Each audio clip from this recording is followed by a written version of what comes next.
few rooms going spare now. You want a bed for the night?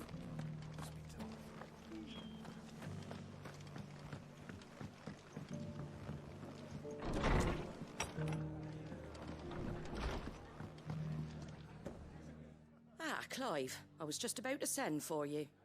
I'd like you to take something to Sir Wade up in Eastpool. Seeds for planting. Thought it was about time they started growing their own food.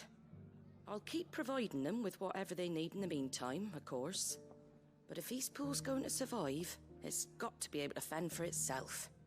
As of those poor bearers. They've lived their whole lives in servitude, but now they're their own masters. Small wonder they ain't got the foggiest how to provide for themselves. So it's up to us to teach them. And if you're wondering why you, well, the Wagoneers taking supplies up that way have been coming back with more and more reports of Akashic around the village of late. Sir Wade's putting a brave face on it, but I think even he's starting to worry. And if he's likely to share those concerns with anyone, it's you. All right. Thanks. Wouldn't ask if I didn't have to. There. That should be enough to keep them in Gazal Greens for a few years at least. Gazal Greens. Not the most mouth-watering crop, I'll admit. But they're hardy, they grow fast, and they fill a hole. Better that than something that'll wither away at first frost. And chocobos love 'em too, which is no small thing. When I say all of us need to pull together to get Eastpool back on its feet, I mean all of us. They ain't exactly succulent, but cook 'em right and they're just about bearable. I'll take your word for it. Anyway, Sir Wade'll know what to do with them. And if he don't, well, I'll go up there and show him myself. I'm sure you will.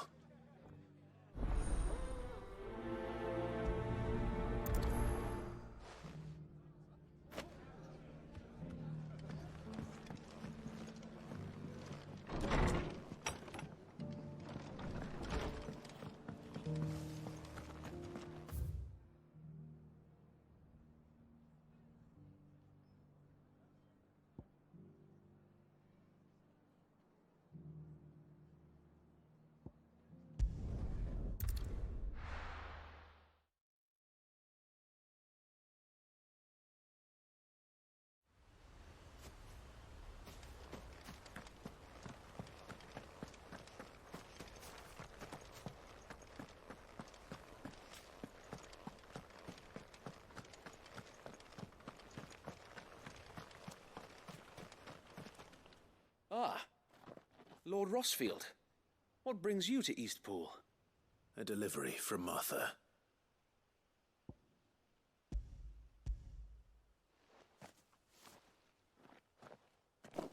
These are Gazal green seeds. Martha's keen to cut the apron strings then, is she? I jest, of course. You see, I had thought we might be able to revive the old wheat fields, but they'd long since gone to seed. Only without the seeds. Martha was hoping he might be able to show the bearers how to plant and tend these, so that they'll be able to fend for themselves. That's not a bad idea. These bearers had only recently escaped their bonds before we brought them here. They know little of freedom, of providing for themselves and their loved ones. Unless we teach them how to live like free men, I fear that all we have achieved in bringing them here is to exchange one master for another. Not that myself and the Guardians have been the best example to them so far, subsisting almost entirely on Martha's charity as we do. It's about time we all started to provide for ourselves, bearers and Guardians alike. Unfortunately, we've been a little too busy of late to focus on much besides bolstering our defenses. There have been alarming reports of... The Horde is closing in. They're coming, Sir Wade, all of them. Damn it all, I thought we'd have more time. Gather the men in the square. Send to the rest for reinforcements. Yes, Sir Wade. The Horde. Akashic, a veritable legion of them. They've been seen prowling around the northern reaches for a while now. We don't have the numbers to hold back a swarm that size. I had hoped to build a perimeter wall so that myself and the Guardians might be able to defend the village, but Now you're out of time. Precisely. If reinforcements from the rest arrive before they do, we may just scrape through, but I fear that's rather an enormous if. What if you could call on reinforcements from Eastpool? You mean the bearers? We brought them here so they might live, not die fighting for their lives. So wait. You said you lack men to defend the village. Are the bearers not men? Do they not wish to see Eastpool saved?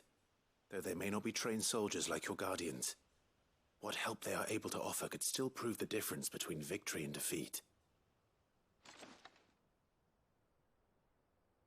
You're right, my lord. I will appeal to them.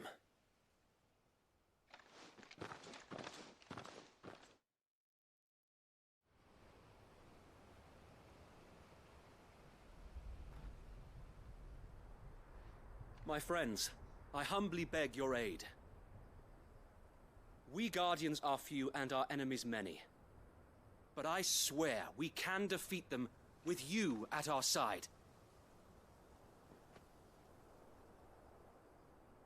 You would send us to the slaughter, to serve as bait for those fiends so that you and your men might be spared.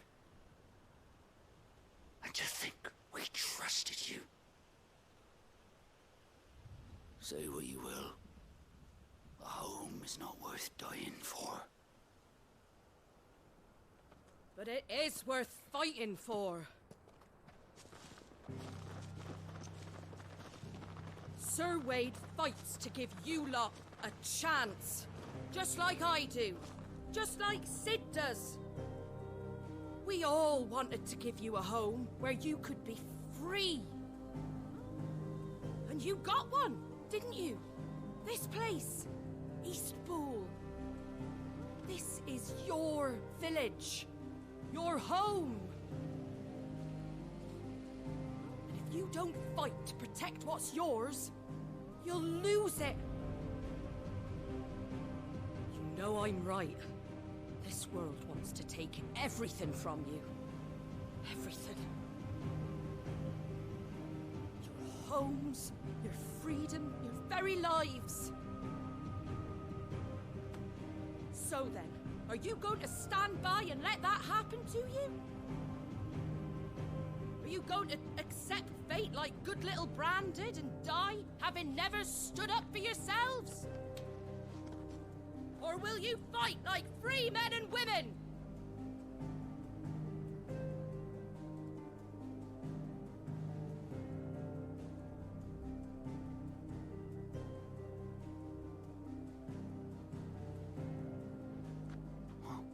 What are you doing? All right. Give me a sword. I never dreamt I'd have a home of my own. And now that I have, I don't want to lose it. I will protect what's mine, or die trying. We all will. Free men and women, fighting together.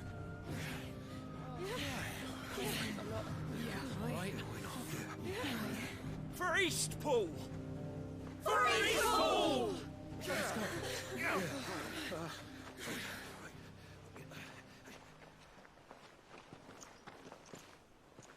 Thank you, Martha. Don't mention it. Just promise me one thing. That you'll show them how freeborn fight. Gladly.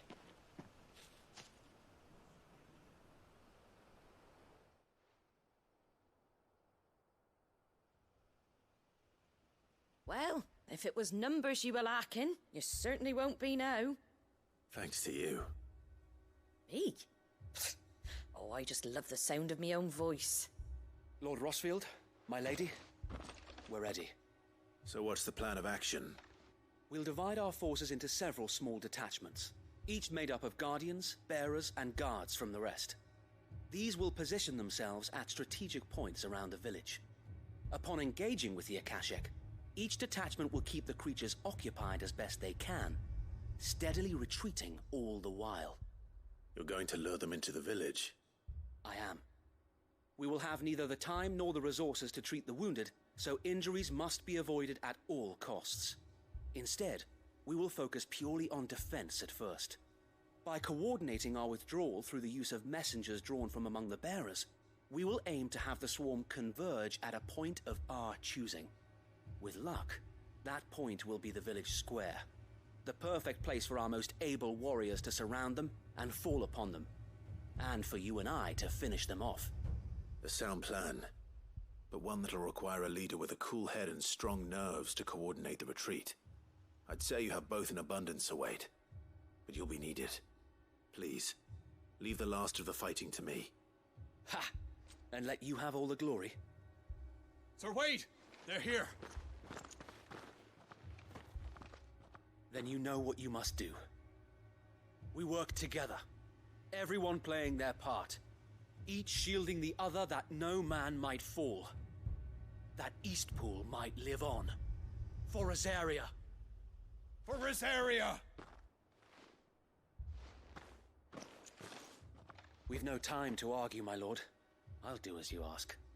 And I will do as you ask.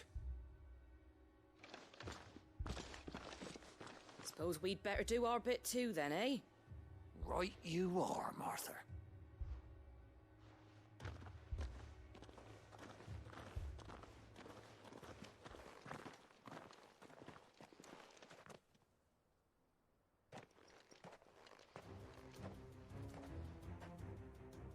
The calm before the storm.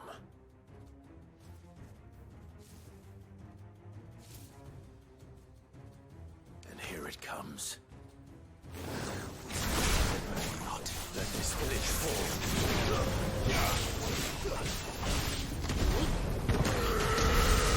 All yours, Torgal.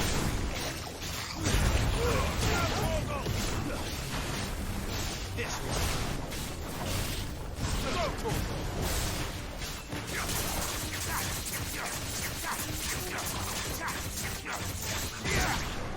You're finished.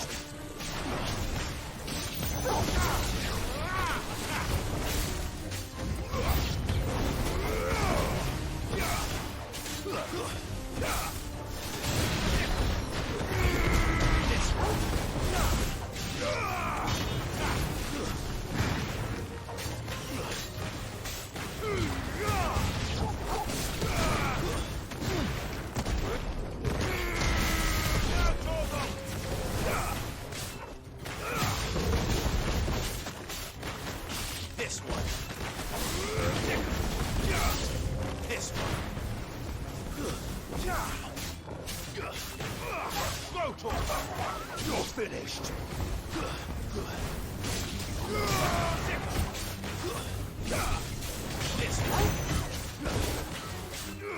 Get him. Vogel, kill.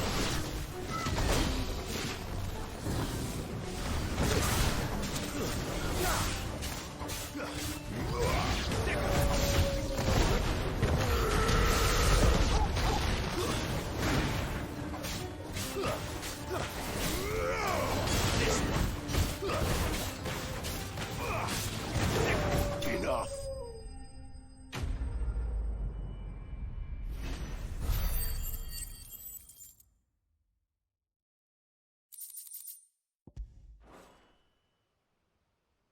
Looks like that's the last of them. Lord Rossfield! Change of plan! What is it? Owl from the rest. An Akashic curl's been sighted on Rhiannon's ride and is headed in their direction. Well, the better half of her guard is here. So Wade, how many Akashic remain in Eastpool? Hard to say. My men are still facing some resistance, but I think the worst is behind us. I could order a detachment or two to fall back and... No. Let them finish the job. You stay here too, Sir Wade. Your men need you. I'll go after the Curl. Join me only when Eastpool is won. If you're sure, my lord. May the Founder protect you.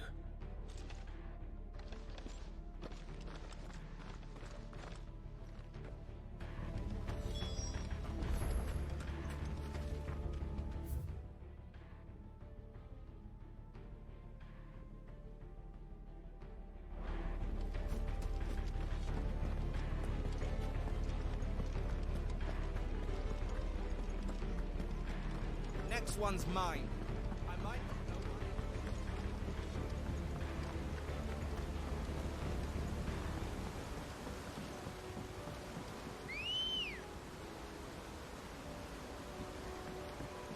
why. Ready, go?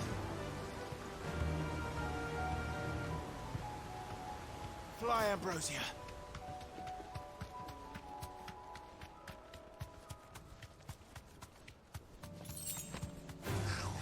Time to fight.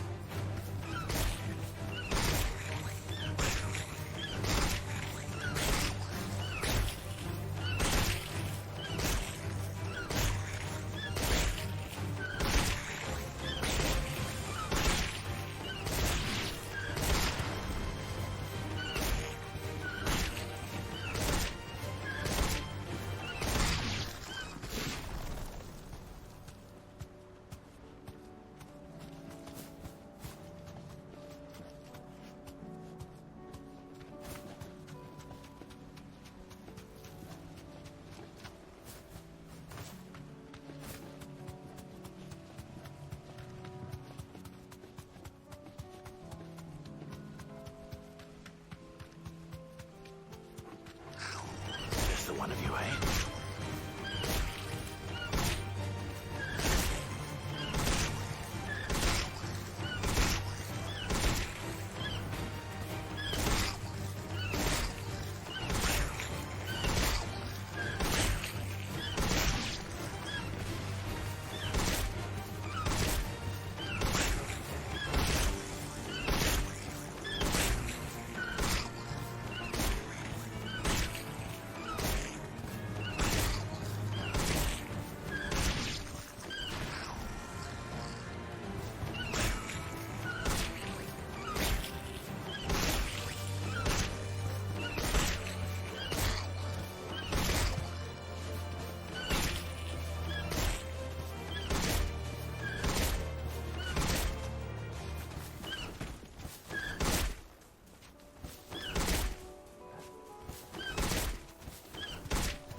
With me, Torgal. Over here! Throw, too slow. Over here! Nice try.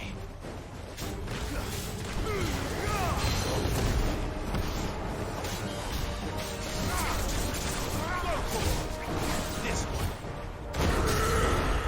Over here! This one.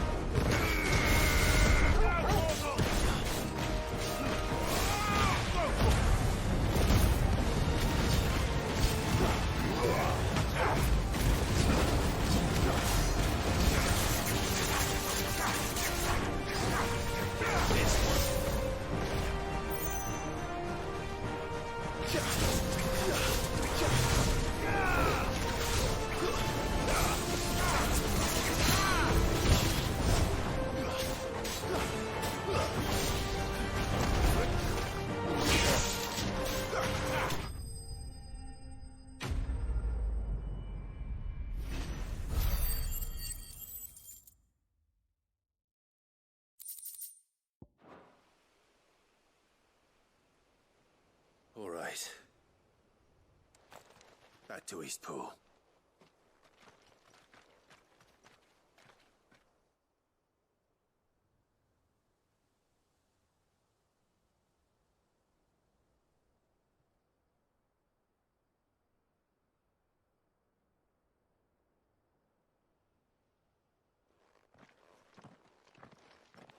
Lord Rossfield. The Curl, is it? It's dead.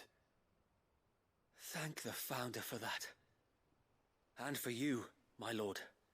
We were able to eradicate the rest of the Horde. I have guardians posted around the village to keep watch for further attacks, but all seems quiet for now. I hesitate to say it, but I think it might be over. I think it might.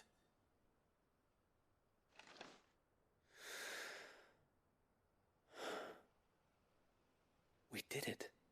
We saved Eastpool. Thank you, my friends. Thank you. No, Sir Wade. It's us who should be thanking you. You brought us together.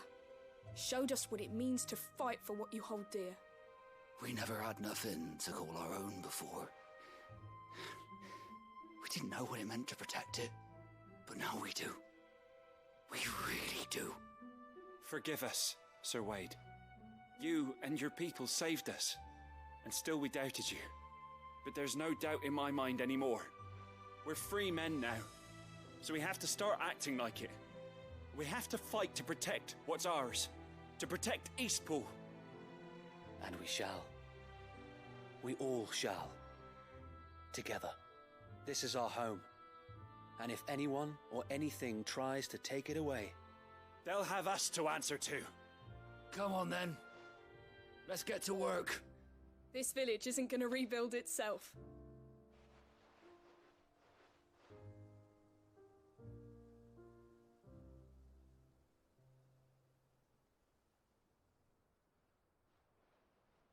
They're not slaves anymore. no. They're Rosarians. Your father took pity on the bearer's plight, and I believe if he were still with us today, this is what he would have wanted. I believe you might be right. I shall remain here, my lord, and do what I can to help rebuild the village. After all, this is my home now too, and I could hardly call myself an Eastpoolian if I didn't pull my weight. I think you'll find it's Eastpudlian, Sir Wade. But you should be proud all the same. I'll have to pull my weight too. Can't have the rest getting outclassed. Speaking of which, I ought to be getting back. Can we continue to count on your support, Martha? Of course, and I'd be counting on yours too. Us Rosarians have got to stick together, haven't we? Indeed we have. And Clive, come by the Golden Stables when you get the chance. I ain't paid you for delivering them seeds yet. All right. I will.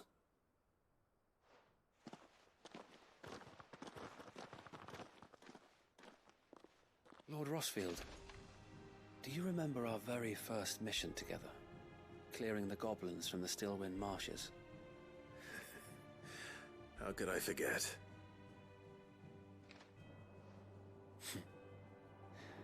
There's one sight that I shall never forget. You, facing off against that giant Morble. Not a trace of fear on your face. Since that day, there have been more than a few times when I felt like giving up. When the odds seemed so stacked in the enemy's favor, I thought I may as well just lay down my sword and surrender. But every time, I would think back to the look in your eyes that day and remember what it means to be a shield. Know that whatever trials Eastpool may face, I shall never lose courage. Thanks to you. So Wade, you have always been a true shield. I know that Eastpool, and indeed all of Rosaria, will be safe in your hands. Thank you, my lord. I know the rest of the world will be safe in yours. I'll do my best.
Get him!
To deal with these ones first.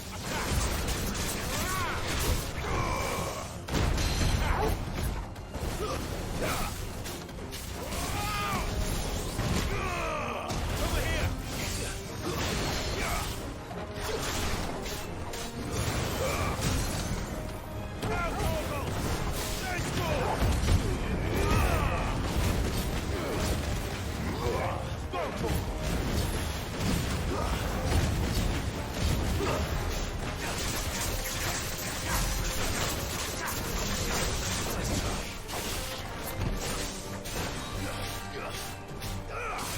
one.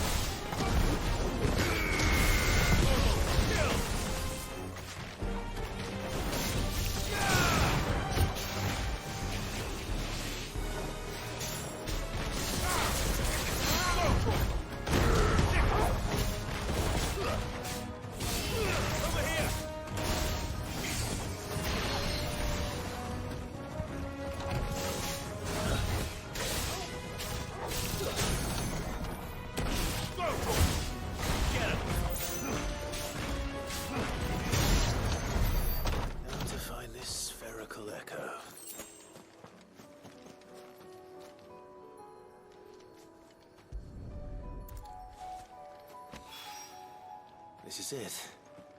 Right then. Just two more to find.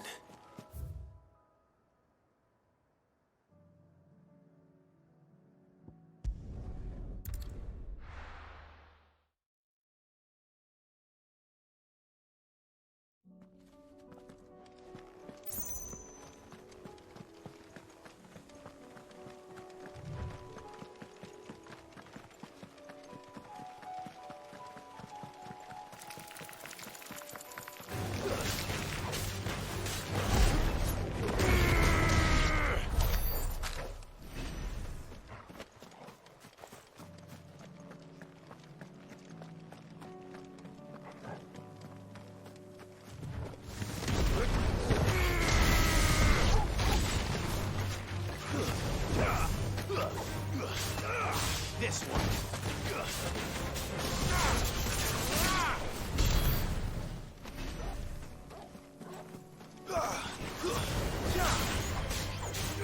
Over here.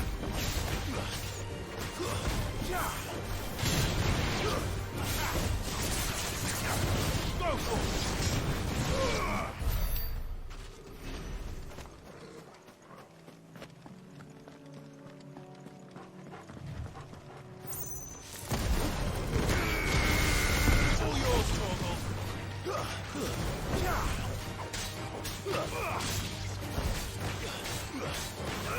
Get him!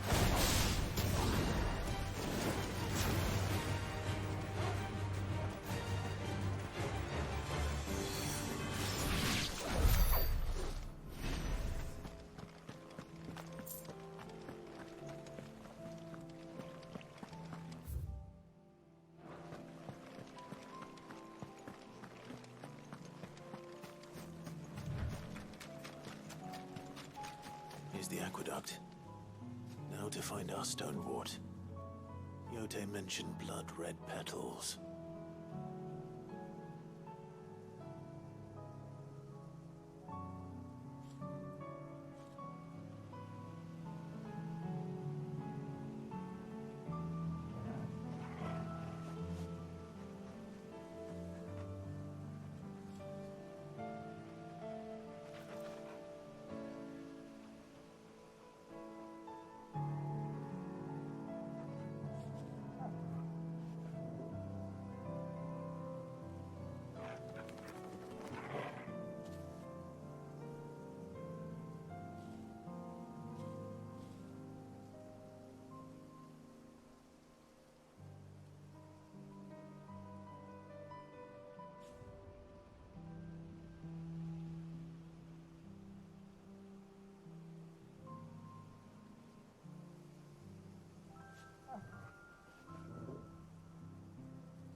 is.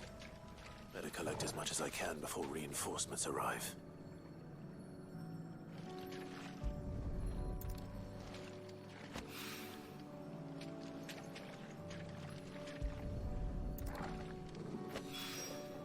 Right.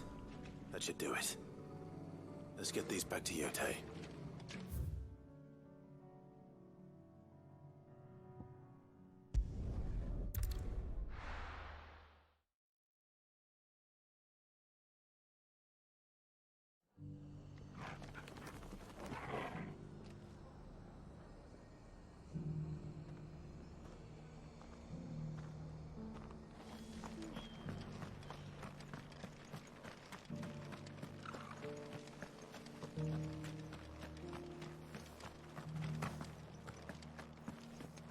It doesn't still hurt, does it?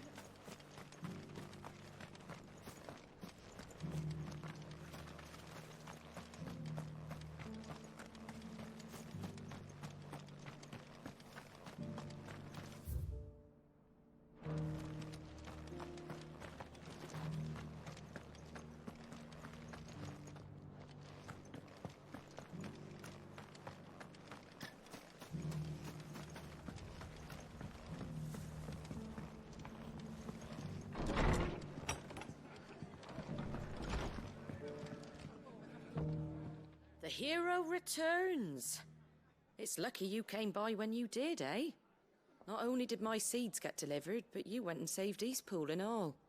I just did what I could. And it's only right that you get rewarded for it. Take it before I change my mind. Thank you, Martha. So, Eastpool's finally back on its feet again. And a home to free bearers. Who'd have thought we'd see the day, eh? Well, it was your idea. I know that, but I never stopped to think what it would mean. Bearers in charge of themselves, thinking for themselves, working for themselves. Like your hideaway, but not even hidden away. Though I suppose the rest ain't much different nowadays. You know, bearers living free like that reminds me of when I first met Sid. Loath as I am to recall that particular day. I take it you didn't always see eye to eye. What happened? Well, if you really want to know, I started doing what I do long before I met Sid. In fact, that's how I met him. Or at least how he came to meet me. He showed up at the stables one day, asking questions about who'd been buying up bearers. Founder knows what he thought I was doing with them. Running a hunt, poking around in their innards. Something awful anyway. Me, I thought he was a new constable. Thought the game was up. But somehow we both managed to work out what each other was about. And before I knew it, the cheeky arse was rattling on at me about how I was doing it all wrong. After all my hard work. Told me I was giving them relief, but not freedom. That my bearers were still dying as slaves. Got right under my skin, it did. Told him if he didn't like it, he could bugger off and report me to the garrison. And do you know what he did? He smiled. And then he laughed. And then I did the same. We made a pact that day. That whenever one of us was in need, the other would always be there for him. And you were? Well, we both wanted the same thing. To make life better for bearers. Just like your dad. Do you know I was born right around the time Elwyn became Archduke? Growing up, I saw how he tried to change things. He certainly didn't lack for ambition, that one. Indeed. But the loftier one's ambitions, the harder they are to achieve. Which is why those of us who follow in their footsteps need to finish what people like Sid and my father started. Suppose you're right, aye. And if we don't manage it, there's always them who come after us. Good thing we've got a few half-decent sorts waiting in the wings, eh? It's almost enough to give you a little bit of hope. Just a little. Anyway, enough nattering. Better get back to work.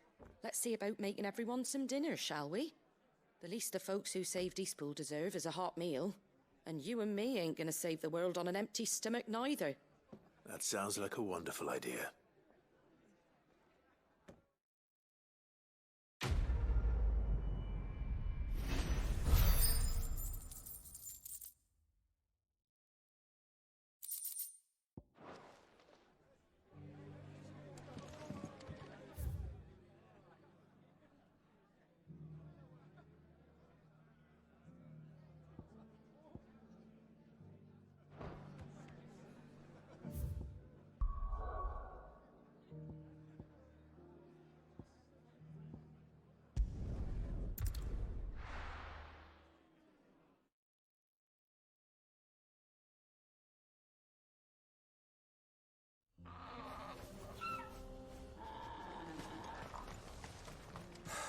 So Dravost is still standing. For now, at least. If you can swing a hammer, you can swing.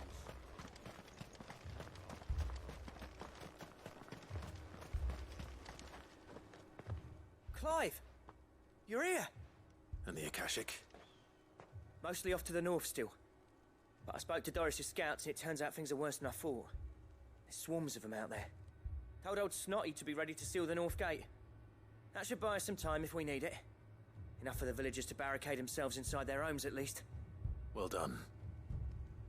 Welcome back, Sid. I'd never have guessed, you know. Not if August hadn't let slip. Who'd have thought that the savior of Dravost would turn out to be the realm's most infamous outlaw? Keen to help us out again? I am. Thought you could sneak off without me, did you? Blackthorn. Oh, what are you doing here? One of the scouts couldn't keep his voice down. Unlike my best mate who didn't think I deserved to know. Zoldan, how long's it been? Long enough for us two to turn into a pair of old codgers, I see. That your idea of an apology? Prick. Don't listen to him. You only did what you thought was best. For the village and that. I did, yeah. But that ain't the whole of it. Vulcan, our master, didn't leave the chiefdom to the two of us. He left it to me. The best blacksmith in Dravost, barring himself, of course. Bloody stupid tradition, in my opinion. If someone's got talent, you should let them practice their craft, not ask them to settle petty feuds and barter for grain. Our master wasted half his life that way. I wasn't about to let that happen to me.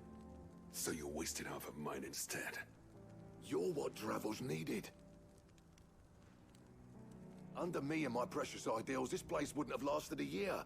So I left to devote myself to the work and spare you lot the consequences. I may be a selfish prick, but I only did what I felt I had to.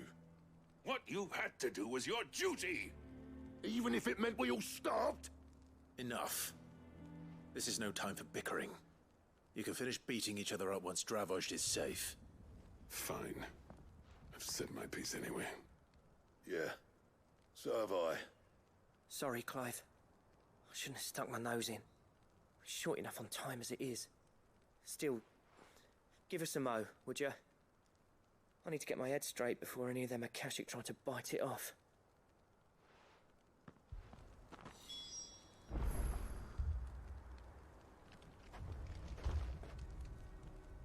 You, ready for the off, then? We can't afford to waste any more time. Right you are. Might be worth having one last word with the scouts, though. Don't want any nasty surprises, do we? Oh, and Blackthorn, you and Zoltan might be better off staying inside the... Akashic on the move. How close are they? Within sight of the walls. And there are more coming up from the mines. What was I saying about nasty surprises? They'll wash right over us if we stay out in the open. We're pulling back behind the gates. Good idea. Get yourselves inside, but keep your weapons handy. Understood.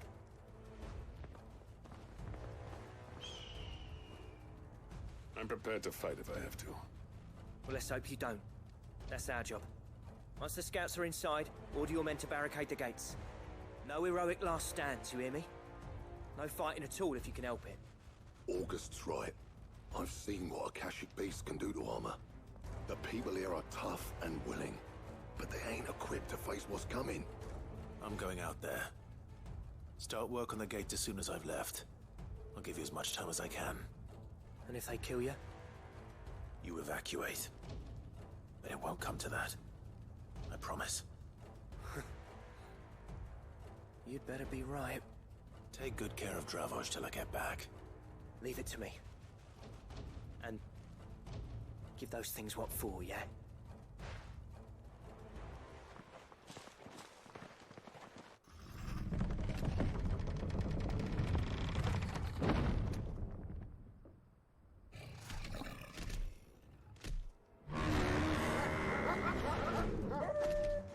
All right.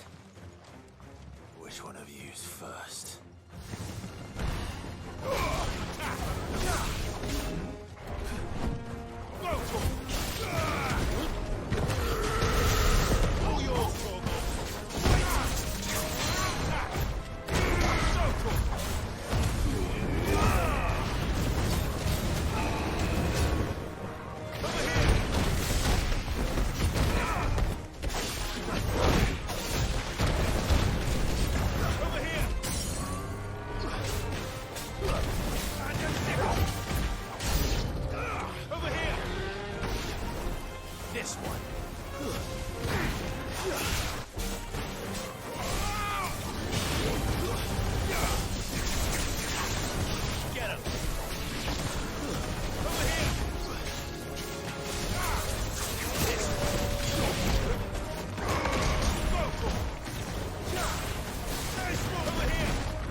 The question is, did I miss any?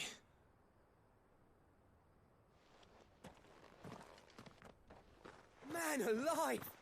You're still in one piece! I slew as many as I could.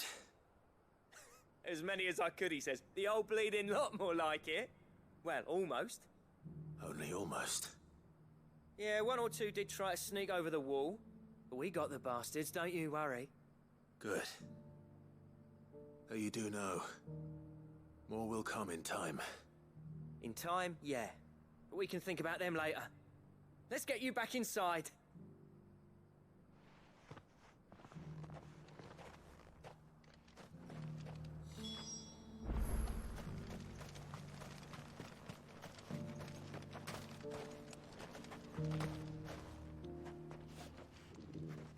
Sid!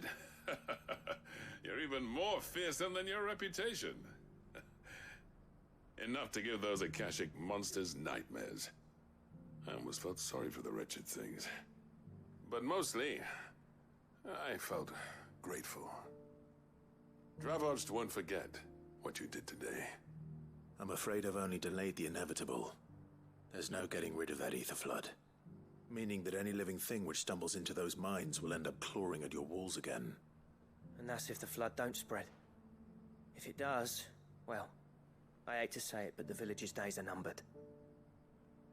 That may be, but we're staying just the same.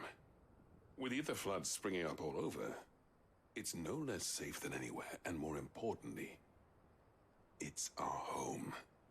We'll fortify the gates to the north, and I'll see that they're guarded day and night. All right. Then we'll give you a hand shoring up those defenses. As for you, Blackthorn, that's twice you've turned up when Dravosh needed you. So, thanks. I shouldn't have stayed away so long. And I shouldn't have left without talking it over with you first. Too bloody right you shouldn't. Though I doubt I'd have listened. I always envied you.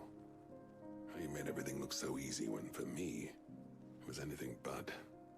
You leaving gave me the perfect excuse to hate you.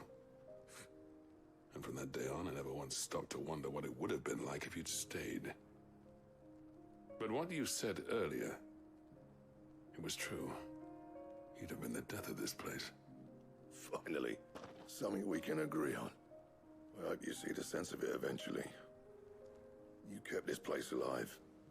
Alive, perhaps. Wealthy even, but Dravosh isn't what it once was.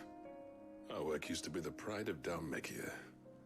Now, we churn out the same rubbish day after day because it's easy and turns a profit. It's not about the craft anymore. I wouldn't send my sons to war wearing the shit most of our smiths are making. I've kept working, honing my skills, trying to lead by example, but no one sees the point. The average castle apprentice has as much passion for the craft as our current lot. Come back to us, Blackthorn. Remind Dravosh what a true master blacksmith looks like.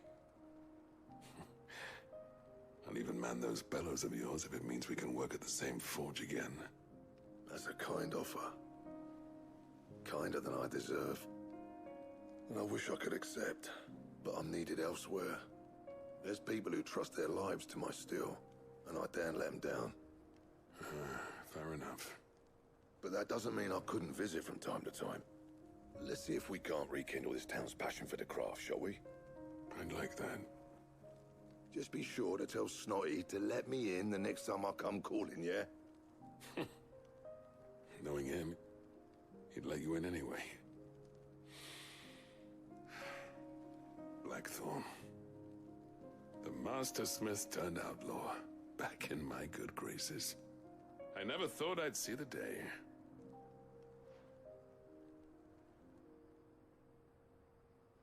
I'd say that went pretty well, wouldn't you? Even better than I'd hoped. Sid, I've got something for you.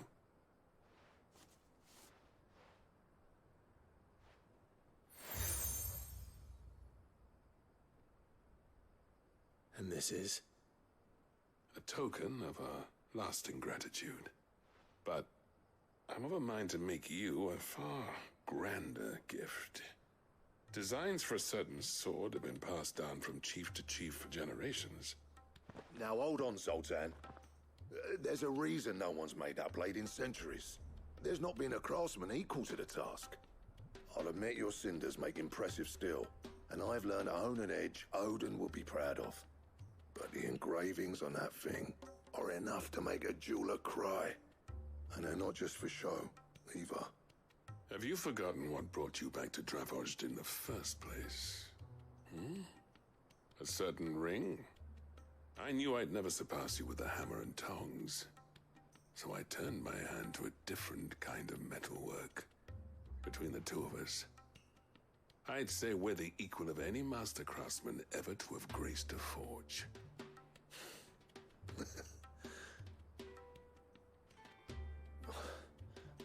You know what? I think you might be right. Clive, you wouldn't mind if Zoltan came back to the hideaway, would you? He's more than welcome. As long as he can keep our secret. Right. Zoltan, get your tools. We've got a legend to forge.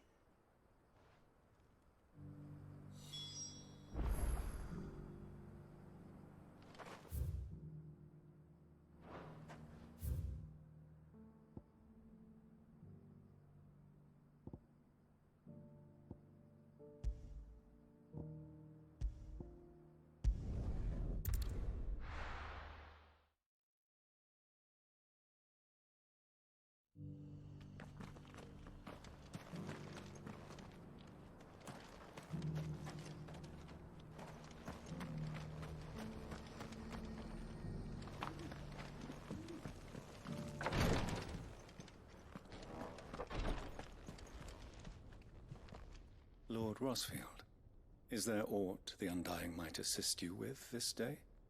Perhaps. My brother said that your order was helping him with his quest to uncover Ultima's origins. Have you learned anything of note since last we spoke? Little unless, I regret to report. I see. Be assured, however, that we will not rest until the truth is known. Even now, our archaeologians scour ruins in every corner of the realm for traces of Ultima's touch. Fallen ruins, I take it. Dating back as far as Phoenix Gate. Indeed. Ultima's thralls are oft sighted among the remnants of the fallen civilization, as if protecting the secrets concealed within. Secrets we'd see unearthed. Should our methods be of interest, my lord, mayhap it would please you to observe some of our number at work. Would that be possible? Of course. A survey is being conducted not far from here. Perchance you are familiar with Kretov, a small hamlet built around a fallen airship. I was due to visit my colleagues there to collect their preliminary findings, but if you would consent to do so in my stead, I'm sure that they would be honored to relate any discoveries they have made to you directly. All right. I'll go and meet with them.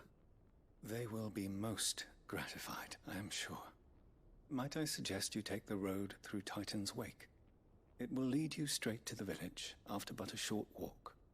Thank you. I will. I wish you a safe journey, my lord. May the Firebird's flames burn ever in your heart.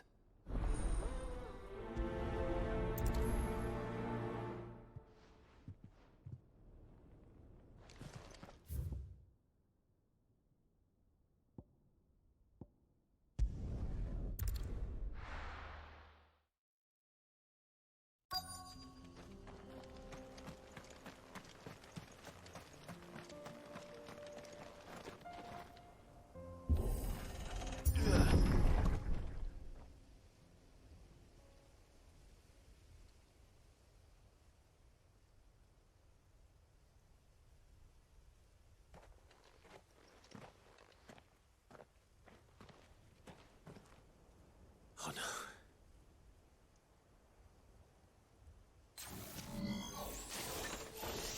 You'll pay for this.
Should have stayed in the past. These must be Cyril's colleagues. You have our thanks, stranger. Who are you? Ah, forgive me, my lord. I did not recognize you. You are Lord Rosfield, are you not? We are archaeologians, tasked with surveying this site. When the echoes appeared, our brothers here occupied their attentions. Thanks to them, and to you, we were, for a mercy, able to see our duty to its conclusion. You call that a mercy? Your brothers might still be alive if you put their safety before your duty. Surely this survey wasn't worth dying for. We are charged with uncovering Ultima's origins. A duty of the highest import, as I'm sure you will agree. And you think your dead brothers would agree with you too? I know they would. They gave their lives for the cause, an honor to which all Undying aspire. Now, to what do we owe the honor of your presence, Lord Marquis? Cyril told me of your work here, and I agreed to collect your findings in his stead. I see. That is most kind. Pray, take them then, with our humble thanks. May the Firebird's flame burn ever in your heart, as it does in ours.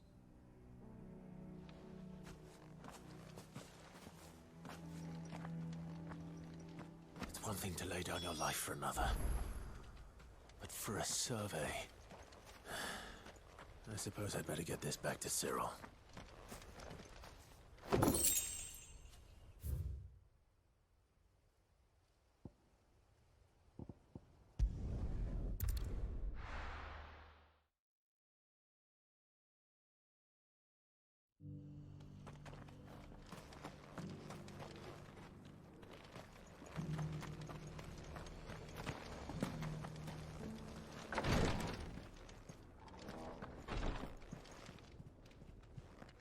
Ah, you are returned, my lord. I collected your colleagues' preliminary findings. Here, take them.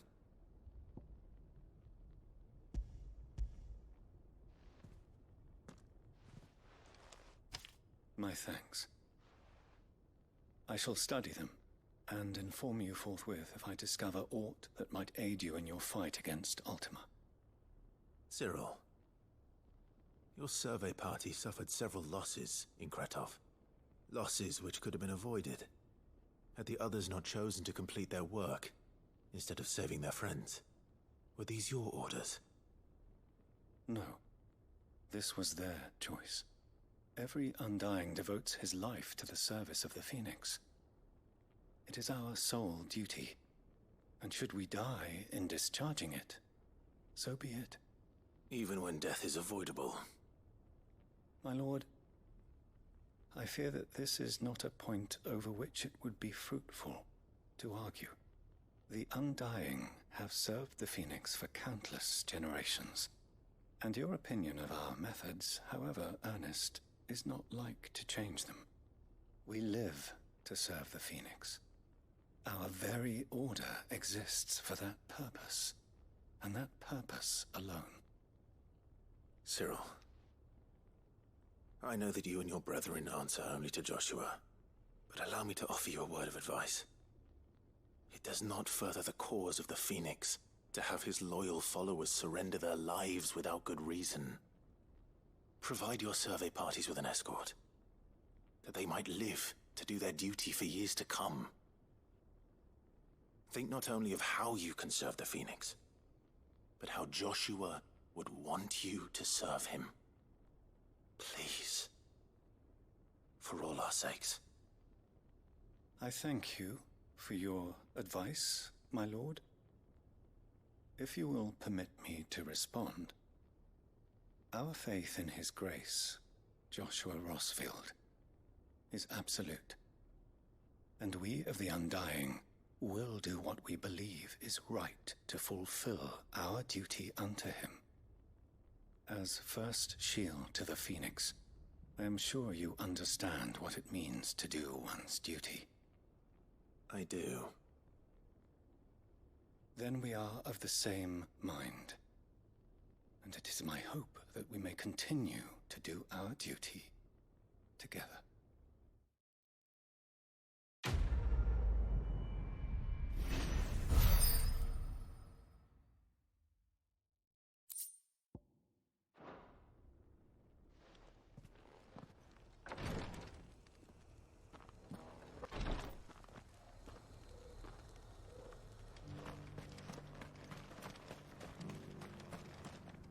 Here, take a look at my wares.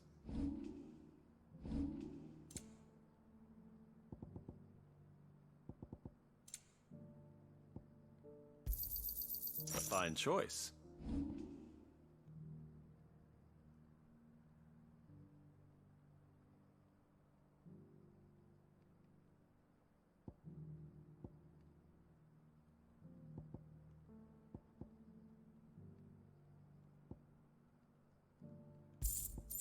Go safely.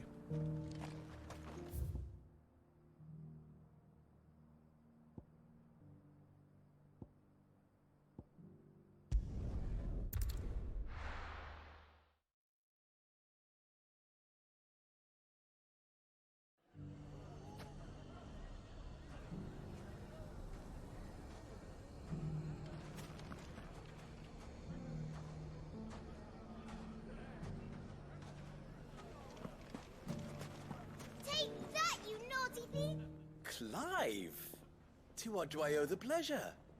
I just wanted to see how the town's been faring since you brought everyone together. Since we brought everyone together, all is absolutely wonderful. Conrad and Natalie's hands remain safely away from each other's throats, and firmly at the helm. Our stores are full, and the bandits still too disorganized to raid them. Just as the good Lady Jane and Lord Underhill intended. Are you a lord? Lubor's going to be one too. They're going to make him the Lord of Dalimil, because of how he stopped all the grown-ups from fighting. It's the mayor of Dalimil, dear child, and the vote hasn't taken place just yet. But if the people wish me to lead them, I shall.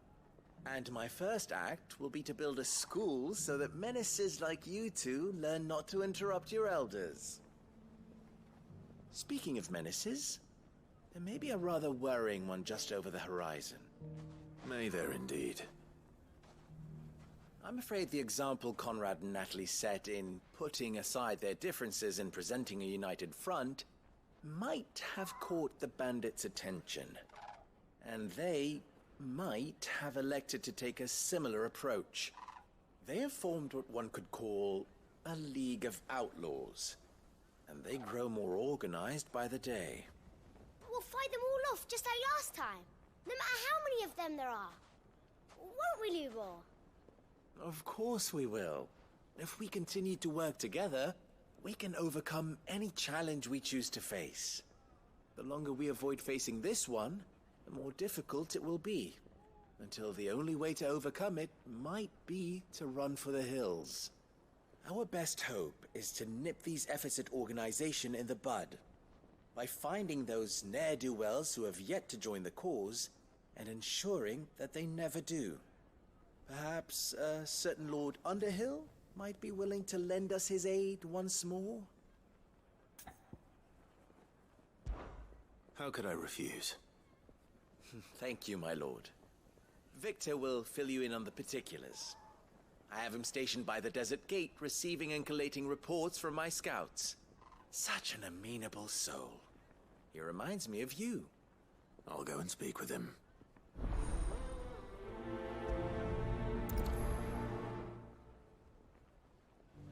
What's the difference between a lord and a mayor? A League of Outlaws.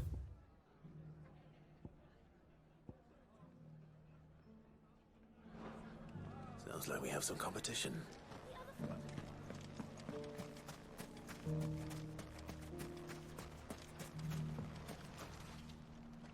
Still in Dalimil, Victor? Ah, Sid. I thought you'd have returned to Cosnis by now. I did. Then I came back. I've developed something of a fondness for the place. And having worked so hard to see it saved from one fate, it would seem remiss to abandon it to another. A sentiment Master Lubor certainly isn't shy about exploiting. Hence my doing his bidding yet again. You're not the only one. What does he want you to do? He asked for my aid in putting down the bandits. And he said that you might be able to help me find them. Then you've come at just the right time. I was on my way to speak with Conrad about how to organize our forces. There are more camps in the vicinity than we can safely strike at once. But we must strike together, and we must strike soon at as many camps as we can. We can't give this league of theirs time to rally its forces. All right. Which camp shall I take? There's one upriver. Just out there, across the dunes. Leave it with me.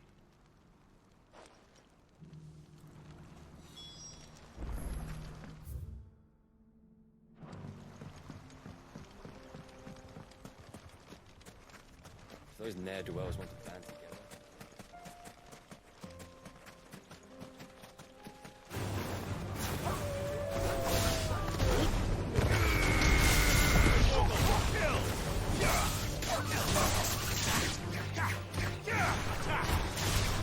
Go for it! This one! Get him!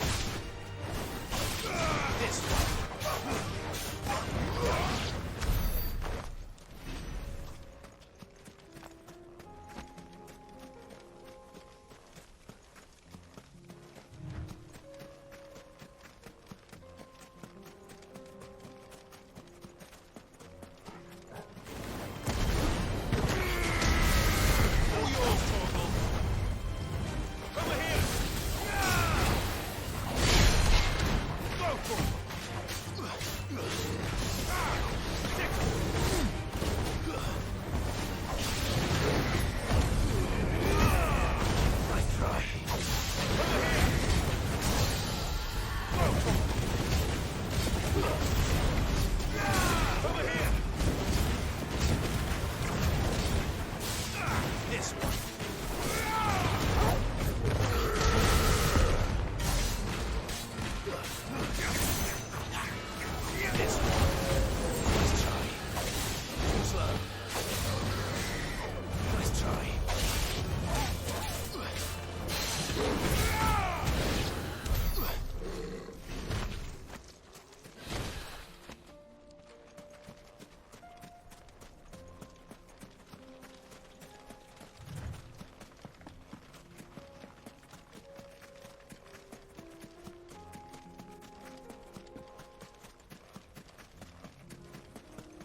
That must be the camp Victor mentioned. Come on then, Toggle. That's him! The one who killed Locke on his finger! Take his head off!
I'd better let Victor know.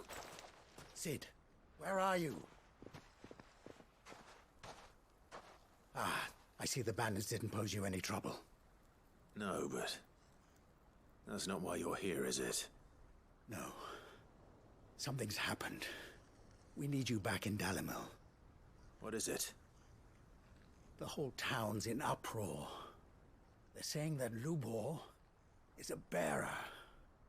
What? Seems that one of our parties wasn't as thorough as they should have been. They let one of the bandits escape, and his escape route took him right through Dalimil. Some of the children spotted him, and he was about to silence them.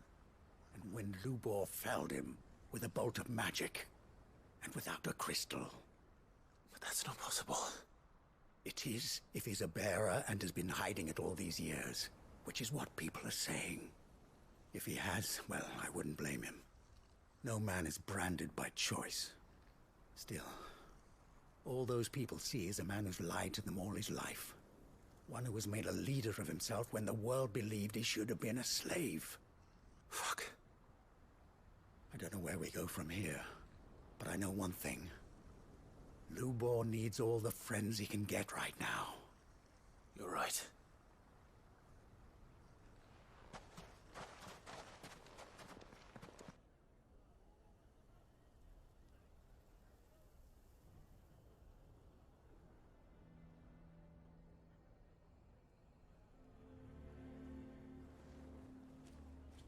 And now everyone knows. I made it a habit to keep a crystal close at hand for just such an occasion. And when that occasion arose, I forgot to reach for it. Well, it was bound to come out sooner or later.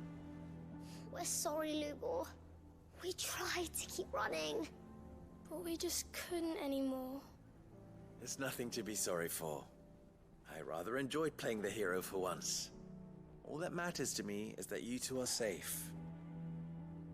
Look at him talking to his betters like it's nothing. All lies, I'll wager. Just like the ones he fed us all these years. Once people make up their minds, it's hard to change them. We need to do something, and quickly. Convince the people not to let their prejudices blind them. Convince them that nothing has changed. That their enemy lies outside these walls, not within them. You're right. We should speak to everyone. I'm glad you agree. I'll handle the townsfolk. I'm a Dalmec born and bred. They listen to me. You head to the tavern. Make Conrad and Natalie remember who Lubor really is. They know that Lubor and I are friends. I might not make for the most impartial of interlocutors. Lord Underhill of Randalar's League of Merchants, however, is a trusted and impartial mediator of note. I'll do what I can.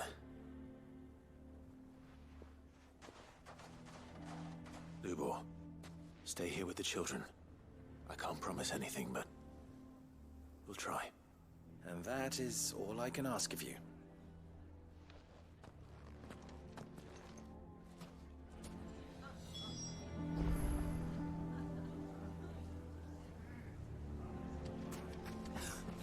Why are you taking the bearers? Why do they always have to make such a... He knew all along that he was Forgive me for disturbing you, but could I have a moment of your time? I've seen your face before. As have I. Lord Underhill, wasn't it? Of the League of Merchants. That's right. I wanted to speak to you about Lubor. The rumors that he's a bearer. All true, I'm afraid. He'll never be mayor now. Not if I have anything to do with it. But what of his wares? Bearer or no, his steel is highly valued throughout the Republic. In this at least, he's done the town a service. Might that not earn him a little leniency? Leniency? He pretended to be one of us when he was laughing behind our backs all the while. I'm sorry, my lord, but he lied to us. He lied to you. He cannot be trusted. So what do you propose? Will you drive him from his home? Close his forge? Perhaps. That is a question for the people of Dalimil, and they will thank you not to get involved.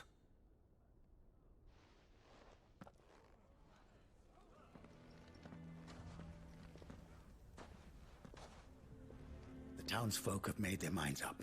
There was nothing I could do. Nor I. Conrad and Natalie refused to consider anything but their own wounded pride. You never know. Once their anger is cooled, they might see things differently. For now, we should report back to Lubor. All right.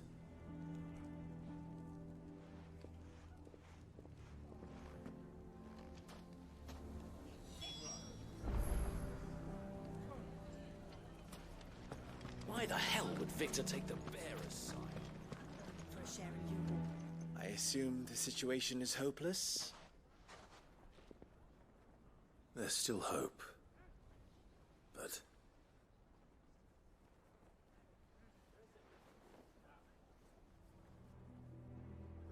But perhaps not in this lifetime, I think it's fair to say. You mustn't think like that, Lubor. Give them time. They'll come around. We'll talk some sense into them in the end, you'll see. No, you won't. And your efforts would be better spent elsewhere. But Lubor... Rosina would often tell me that steel does not lie, that a blade is a reflection of the smith who forged it. To yourself be true, that was her point. Rather an ironic one when you consider that her life was taken with a blade of her own making. But I do not doubt that she was always true to herself and what she believed in, right to the end. And so must I be. I must do what I know to be right, no matter what others might think of me. And now, I know what that is. I must embrace my new role of villain so that the people of Dalimil have something to unite against. For only united can they hope to stand against the threat that awaits them. I'll need to make a suitably dramatic exit, of course. Don't go, Lubor. You're the only one who was ever kind to us. We'll be all alone. Again. Trust me, little ones. It is for the best that I go. Not only for the town, but for you, too. How could it possibly be for the best? These children need you. The least you can do is give the townspeople a chance to change their minds. They would not take it, Victor. It's over. Over, you say? And so just like that, you're going to throw this town and these children to the wolves? I thought you were better than this.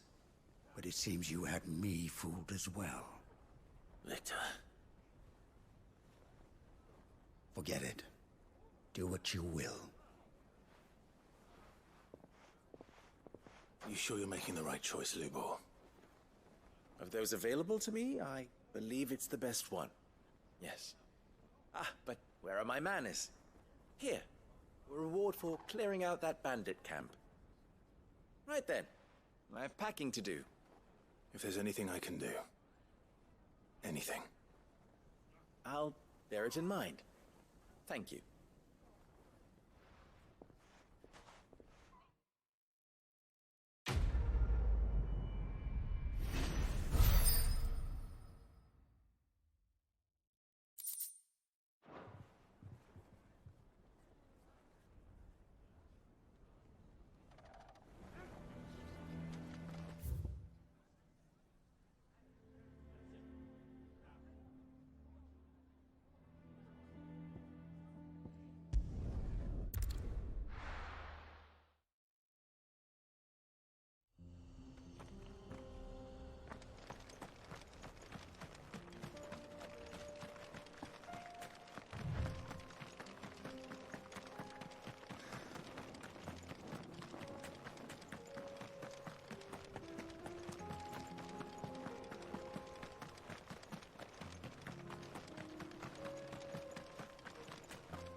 down.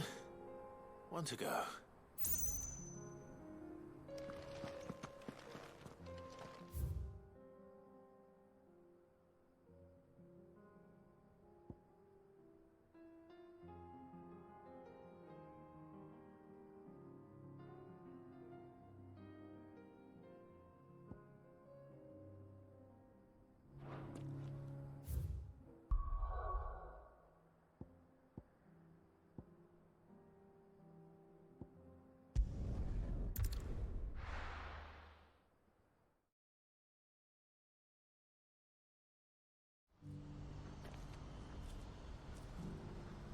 What's happened? What are you looking for? May Gilbert smile upon you. Please. A piece of fruit.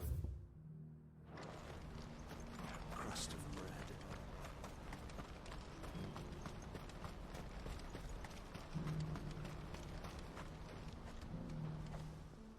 Clive. You'll be pleased to know that the negotiations are progressing well. That is good news. Yes.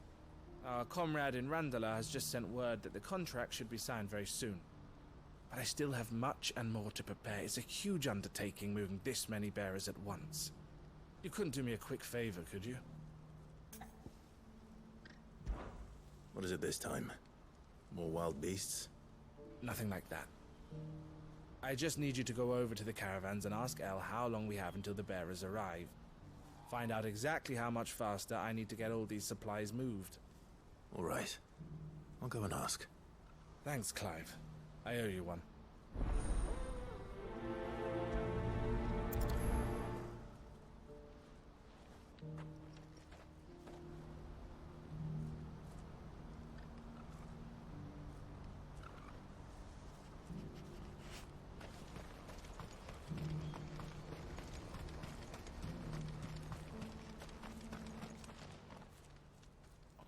Don't blame yourself, El. This is their fault, not yours. I know, but... No buts about it, all right?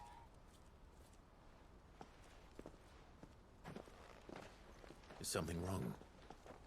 Vonnie came to give me a message from our intermediary. The talks with the Republican army have fallen through. They've reached an agreement with the Silver Peak Consortium instead. Though prices have fallen of late, we deliberately offered above the going rate to try and deter other bidders. But the Consortium offered double what we did, and the army jumped at the chance. And you had no opportunity to make a counteroffer? None at all. And we were so close. El? What's happened? I saw Vonnie leaving. She didn't look happy. And with good reason.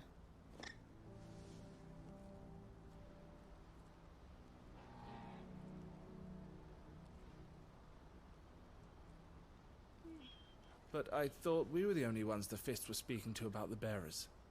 How did the Consortium even find out about this? It's not so surprising. They have ears all over the Republic. This isn't over. The Consortium will have to sell these bearers eventually, and at the price they paid, buyers will be few and far between. I'm going to Randalar myself. Alone? You sure that's wise? Are you offering to be my bodyguard? How kind. Meet me at the checkpoint near the capital gates. I'll send an owl ahead and request a meeting. You go to Cashlock, Theo, and get everything ready. We've waited far too long as it is. Even if I fail to free these bearers, there will be others. Someone needs to prepare the place and keep any prowling beasts at bay.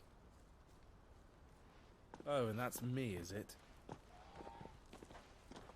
Well, it looks like I'm following orders till she gets back from meeting the Silver Peak Consortium, who've been doing their best to undermine our scheme.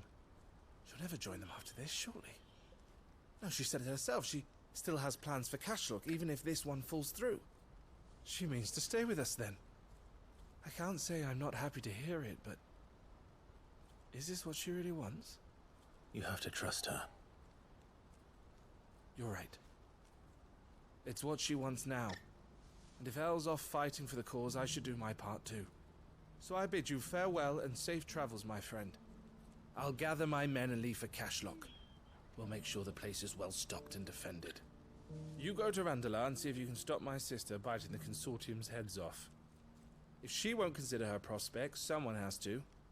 I'll do my best.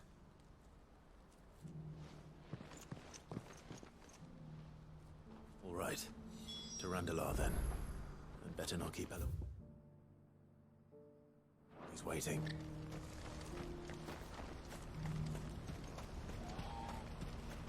What's happened?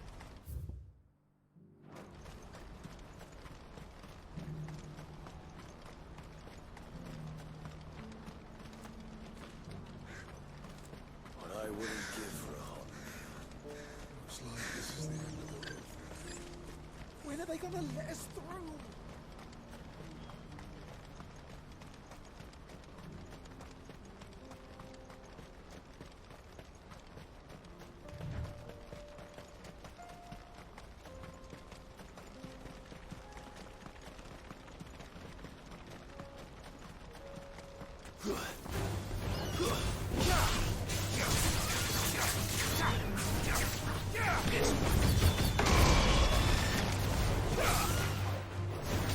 This one.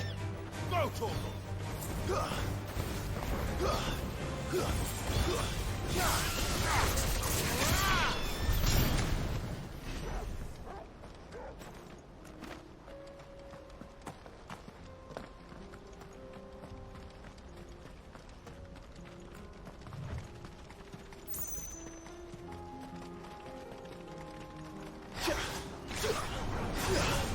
Get him.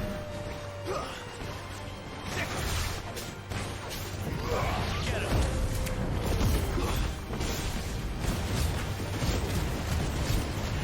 Over here.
I hope I didn't keep you waiting.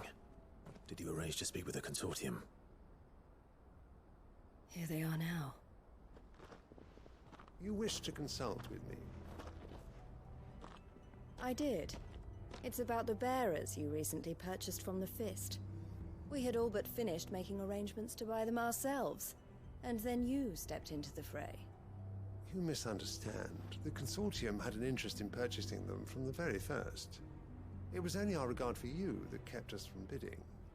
But your hesitancy in accepting our offer to you suggested that the regard was not mutual. And so we resumed our business. I did not hesitate. I am simply not inclined to make such decisions without first giving them due consideration. But what is done is done. Come then. How much do you want for them? Alas, you are too late yet again. We rarely take on such unconventional merchandise without a purchaser in mind. The bearers belong to him now. Who is your buyer? A trader from across the water. A most demanding fellow, if it's any consolation. He insisted the bearers be fed, dressed, even given their own bunks for the voyage over. That's what you get when you deal with continental types. I wouldn't know. Oh yes, the culture on the continent is quite different to ours. They pay good money for bearers not fit for the knacker's yard, and treat them like kings. But as long as they pay... That does sound unusual. No matter then. If they've already left our shores, there's little that can be done. Allow me to withdraw my interest. And with it, my interest in joining your organization. My associates will be sorry to hear that.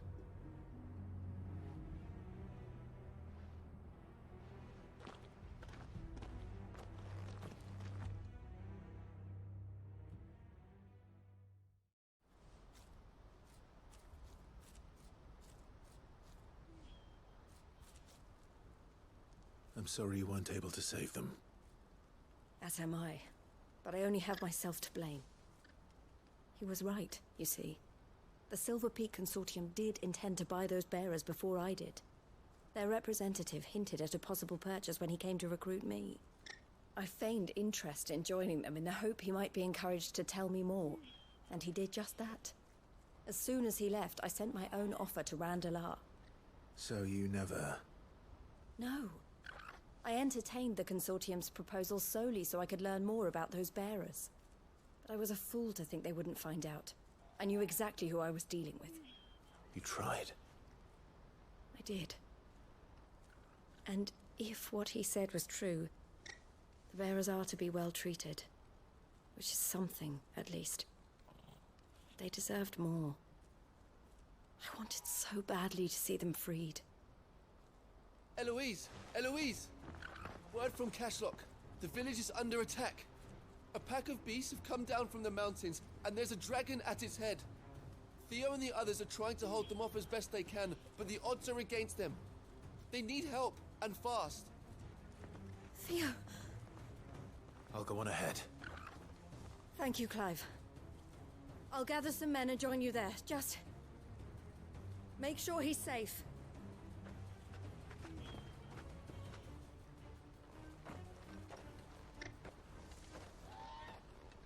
Hold on, Theo. I'm coming.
Where's Theodore?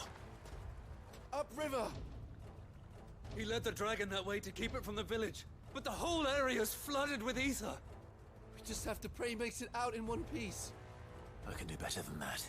Torgal, with me.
can't waste any more time.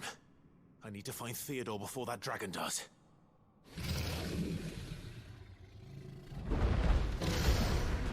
Looks like it's found me. This thing's turned as well. This isn't going to be easy.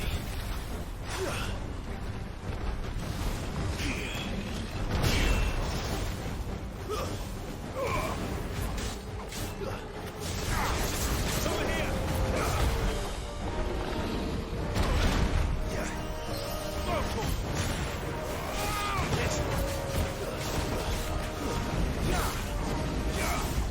Over here!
Theodore, you had me worried for...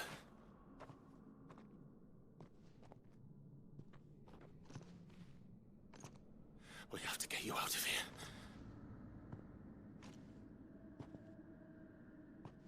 I think it might be a little too late for that. Bearer or no, there's only so much ether a man can take, and that Drake just wouldn't let me leave. You have my thanks, Sid, for finishing what I could not. For keeping Elle's dream. Theodore!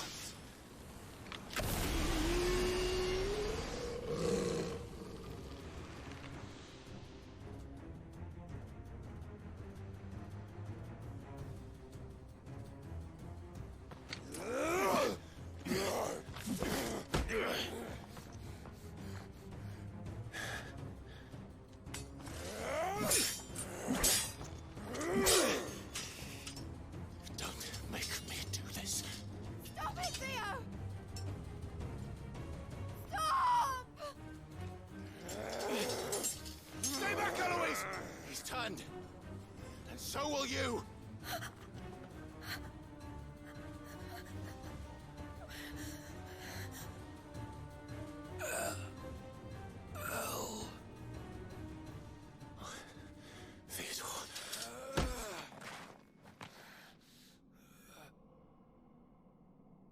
Take care of my sister. Theodore, wait.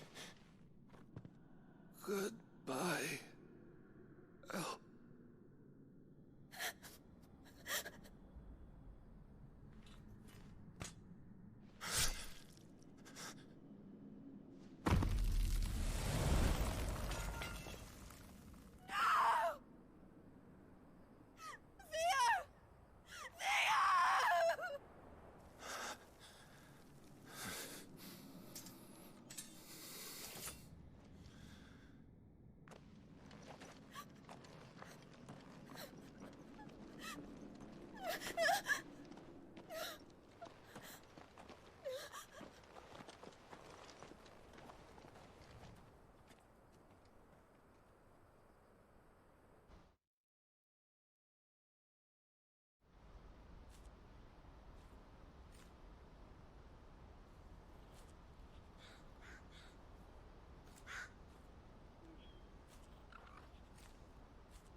Thank you, Clive.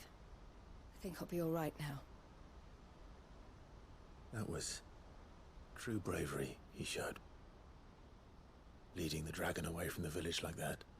His first instinct was always to protect people. To put others' well-being before his own. And now he's gone. Because I sent him to that place, against his will. It wasn't against his will. He was ready to do whatever it took to show you he could stand on his own. So that you would finally be free to live your own life. To live my own life? He never could come to terms with the choice I made. What exactly happened? You once told me Theo was the first bearer you ever helped.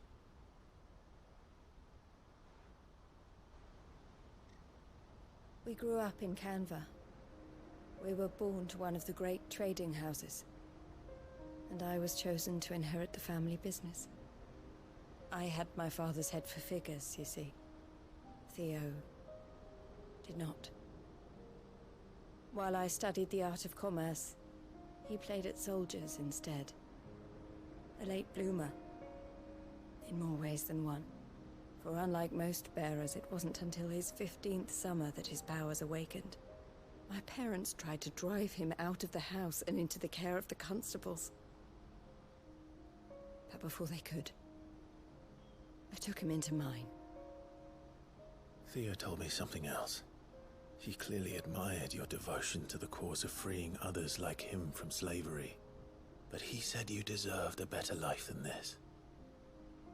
He wanted to free you from what he called your bonds, just as you freed him from his. I would be lying if I said I had not wondered from time to time how much easier my life might have been if I had allowed Theo to be taken and devoted myself to the family business instead.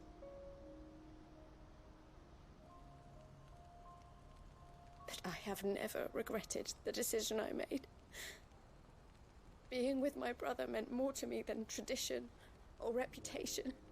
I only had to look at him to remind myself of that night and the choice I made and the fact that I would make the same choice again in a heartbeat.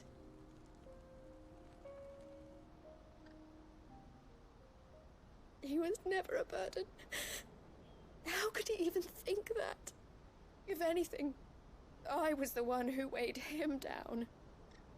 You weren't, Eloise. He said it himself, that he had always been grateful to you for saving him, and that he wanted to repay you by letting you live the life you were denied. Neither you nor Theo weighed each other down. You loved one another. You did whatever was necessary to continue living your lives together, and you always would have. You're right. All I ever wanted. All I ever did. It was so we could be together. Oh, Theo. Why did you have to...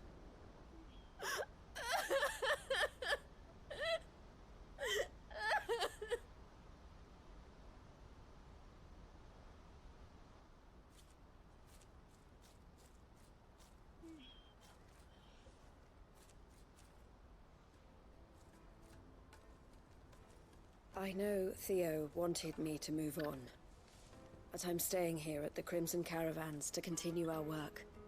We can make a difference here. We can help people, save them. I need nothing more from life than that. So I'll carry on doing what we do, ensuring that goods, people, bearers get where they need to be, bringing smiles to people's faces just like we always have, and to Theo's. Wherever he is. This is the life I have chosen. The life I will always choose. I've made a choice of my own. To continue helping you however I can. Whenever you need it. Thank you, Clive. Let's go on together then. For Theodore.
The Dominion's all but done for. Was that shouting I heard from the barracks?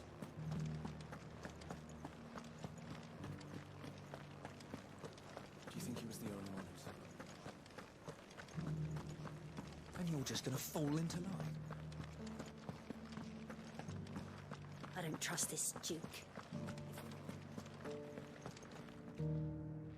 Oh, Clive. What am I to do? My wards and I may soon be without a home. What's happened? The High Cardinal has descended from his lofty throne and taken up residence here in Northreach. The High Cardinal? Leader of the Council of Elders, second only to his Radiance at the head of the Imperial government. Not that any of those things still exist. Now he goes by his noble title, the Duke of Oriflamme. And what does he want with Northreach? He wants to transform it into a military stronghold, a foundation upon which to build a new Sambrec. He's already secured the support of the various army remnants, with promises that they shall be afforded the respect they deserve in his empire. One built on the confiscated property of the people. He would rob the populace to pay for it. Believe me, I have used every means of persuasion to discourage him from this folly. But for whatever reason, he will not listen to me. What does Captain Philippe make of this? When the town was under attack, it was him the soldiers rallied around. Couldn't he use that influence again? How? By speaking out against one of the most powerful men in Sambrec. A man whose stated aim is to revive the empire Philippe's comrades swore to serve, and to improve the soldiers' lot within it. The captain can offer them a regular supply of gruel, and an occasional trip to the Vale to help them forget the terrors they face each day. The Duke offers them a vision of strength and safety. No. Any attempt to incite mutiny would cost Philippe the support of his men, if it did not cost him his life. But given the mood around town, mutiny may yet be unavoidable. The people have little appetite for further deprivation. Least of all when it serves only to elevate others. And who could blame them? Clive, would you appeal to the Duke on my behalf? For your services to Northreach, you have the respect of the soldiers, and they will take you to His Eminence if you ask them. And unlike Philippe, no bonds of loyalty prevent you from speaking your mind to the man. Well? Will you try? You could hardly fare any worse than I did. I'll see what I can do. Thank you, Clive. Tell me then, where will I find this Duke of Oriflamme? In the garrison? Overseeing the troops, yes. All right. Wish me luck.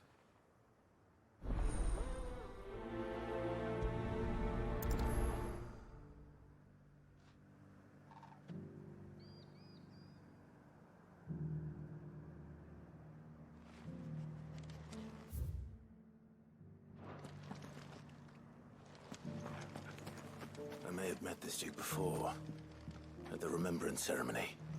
Let's hope I didn't make a strong impression. It's not only control of the garrison. We already have a leader in the Dame.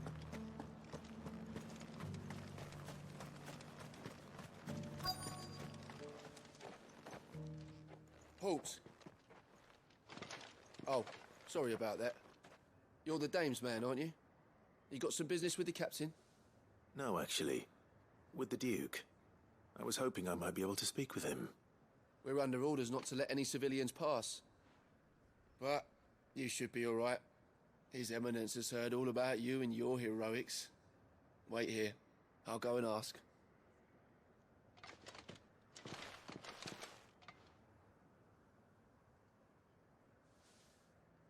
So, you are the sellsword who lent his aid to the garrison. The Empire owes you a debt, and I shall see it repaid. But tell me, is it wealth that you seek, or favor? Neither, Your Eminence. I thought only to inquire about your plan to turn Northreach into a stronghold. Ah, I see. You are worried the expanded garrison will render your services redundant. Yet you needn't be. A proud fighting man like yourself shall always have a place here. Pride of place, in fact. For too long has the contribution of the noble soldier been under-reckoned. But no more. For it is they who shall see the Holy Empire rebuilt, beginning right here in Northreach. Why here, Your Eminence? The town has been fortunate enough to escape largely unscathed from the recent troubles. Her defenses are sound, and her garrison well prepared. Which is more than can be said for Oriflamme or Twinside. The Empire wants for a capital, and I believe Northreach to be the perfect place. With Caer Norvent as her citadel. Once we have seen to the refortification of both the town and the castle, we need only build a wall around both to create a city that would be the envy of the twins. Plans are already underway for the construction. Soon enough, these thralls shall learn that they are no match for the might of Sanbreque. I fear you underestimate how dangerous these creatures are, Your Eminence. Should they return in force, you will need all the people of Northreach to come together in defense of the town. Something they may be loath to do if they've been deprived of their worldly goods. The people will do as their leaders command. If Sanbreque is to be rebuilt, she will require a functioning government. One whose authority is beyond question. That is why this levy is necessary. So that any man who wishes to join the army might do so and be fed, outfitted, and paid as befits a defender of the Empire. And yet there are those who persist in peddling the treasonous lie that I seek to steal from the people and drive them from their homes. I suspect they're afraid of losing what little they have left. Precisely. The common folk have little and less, and you mean to deprive them of even that. You would sow the seeds of your new empire in your own salted earth. Sabine, we have discussed this. Yes, and I told you then how putting the empire before her citizens would lead only to revolt. Without an empire, there are no citizens.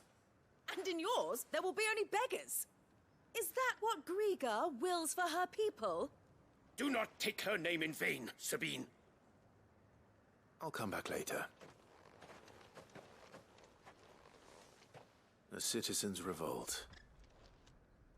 I wonder what the people really think of the Duke's plan. It wouldn't hurt to ask them, I suppose. Let's begin with those on the other side of the wall. Sabine, you are embarrassing me. You're embarrassed.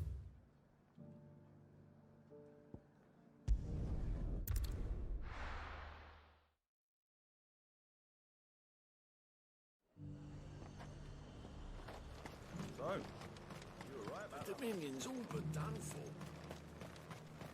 Was that shouting I heard from the barracks? That's so called you. All right there. What is it you're after, sir? Just your opinion, actually. I wondered what you thought of the Duke of Oriflamme. Oh, him. Not much. None of us traders do. It's thanks to nobles like him that we had to set up shop this side of the wall in the first place. Couldn't have the rabble getting any closer to the holy capital, could they? And now he's trying to drive us out completely, threatening to take everything we got from us if we don't clear off. If the dame said she wanted him run out of town, I'd be straight through that checkpoint, tar bucket in hand.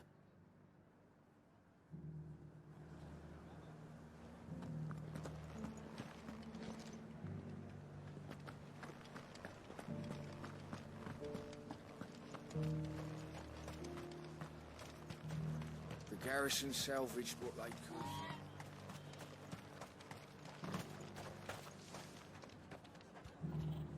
A question, if you don't mind. What do you think of the Duke of Oriflamme?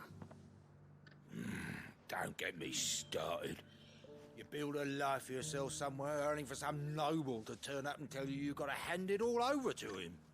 If he thinks his name and his chains give him the right to empty our purses, he's in for a rude awakening.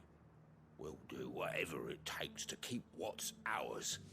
Whatever it takes.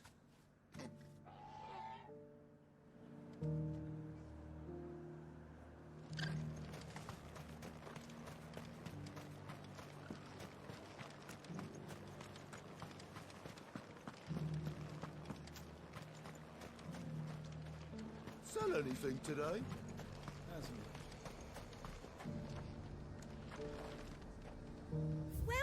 Welcome.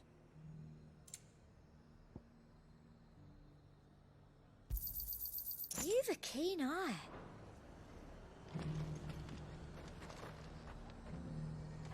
I've been hearing a lot of talk about a certain Duke. Nothing good, I'll wager. Going around acting like he owns the place. And with hardly a word to the dame. This is her town, not his. I take it you'd rather she was in charge. As far as I'm concerned, she still is. Just need his eminence to sod off back to Oriflamme. Well, the people seem united enough. What about the soldiers?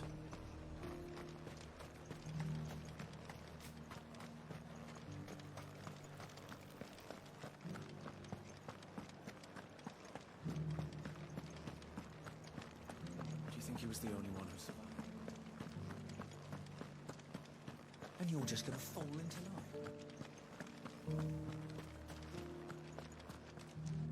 Excuse me, do you have a moment? I wondered if you'd mind sharing your thoughts on the Duke of Oriflamme. Well, he's made a lot of enemies coming in the way he did. I mean, look around us. You can see the state the realm's in. The traders might not like having the screws put on them, but if they volunteered a few more of their hard-earned gil before things got bad, maybe they wouldn't have to. think the Duke's got a point when he says rebuilding the Empire is the best way of making sure we're all protected. And if that means people who don't know one end of a sword from another have to make way for those who do, well, that's just how it goes.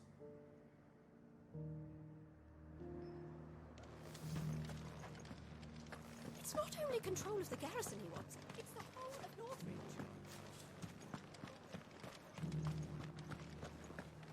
Well, what do you think? What do I think?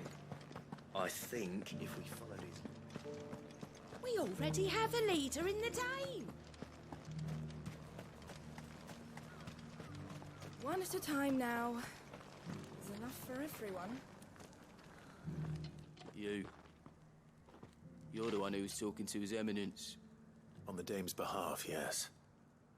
I was trying to persuade him not to take the people's goodwill for granted, but it seems my words fell on deaf ears. What do you think of his plans? I'm a soldier, mate. He tells me what to do, not the other way round. Listen, I've got nothing but respect for the Dame, but I've got a family to look after. That's where my loyalties lie, not with the town or the Empire, but with my wife and children.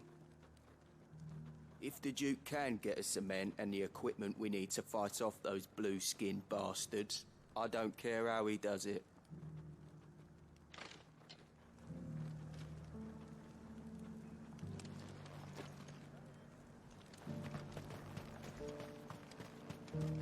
Sabine, you are embarrassing me. You're embarrassing yourself. I hear the Duke of Oriflamme plans to turn this town into some sort of fortress.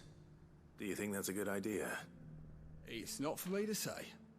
All I know is that unless the Emperor orders me otherwise, His Eminence's word is law. Look, no one likes all these taxes and tariffs, but empires don't come for free. Once Sandbreak is back on her feet, we'll all reap the benefits. Let's see what Philippe makes of all this.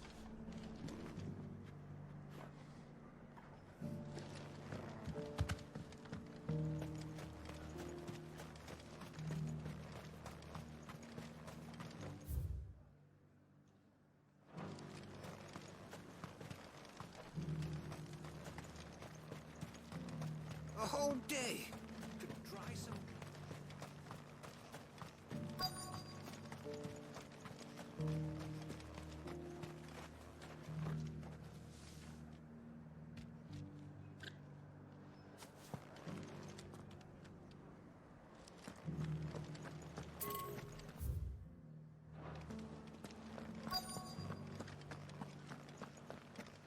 Welcome back. Wraiths give you any trouble? Captain, do you have a moment? For you? Certainly. Clive, wasn't it? Thank you for last time. How can I help you? I wanted to ask you about the Duke of Oriflamme. Do you intend to go along with his plan? But to tell you the truth, I'm in two minds.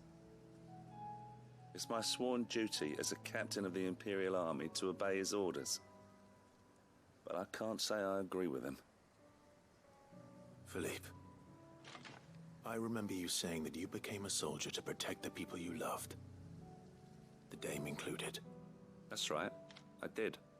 Well, she doesn't agree with the Duke's orders either. She thinks they could tear Northreach apart.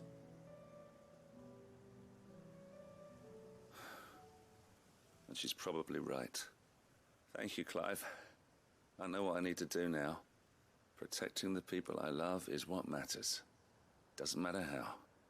Well, duty calls, so I better go. Thanks again.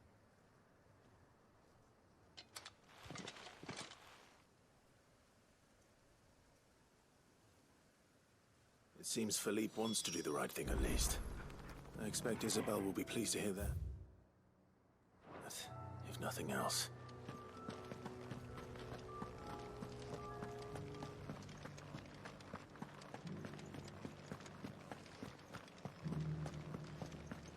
Well, what do you think?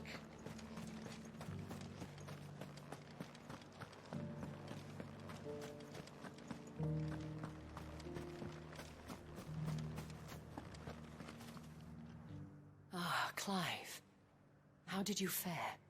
Were you able to speak with the Duke? I was, but...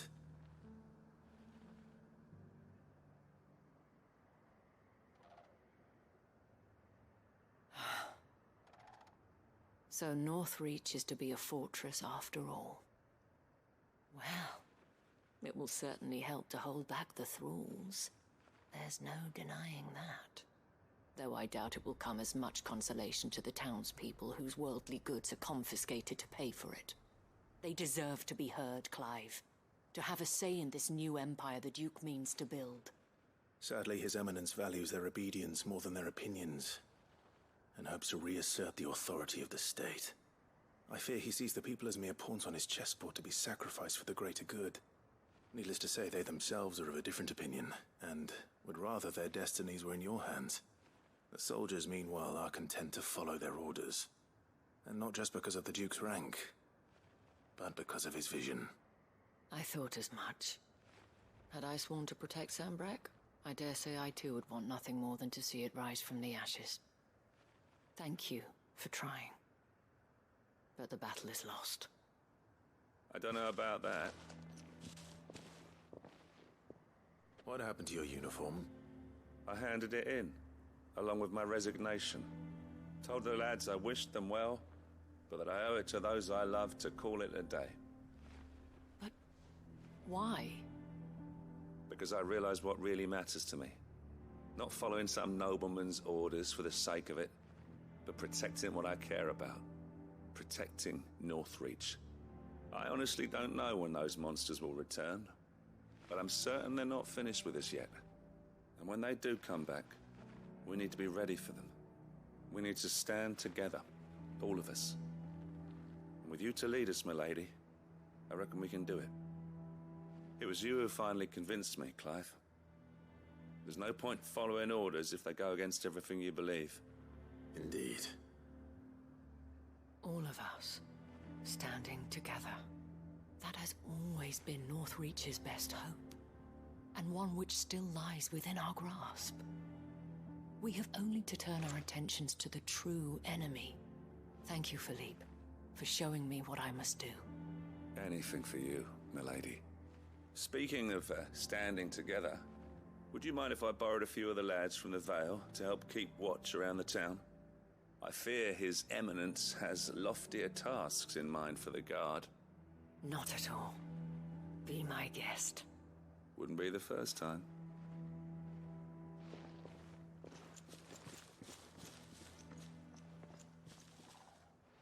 There may be hope for Northreach yet. Especially with men like you and Philippe to champion our cause. I, for my part, shall continue to work upon the Duke, in the stubborn belief that I might still tempt him into joining hands. But I suspect I shall have to call upon your aid again. Until then, Clive. Until then.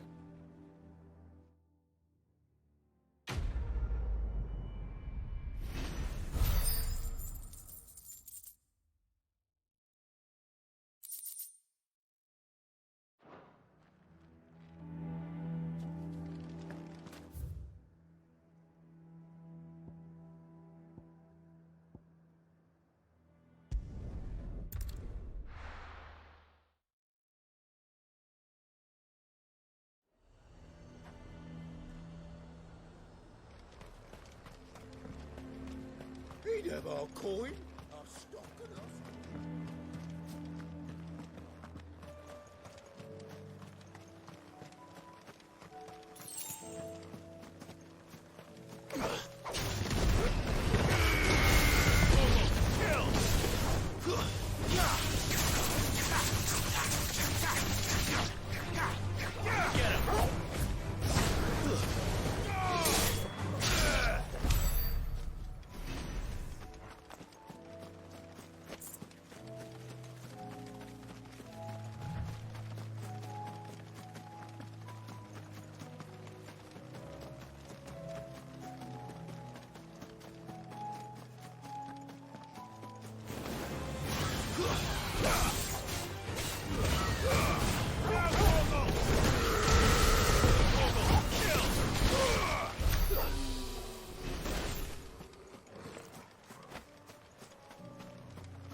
Enough of you, are there?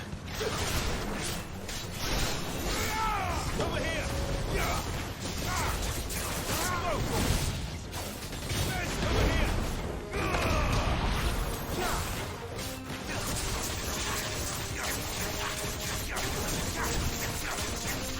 Get him!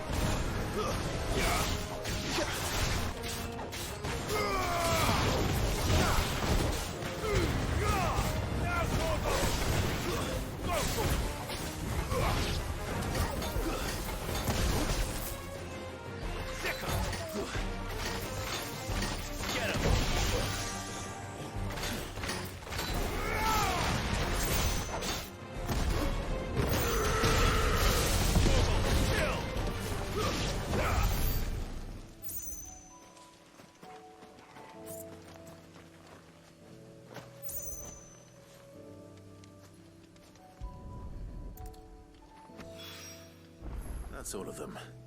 Owain can uncross his toes.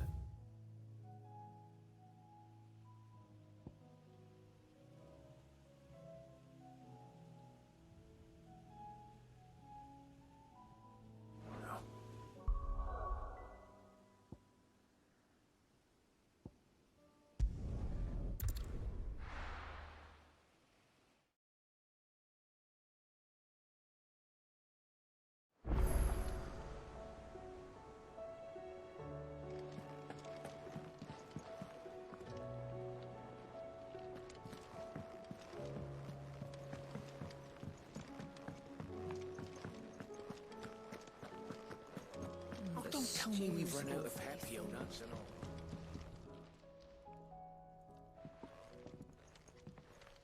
Ah, the man himself.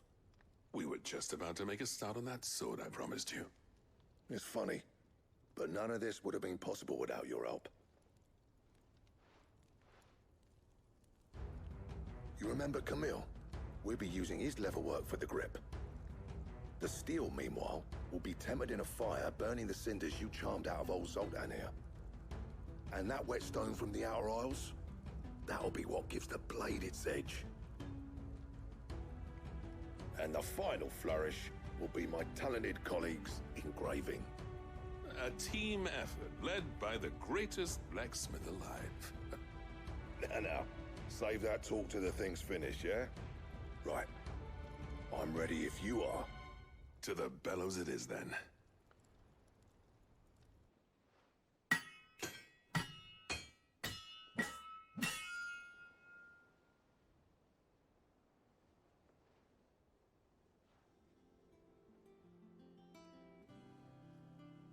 Well, bugger me. We actually did it.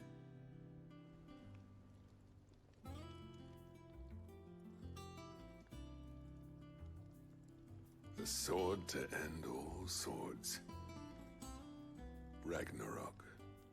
It's quite something. I, trust you'll take good care of it. Thank you. Both of you. So, does this make you pair the greatest craftsman alive, then? This? Nah. This was just following the footsteps of the greats of old. It'll take more than that to earn us our place in history. But we're up for the challenge. Here. A list of materials. Zoltan and I got talking on the long road back from Dravost. We reckon with those items there, we could craft something even better than the Ragnarok. Something worthy of a legendary outlaw like yourself. That's a weapon I'd like to see. You leave this list with me. I was hoping you'd say that. One legend at a time, eh, lads? Before you start on the next, who fancies raising a cup to friendship reforged? Good idea. No more drinking to forget my past. It's about time I had something to celebrate. Then tap the kegs! Vulcan's boys are on their way!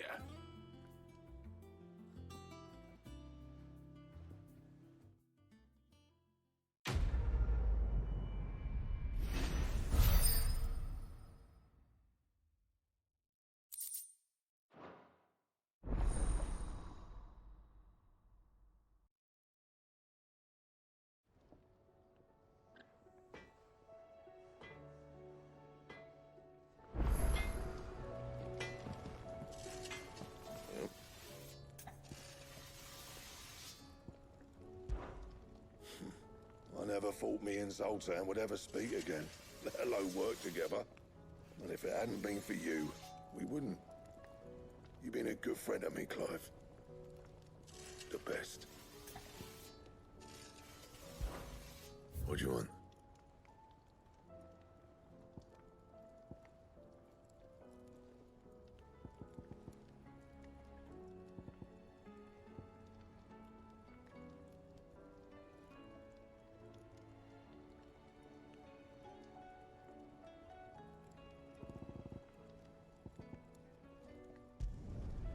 Not bad, if I do say so myself.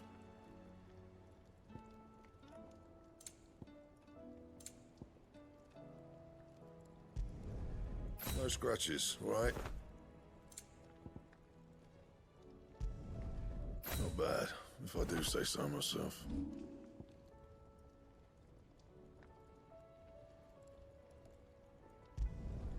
Yeah, that should do you.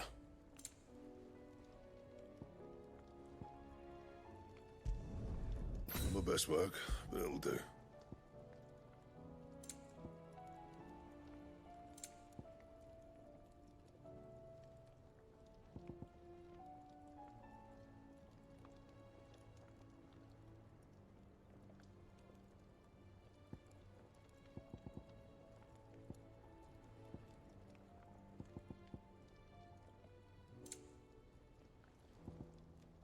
Anything else?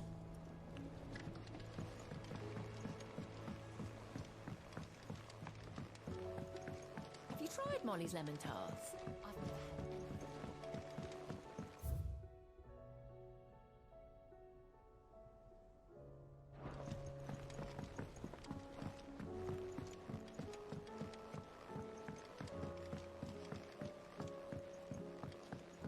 Canva lost.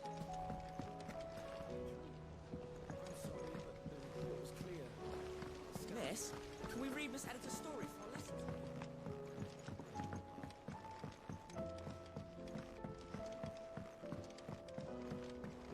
With Canva in the hands of Akashic. Ah, Sid. Wasn't expecting you back so soon. So, is it good news or bad? Good, thankfully. Here. That's brilliant! Thanks a blimmin' million! I'll fit 'em to the smelter right away!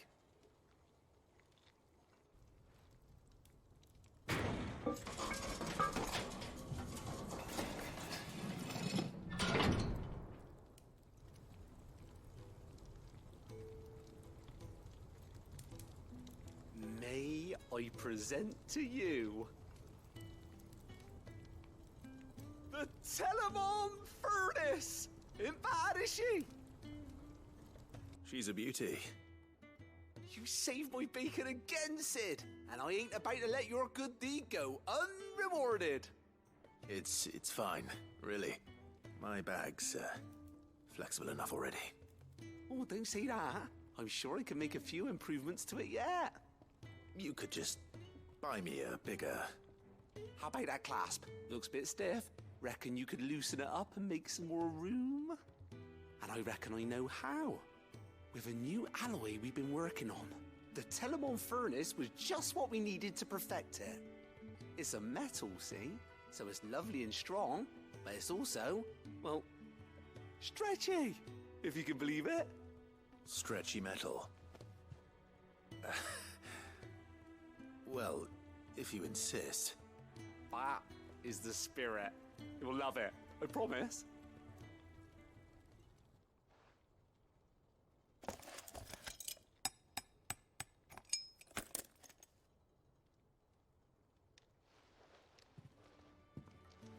So, what do you reckon? It's actually quite ingenious. Thank you, Owain. Shh, don't mention it. You earned it. And I wanted to get some practice in using that metal anyway. Reckon we'll have all kinds of uses for it around the hideaway. Can't think of any right now, but that's our job, innit? Dreaming up new ways to make life easier around here. Maybe even out there, too. One day, the whole world's gonna know about the inventions you've helped us put together. That bag of yours will be the first of many. You mark my words. They'll hardly believe their eyes, I'm sure.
Yote, I brought back all the stone and water I could find. Will this be enough?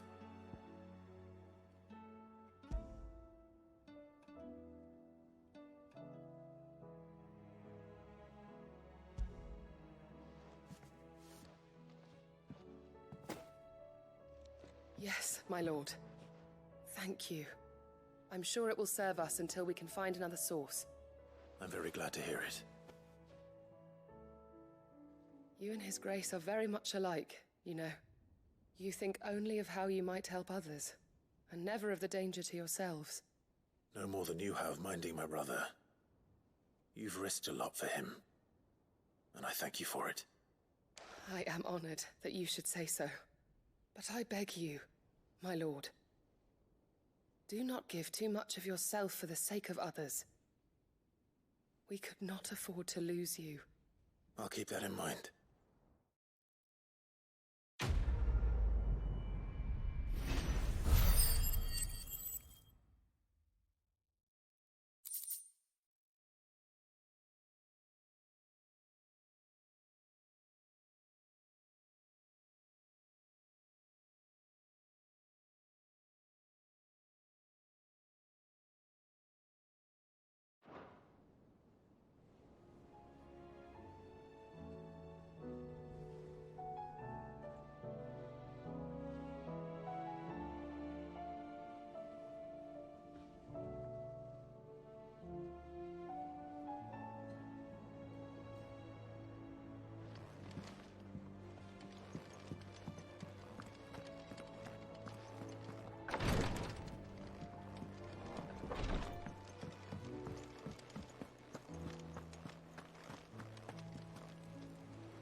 help you today, Clive? Come to claim your just desserts? All yours.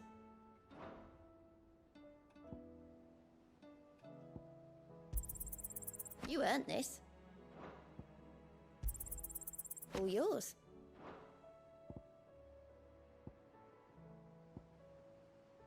Come again. I may have more for you. How do you split the sea, you reckon?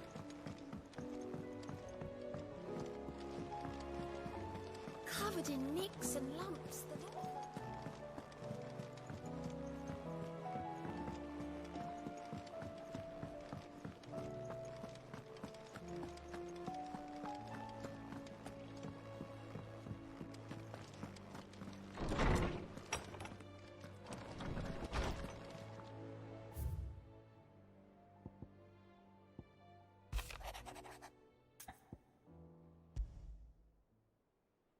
There's no way of knowing if Doris will confide in me, but I can speak to her at least.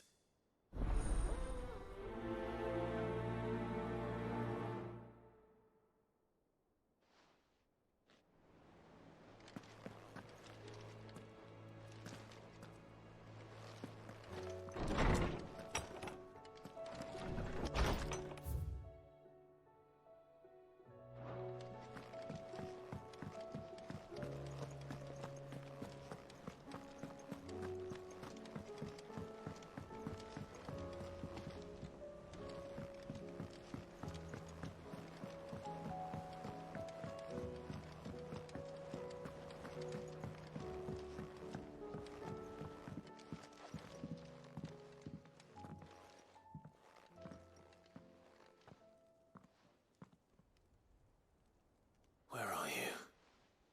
Can I help you, Sid? I'm looking for Doris. Is she here? I'm afraid not. She's at Martha's Rest on a job. My job, actually. When she heard what the mission was, she insisted on going herself. Alone. Did she? What was the mission? Following up on some new information. Once they'd settled in, the bearers you helped liberate in the Dragon's Eyrie were keen to talk about their imprisonment. And about their captor. The slaver Cole's team were tracking when they were attacked by the Beastmen. I'll go and find her. She's at Martha's Rest, you say? If she's not moved on already, yes. I hope everything's all right. Why would Doris insist on going alone? Maybe Cole was right to be worried.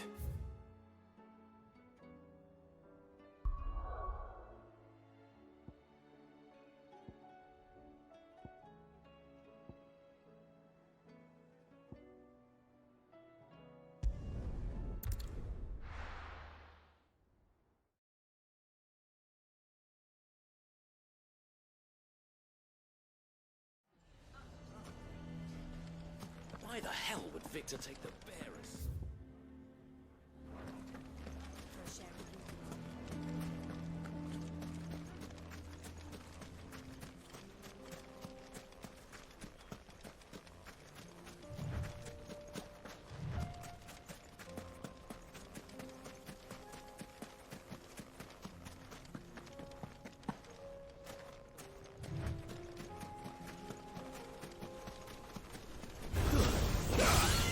Yeah.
Stay close.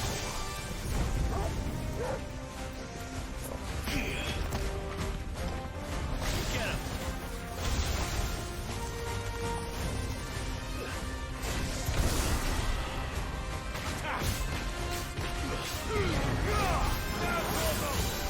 This one.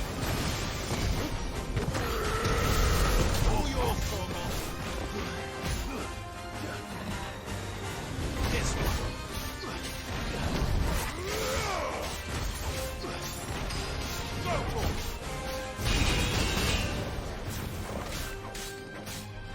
This one. Go for it. This one. Go for it. Get him.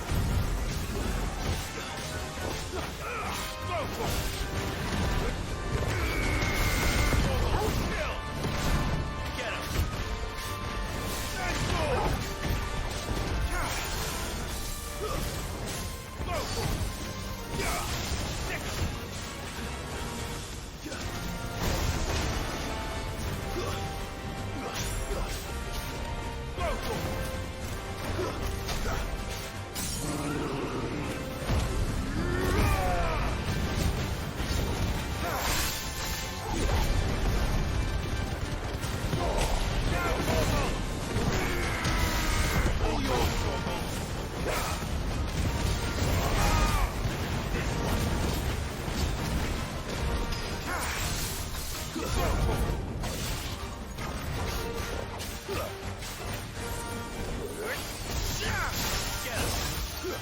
Go for it.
Should have picked on someone your own size.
Doris should be somewhere nearby.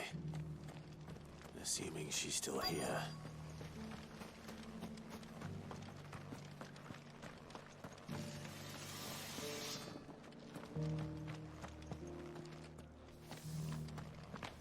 doesn't still hurt, does it?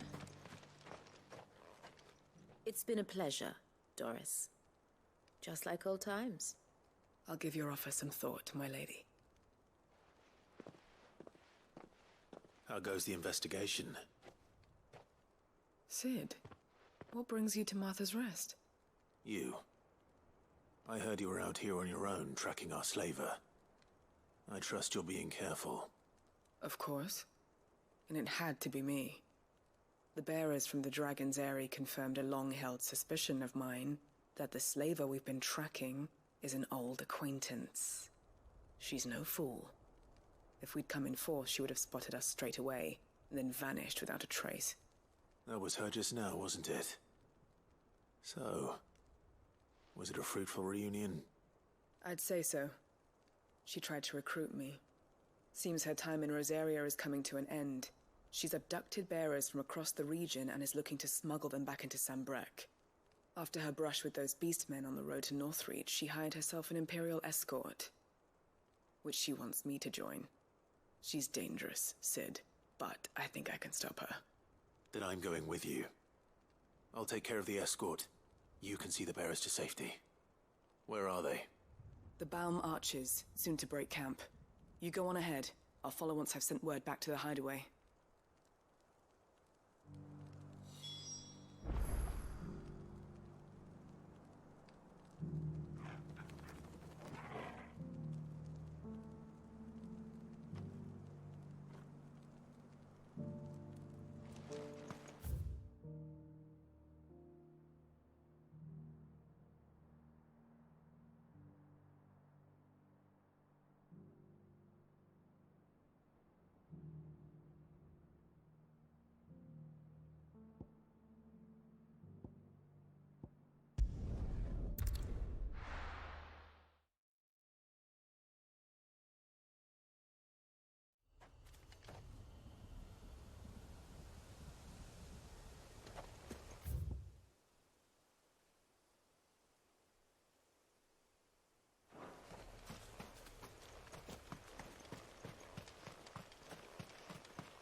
This one.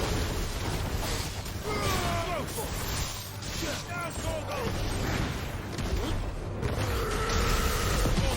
Kill. Get him.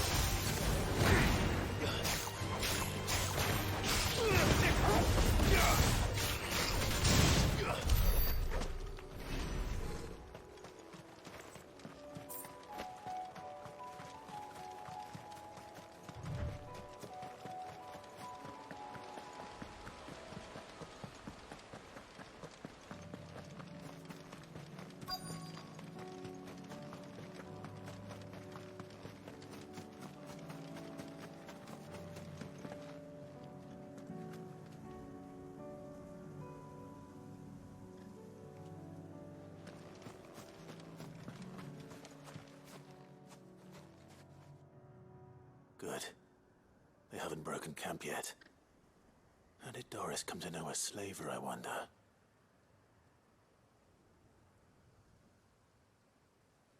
We've waited long enough. She's not coming. Ready the bearers. We're leaving. Back to civilization, is it, Mom? With all haste, lest any of you lackwits start talking like these feckless bumpkins. I presume your men are ready. We've suffered too many delays as it is. Any more and I'll be docking your pay. Yes, Mom. Oh, but before you go, it appears we have company. Kill him. You're welcome to try.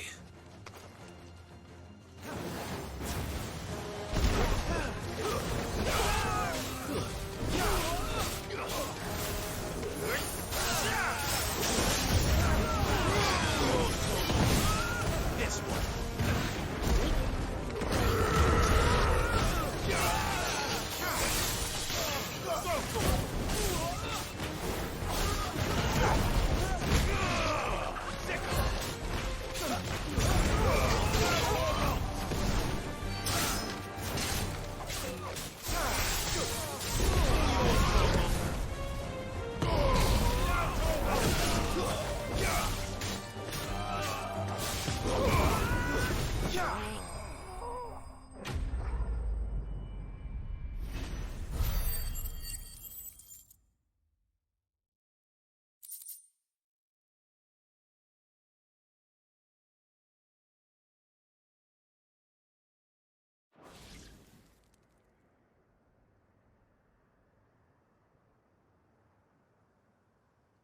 So much for your escort. You'll forgive me for not avenging my men. I'm not the swordswoman I used to be. I surrender. Do with me as you wish, Sid the Outlaw. Sid. Ah, Doris. I take it you're not here to rescue me from our brooding renegade? You know, I always wondered where you'd vanished to. But casting your lot with this criminal of all people... Better fighting for a cause than killing for coin. I'm sorry, Sid. I should have told you sooner. This woman, my former master, once trained bearer children to be weapons in service of the highest bidder. She raised me like a daughter, and I did terrible things to earn her favor. It wasn't all terrible, surely. We had our fun, too. You were always so eager to learn, and had such clever hands. All my other children took either to the blade or to the books. Always either or. But you proved yourself a master of both. That's why I kept you for my own. How about it, my little dagger? Care to swear that blade to me again? I never swore my blade to you, nor will I ever. I fight for a higher cause, to liberate the bearers of this world. Farewell, Master. Thank you for making me the weapon I am. You always were a righteous child. Perhaps that's the reason I loved you so.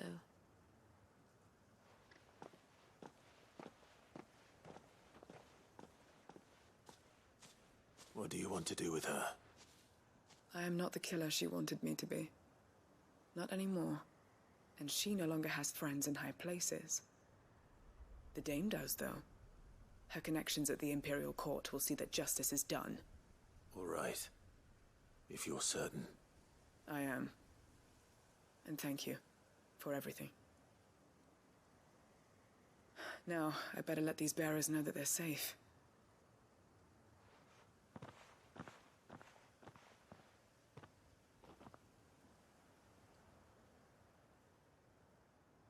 And I should head back to the hideaway and put Cole's mind at ease.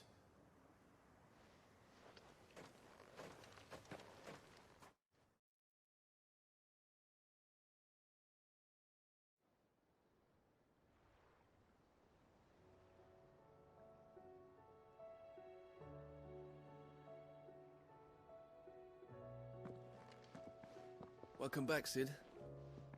Doris's message just arrived. I hear you saved more bearers from being smuggled across the border. With any luck, they'll be joining us in the hideaway shortly.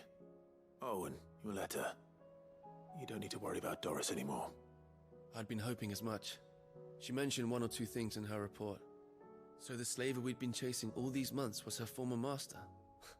Wish I'd known. She's been arrested, by the way, over in Sandbreak. Went quietly, or so we're told. And she won't be getting off lightly.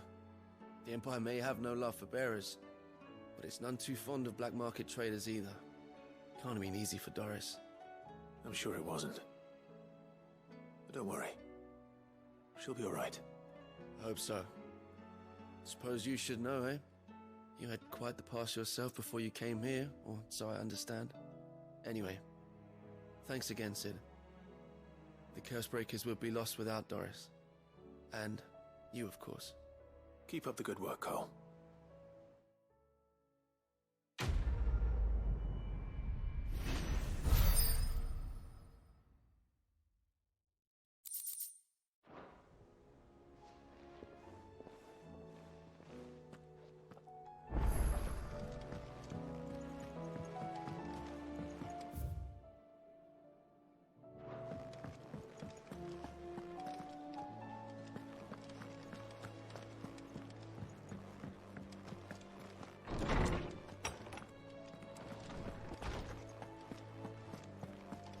I have no reason to assume otherwise. Clive, you must listen to this. Lawsman, tell him. Do you recall when we spoke before on the divinity of Ultima? Well, it inspired me to delve deeper into the subject. And what I discovered appears to agree with the findings of His Grace. You will recall that my quest to uncover Ultima's origins began with the mural at Phoenix Gate. But while I've always known it to be important, its secrets have heretofore eluded me. Now, however, I believe I know where to find the more complete example, one that will reveal all we seek. Master Clive, have you ever in your travels chanced to hear of the Circle of Malleus? I would think not, if you have.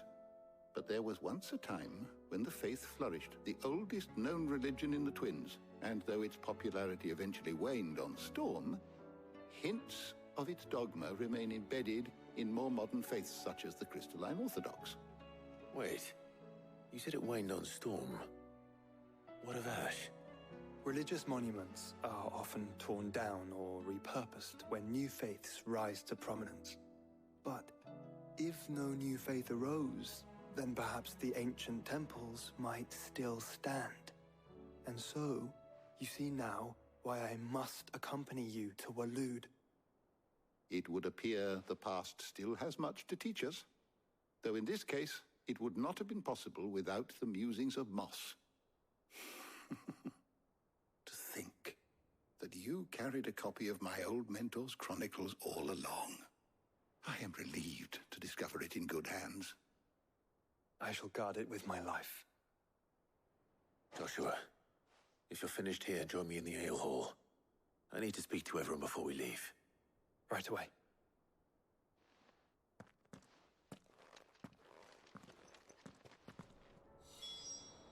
If it please your grace, might I one day borrow? Mid said I could ride the Enterprise next.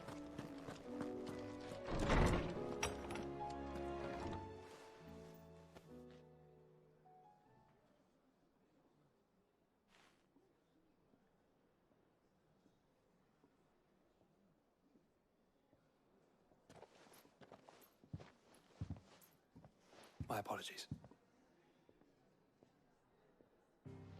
By now you've all heard where we're going and why. So I won't bother you with the boring details, only the important ones. If we attempt to approach Stone here by sea, there's a good chance we'll be sighted and fall prey to the capital's artillery. So instead, we'll disembark on the southwest coast and make for Drake's Spine on foot. I say we, but it's highly likely the entirety of Ash is under the rule of Ultima.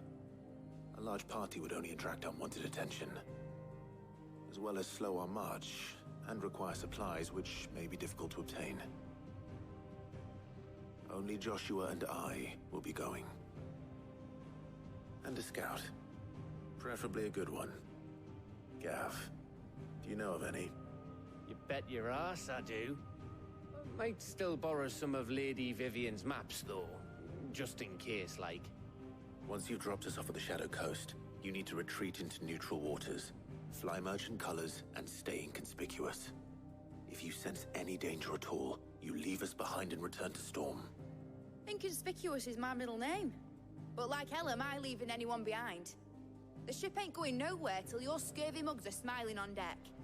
Jill, the Enterprise will appear a tempting target for Royalists and pirates alike. You're to stop anyone boarding. Don't worry. I'll keep the ship and her crew safe. You'll be needing passage home, after all.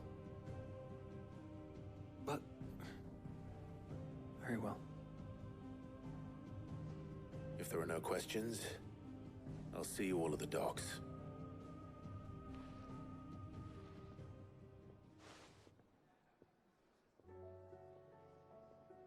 Let me know when you're leaving. I want a word before you go. Of course.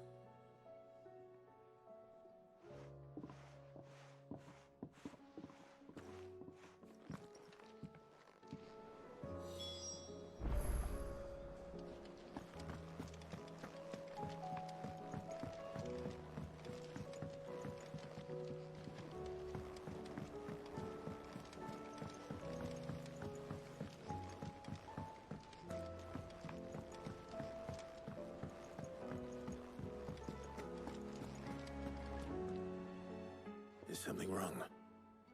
Not at all. Honestly. Can't a man wish his friend farewell? Just wanted to let you know that I'll keep things in order while you're off saving the world. I'll hold you to that.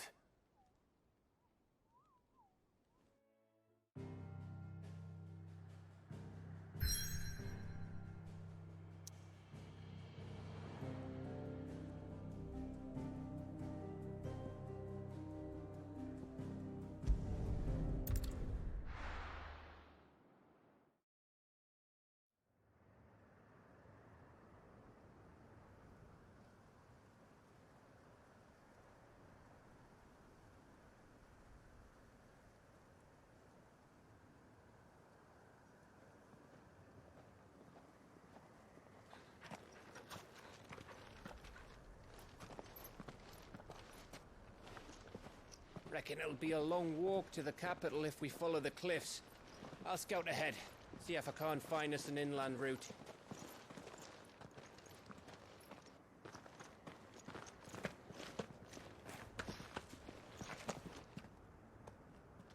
Clive.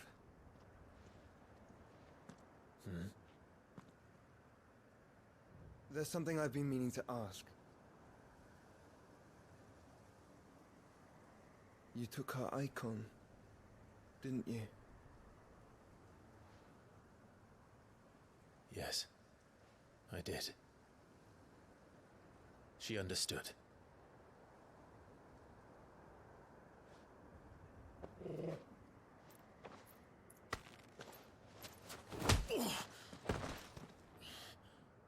Oh, she understood. Understood that you decided to save the world all on your own, and that you'd die without her power. How dare you make her choose? You knew damn well she'd never refuse you. But I will. You can't keep pushing us away, Clive. The world is ours to save, not yours.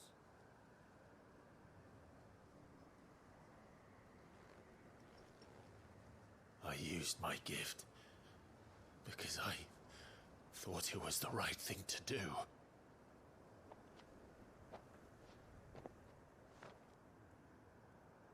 And you truly believe this will save you? Will save us all? I do.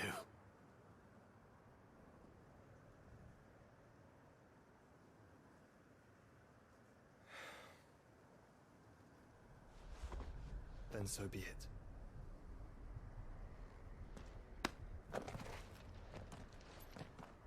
Just don't forget, you're not alone.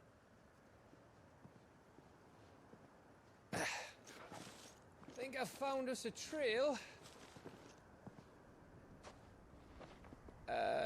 Did I miss something?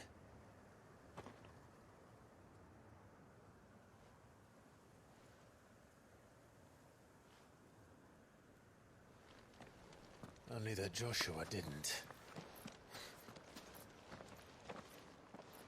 I don't get it.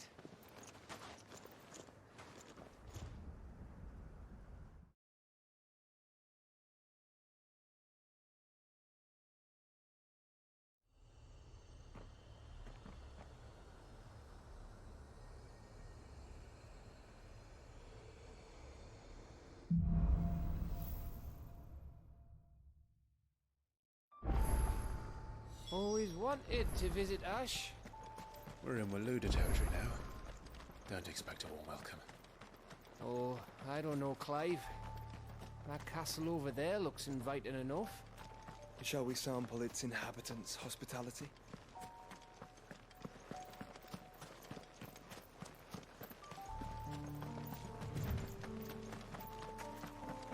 Remember what I said about warm welcomes, Gav?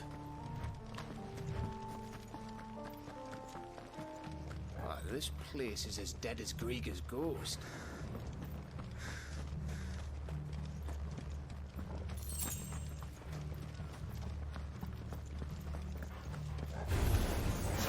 I knew I smelled something. Let's hope the villagers will be out in time.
again. Where the hell are the royalists? Seems you were right about that welcome after all, Clive.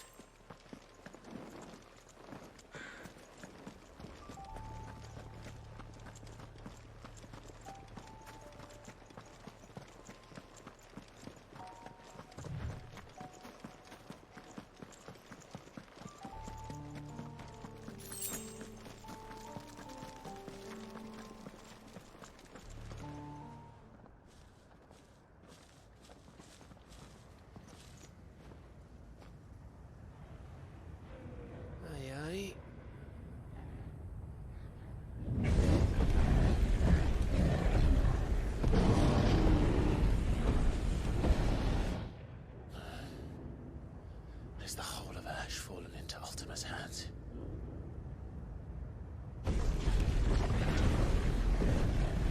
That's no peace delegation. We should send a warning to the others. No. My uncle will have an eye on the coast. I trust he'll find a way to entertain any uninvited guests. Our mark is Drake's Spine, and there's a lot of road between us and it. We press on to Stonehere. Aye, you never know. It might not be a nest of slavering monsters.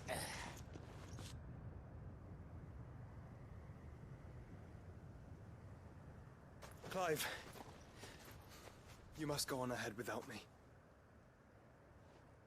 This stronghold is as old as Phoenix Gate, perhaps older.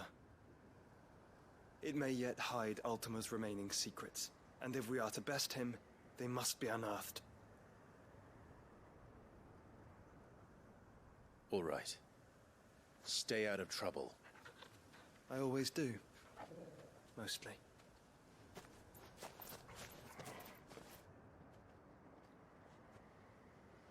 You sure about this? About leaving my brother on his own. Of course. Mostly.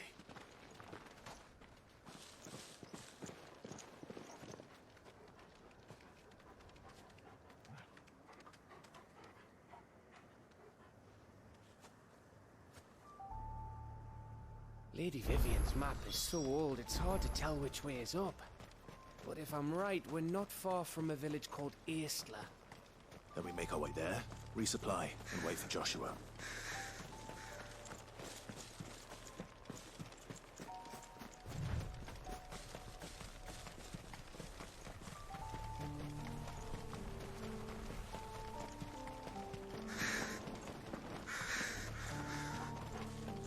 This place reeks like a mobile's arsehole. Though I'm guessing it's not the smell that will kill us. This one. Yeah!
Bahamut's breath.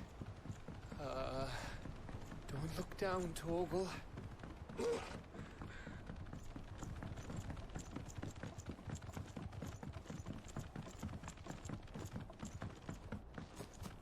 That must be Aistla.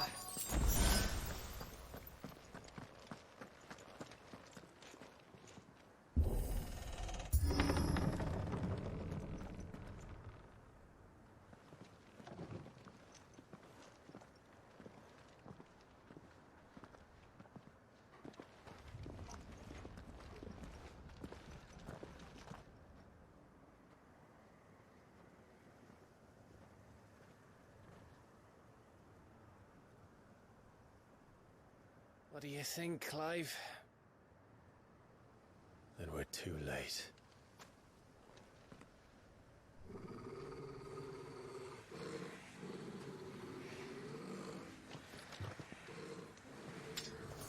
Damn it. They're all turned. There's nothing we can do. I wouldn't say nothing. No quarter down!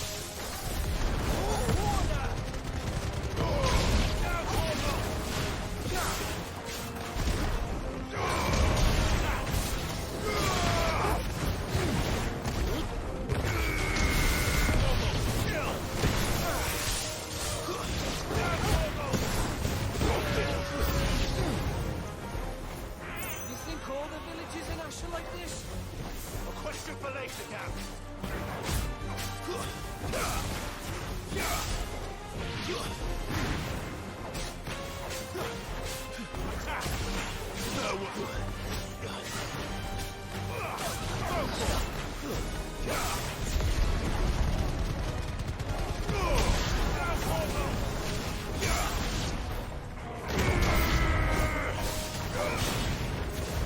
Here they come!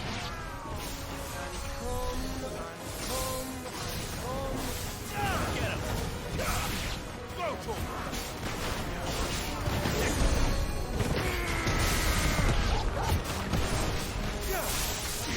All yours, Torgal! Stay down! Get him! It's a attack!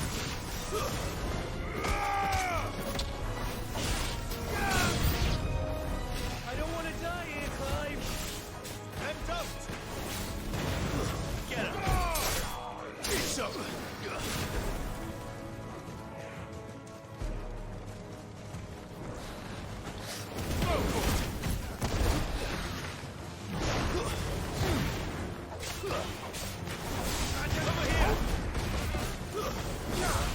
This one.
Gav.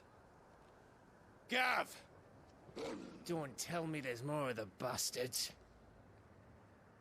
Oh, fuck.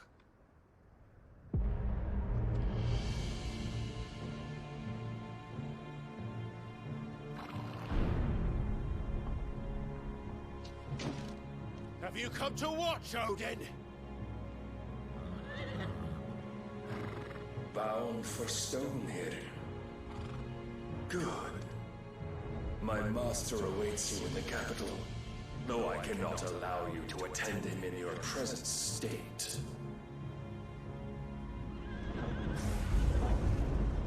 And how are you going to stop us? Why, with this!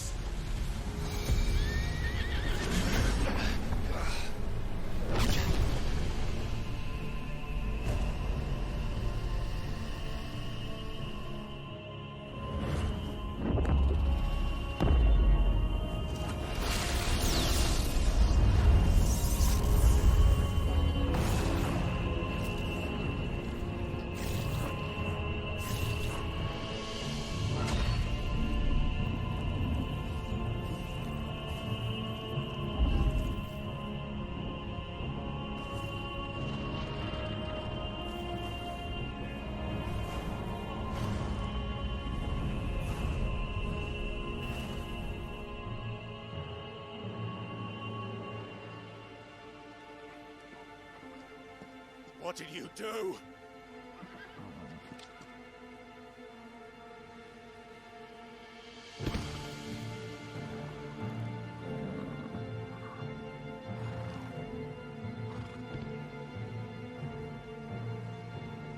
If the vessel would see the path opened, it has but to ask. I shall see that my master's prize is made presentable.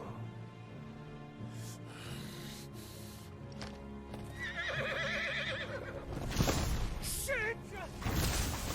No!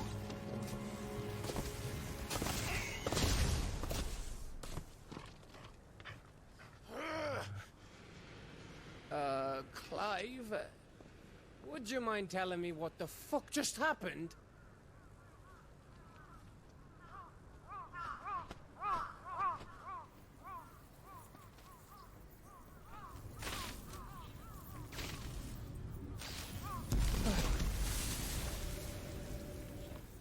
Oh, you've got to be.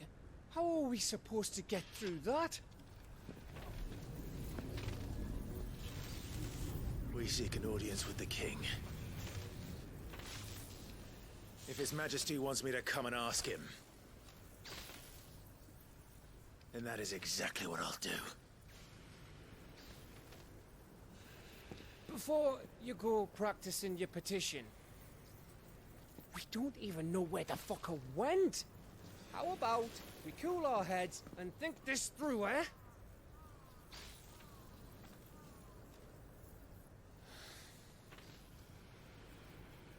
All right. Maybe there's something here we can use.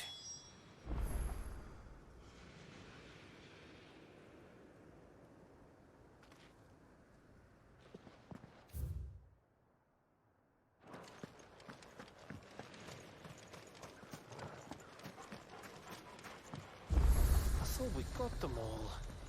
So did I.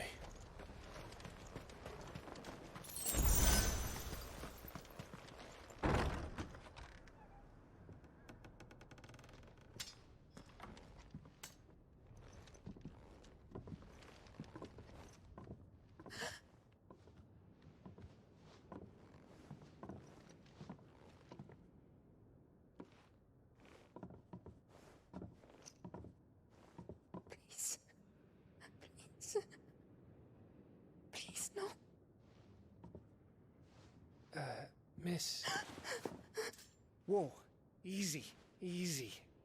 We're not turned, all right?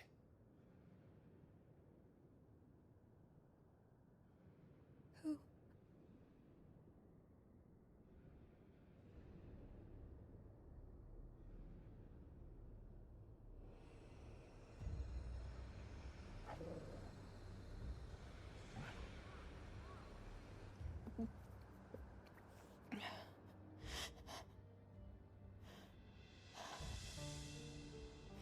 My thanks, kind travelers.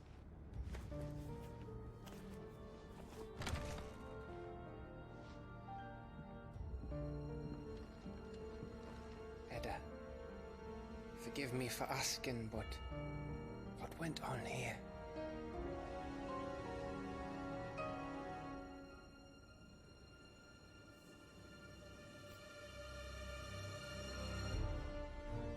It all started when the skies changed. The elders said it was the Arche. One by one, people went mad. Minds taken by the ether. Till only I remained. By then, I was too far along to run. And then the nights came. And I didn't know what to do.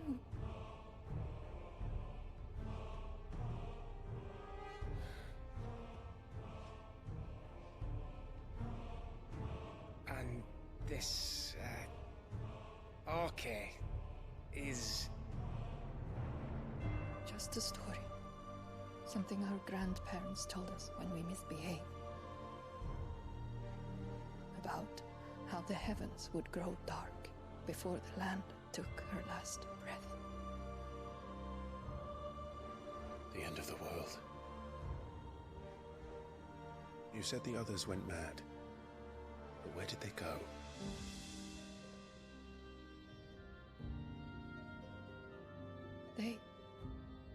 They all left. Drawn east to the tower, to Reverie. The elders, the healer, the blacksmith, my husband.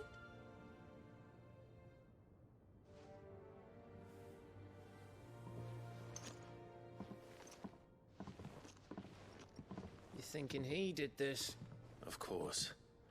Who else could it be? You were in Canva. You saw what he did to the people. But then what about her? How come her nut hasn't cracked? The baby, perhaps? Could be protecting her from the ether. I can't think of any other explanation. You mean... it's a bearer? It won't matter what it is once Ultima's magic takes hold. Time's running out.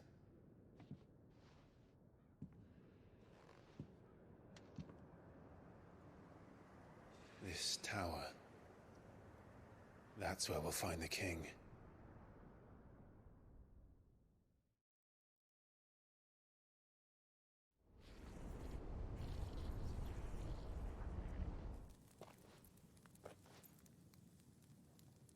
I knew it.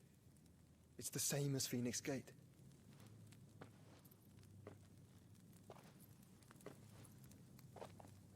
Which means at the end of these stairs should be...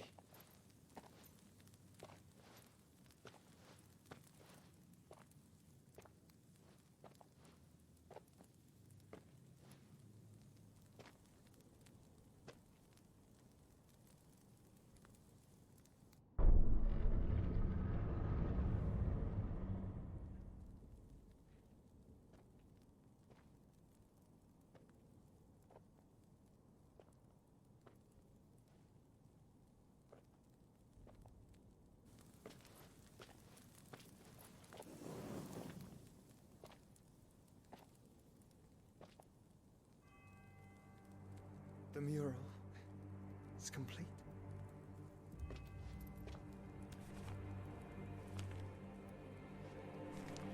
Ultima and this vessel, Ifrit. Garuda, Ramu, Shiva, Titan, Bahamut, Odin. Even Leviathan the Lost is here. But where is the Phoenix?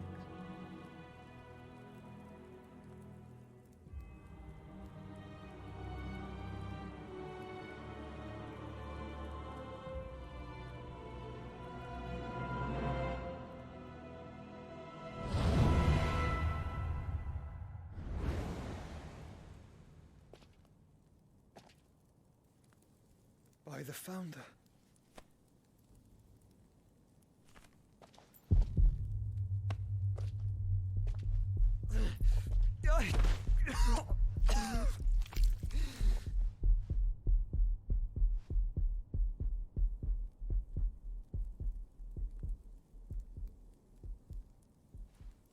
So that's what you want, isn't it, Ultima?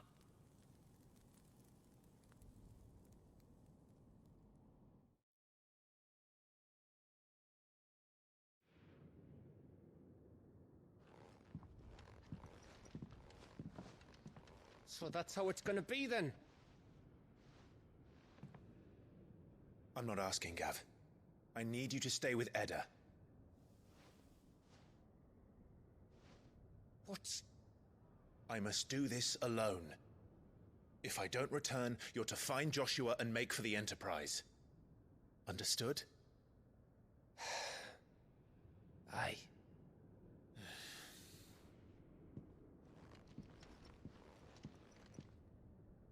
Just don't you go dying on me. Sid's name suits your miserable mug better than mine. Don't worry. I haven't finished with it yet.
Barnabas is controlling the Akashic, then wherever he goes, they'll follow. And so will I.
Get him!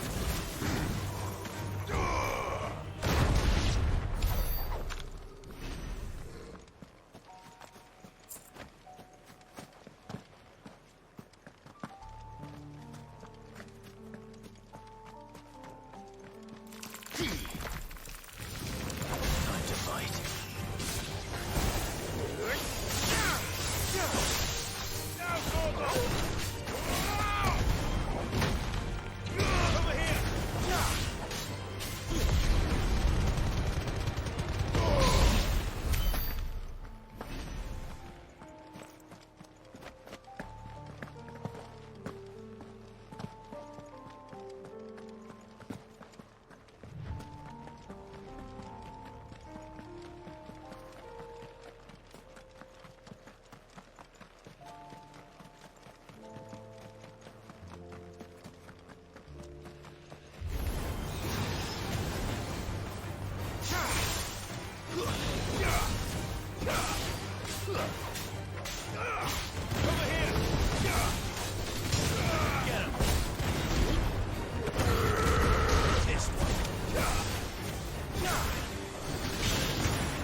This is it, boy.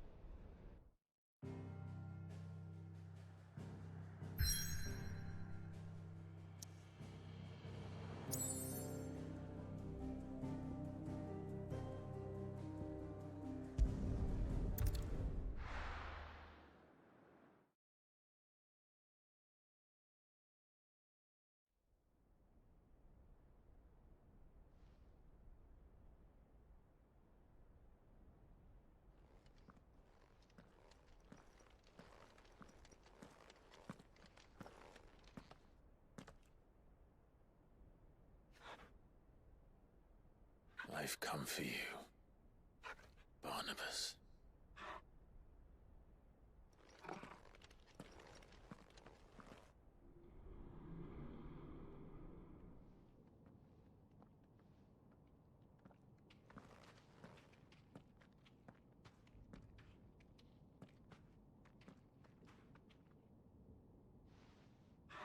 Stay close, Torgal.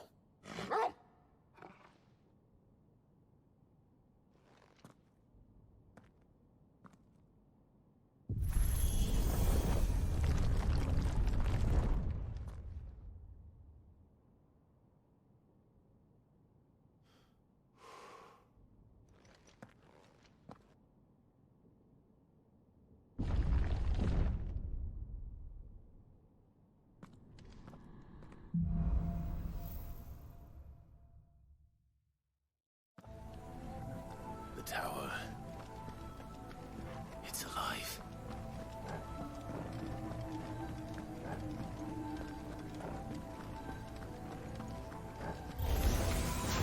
More echoes of the fallen.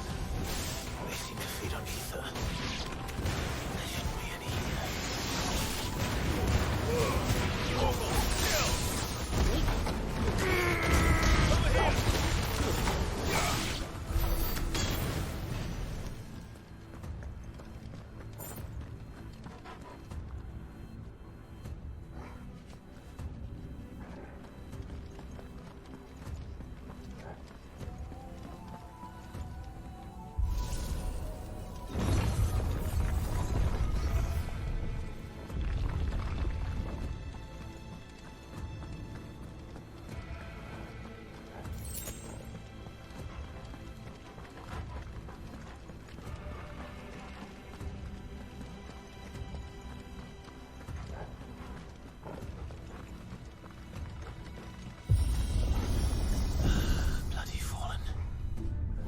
Floors seem to have a mind of their own.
If I were Barnabas, where would I be?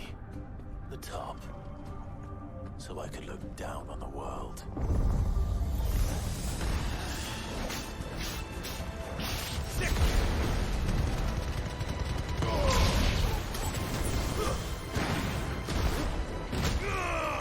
Get him!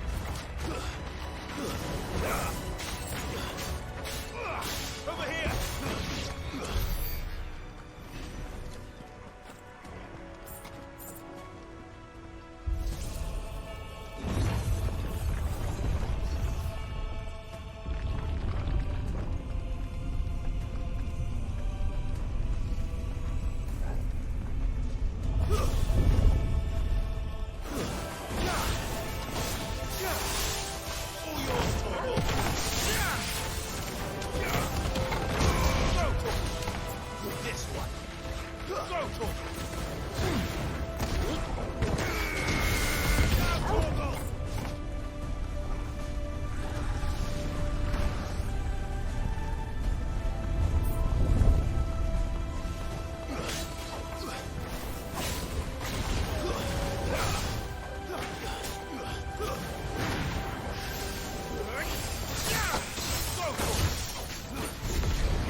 What was that thing? Hopefully there aren't any more.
Almost there.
He's here. I can feel him.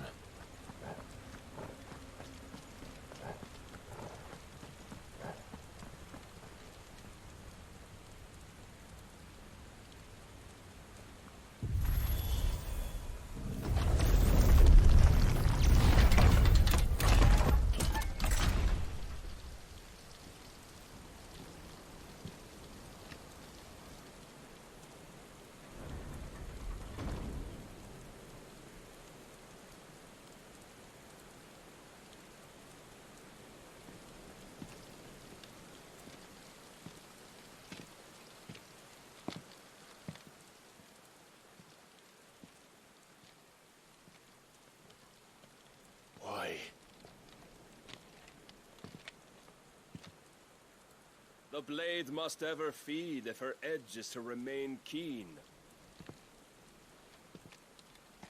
Butcher. What care you for these worthless creatures? They are nothing. Weak from the moment of their conception, ever longing for power not theirs to command, they turn unfailingly upon themselves. Like sheep, they roam in filthy flocks, eager to trample those few gifted a fleece of gold. Or that they might feel contentment with their pitiful existence. Prejudice and persecution, severance and strife, every earthly wrong springs from the malice in men's hearts. Malice born of the pain and suffering that is free will. Its corruption is gnawed at your being from the very moment of your birth. You're wrong. It is no corruption. It is who I am. Every choice I make, right or wrong, gives me reason to carry on. And carry on I shall. Not as a puppet, but as a man. Which are you?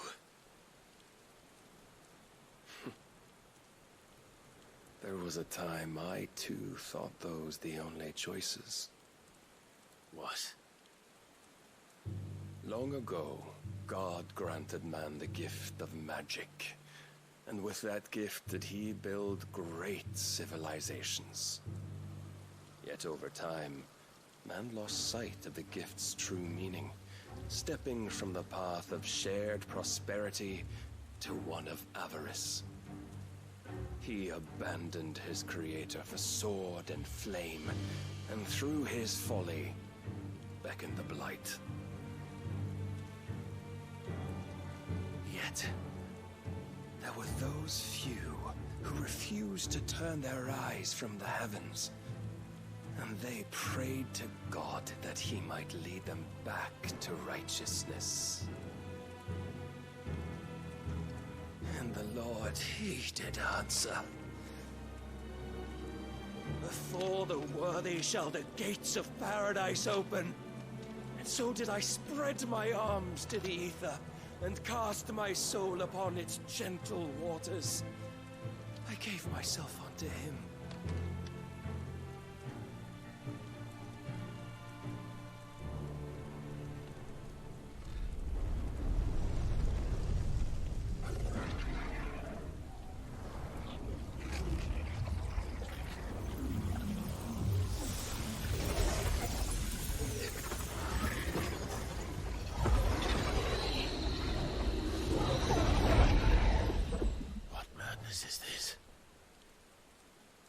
Worth proven, the Lord charged me thus.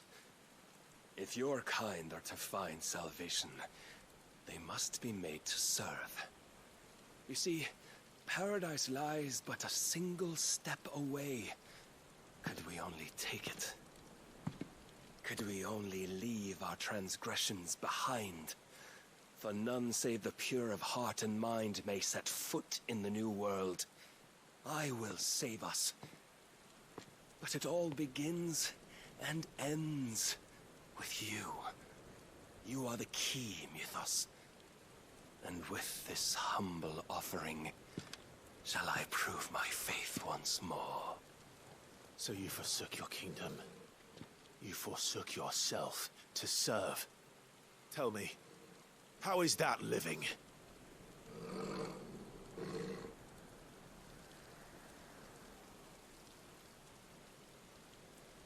What you seek to provide is not salvation. It's anything but. Life is about always having a choice. Take that away, and we might as well be dead.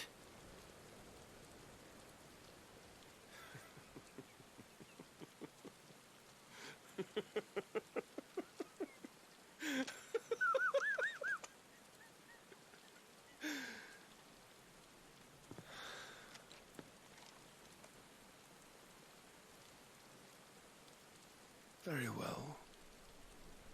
Come then. Show us the strength of your will. It's not the strength of my will that should worry you, but the weakness of yours.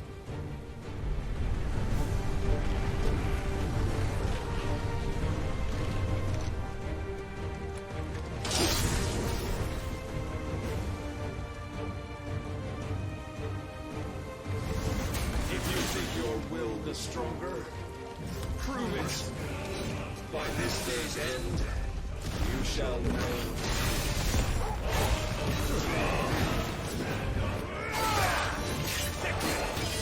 Show me more!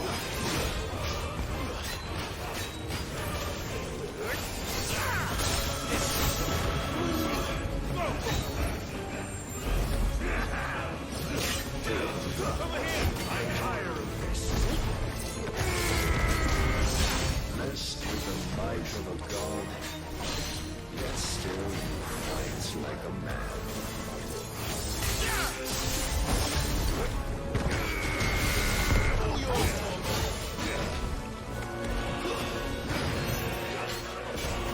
You will obey.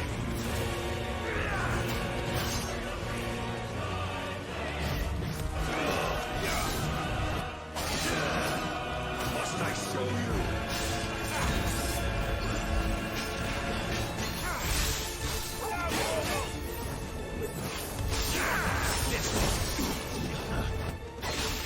When will you see? Oh, your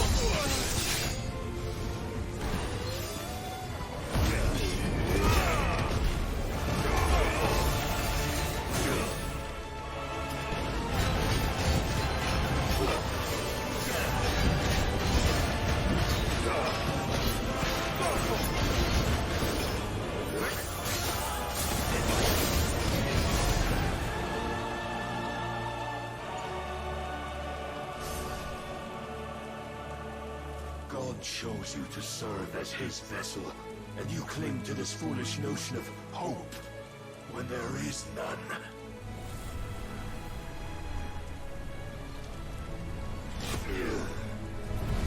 Fuck!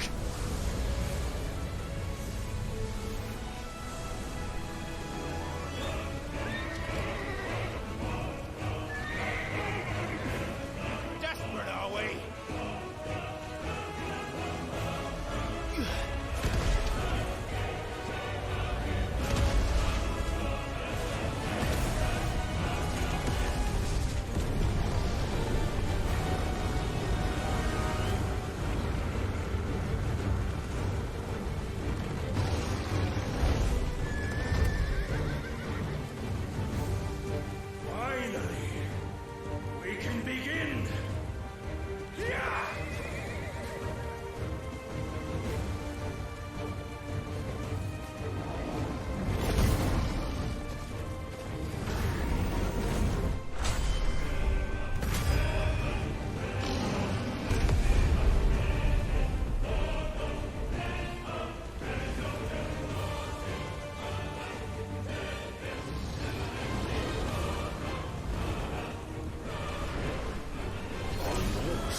been shown the path. Now you must follow it. Free yourself, Mythos. You will not defeat me otherwise. We'll see. Perhaps you still have persuasion.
You admitted defeat the moment you turned your back on us. When you turned your back on the truth, Barnabas. We are not as weak as your God believes.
What are you waiting for? Men know nothing of strength.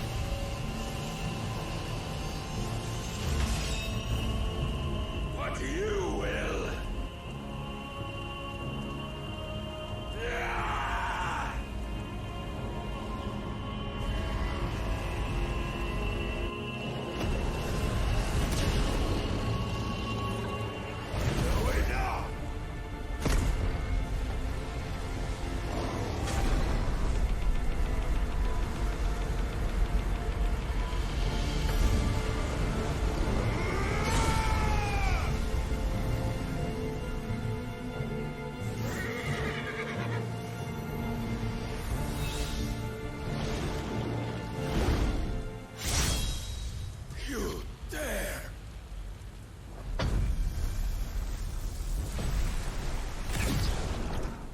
Could it be you've made a weapon of your weakness? My apologies.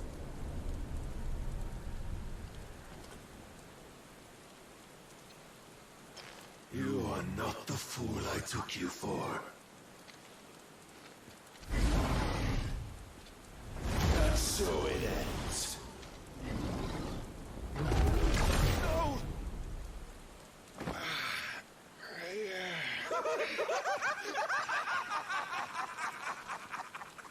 Don't tell me you are tired, Mythos! Your stubborn defiance has stirred my long-becalmed heart, filling it with a joy that I have not known for generations! I had thought the tantalizing kiss of self-indulgence a dream forever out of reach. And now that its sweet ruin courses through my veins, I shall not be quick to relinquish it. Show me your work, Mythos, that I might revel in it!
From my head.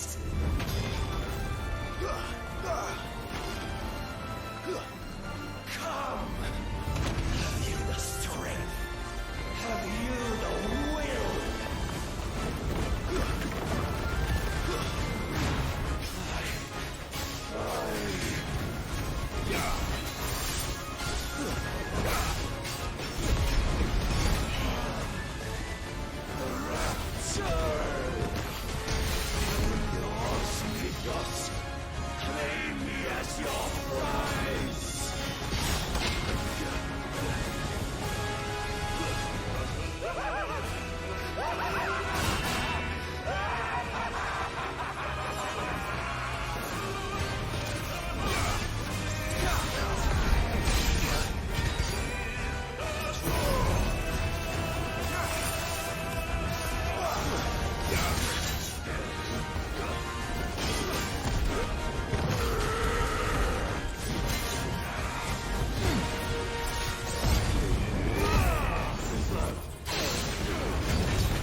The day is at an end. And we both know the truth. It is I who stand victorious. My will that prevailed. Your will? No. It was his. Clive Rossfield.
Perhaps there is strength in will. Would that I had not relinquished my own.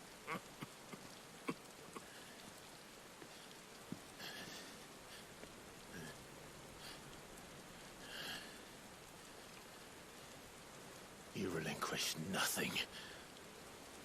What was it, if not will, that made you strive for a new world? Strive to win your master's approval?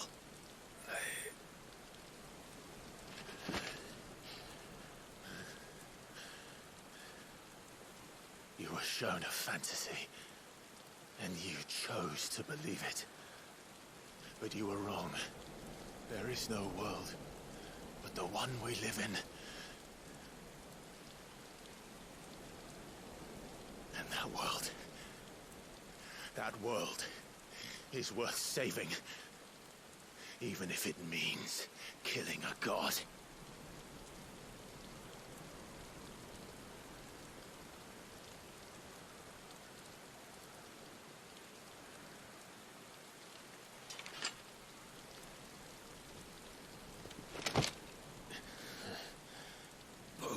Words from one who has served the Lord so well. This is pointless.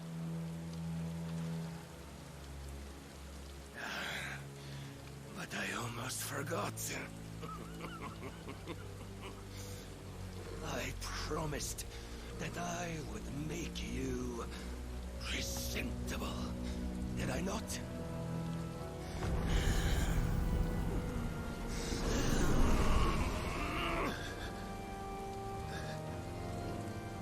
We shall fulfill our destinies, just as the Lord's Mother Crystals have fulfilled theirs.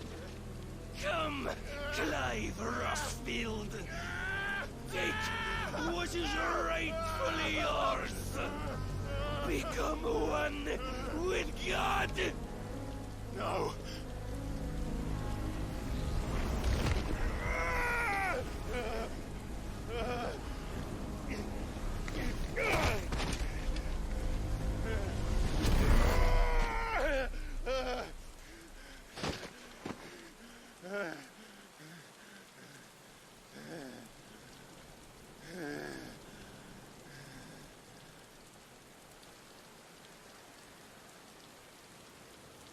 At long last, salvation.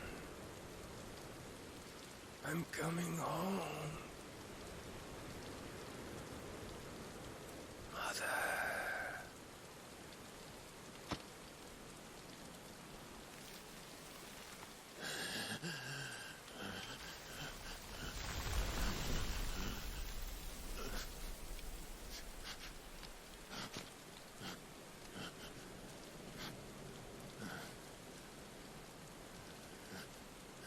Tell me, how does it feel? Show yourself! Face me!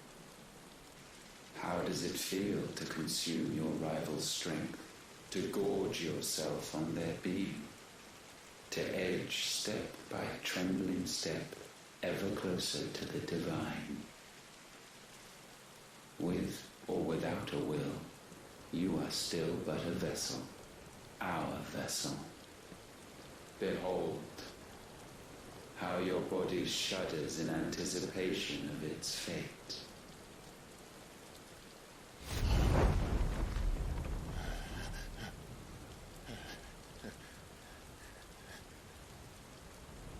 Oh, it's not yours yet. No. Come then, O wayward child. We shall await you upon the back of the first worm. There all shall end and begin again.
Quickly, my lord, quickly!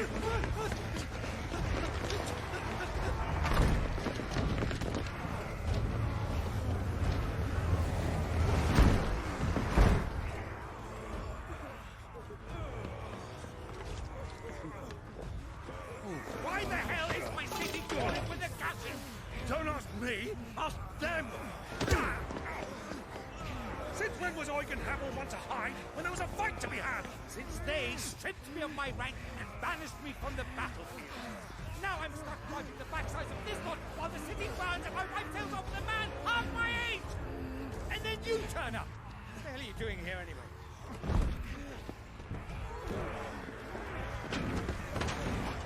What indeed? The enemy numbers 200,000 or more, counting yours. There are simply not enough soldiers garrisoned in the capital to repel an army of that size. Then one of the central keep, held by a contingent of soldiers and bearers from the surrounding boroughs. They are the sole reason it still stands. And all it took was an army on their doorstep to bring them together. The prospect of death does put things into perspective. Perspective. Perhaps it's what we've lacked all along.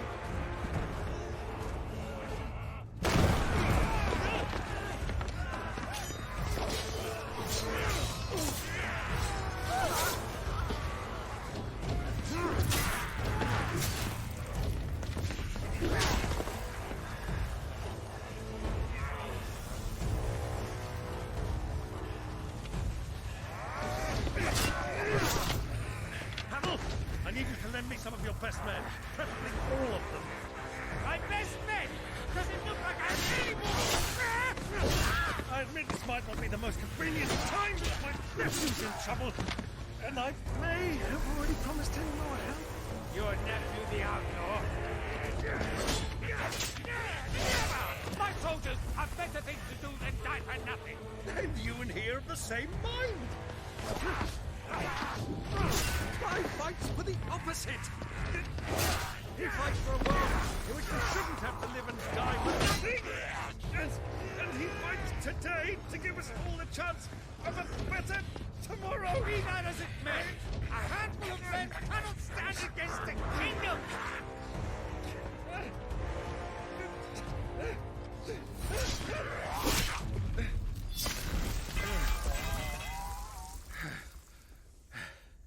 Then mayhap they are the wrong men. Well, I'll be damned. Our numbers are few, but I shall rally as many of my dragoons as I'm able. You, apprise the Lord Strategist of the state of the city's defenses. Yes, Your Radiance. And you would fight alongside us? I owe the Phoenix a debt.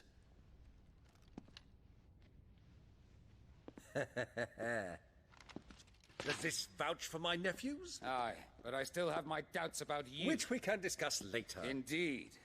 You said you had men garrisoned in the keep. Captain, do you know how many yet remain? Allow me to confirm. Commander? Whatever their number, Randalar will be needing Gather the them bodies all. and build a pyre in the courtyard. Quickly. Terence. My lord.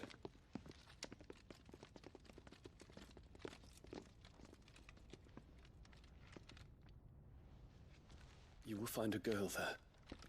A girl? We are in the middle of a war. I owe her my life, and I always pay my debts. You are to see that she is provided for. Dion, I cannot leave. But you shall. If I am ever to be worthy of the forgiveness of our people, then I must earn it. And I must earn it by my hand, and my hand alone. Know that I do not ask this lightly. And know that I will do it.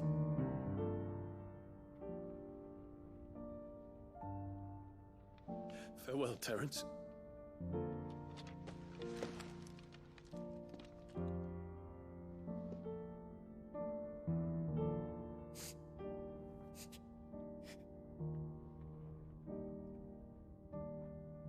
Farewell,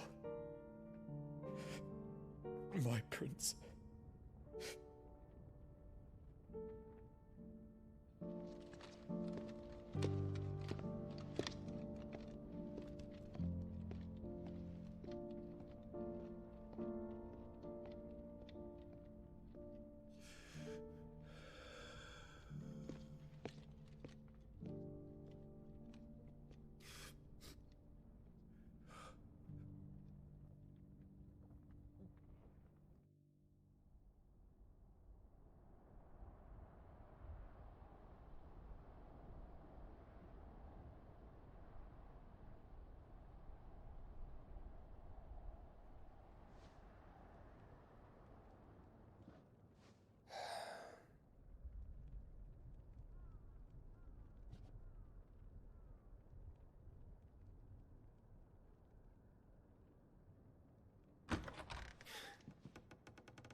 Clive. Thank fuck.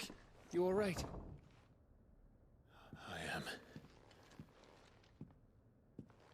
But I'm a damn sight better for seeing you, Joshua. And Barnabas. The king is dead.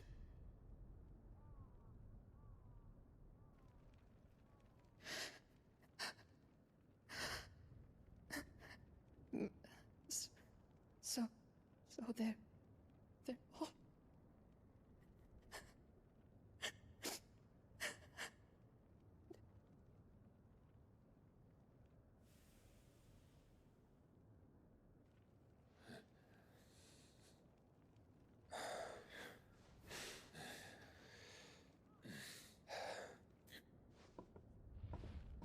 they are, but so is their killer. He can't hurt anyone anymore. You're safe.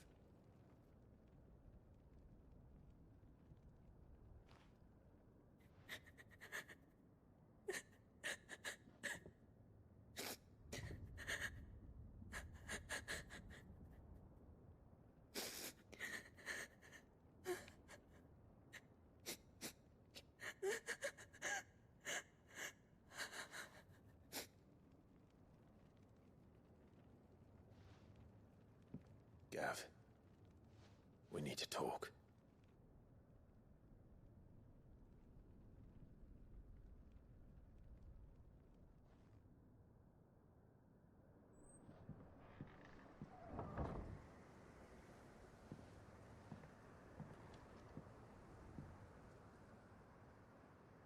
I'm sorry, Clive. You know I want nothing more than to go with you. I do. But I'm glad you're heading back to the Enterprise nonetheless. And not just for Edda's sake. Our people need to know what happened here. You can count on me. As can she, I hope. Thank you, my lord.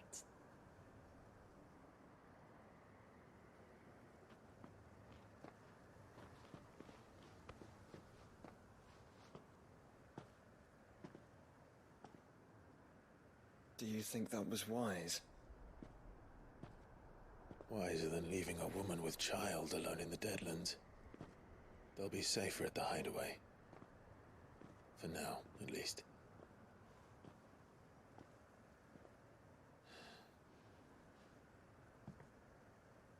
This land is overrun with Akashic. The king himself was long turned, albeit by choice. All to serve Ultima, in his damnable quest to forge the perfect vessel. The chaos Barnabas wreaked upon nation after nation. How many were killed for this? He didn't consider it killing. Or a mercy of sorts. A way to end their suffering. He truly wanted to save mankind, and ultimately used that. As he uses us. But why us? What are we? What are we? We are dominance. That is our fate. But that doesn't mean we have to accept it, which is why we fight. For the right to deny it. Is that not so? It is. For our sins.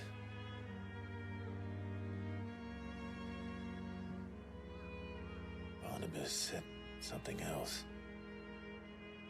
That the Mother Crystals were Ultimas. Ultimas? Are you certain? We know that the Mother Crystals have been leading the land of Ether. And we also know that it's this which hastens the spread of the Blight. But what I cannot fathom is what Ultima stands to gain from that.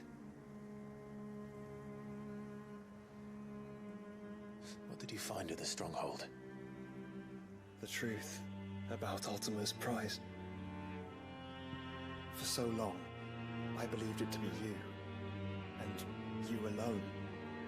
Yet, it is not merely a Efreet that he desires, but Efreet and Phoenix both. That which we became in the skies over Twinside.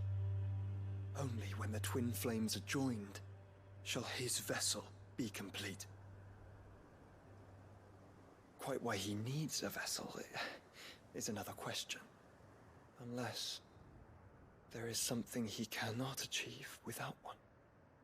Something his immaterial form precludes. Something requiring an unthinkable amount of ether and a body resilient enough to channel it.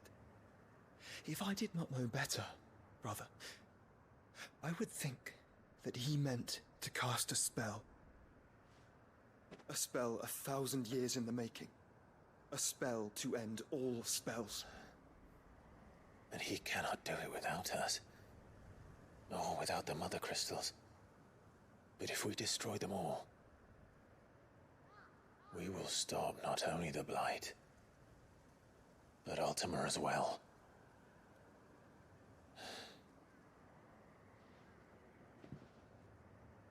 We stick to the plan then. Only this time, we face him together. Well, it's a long walk to Stone here. Let's not keep Ultima waiting.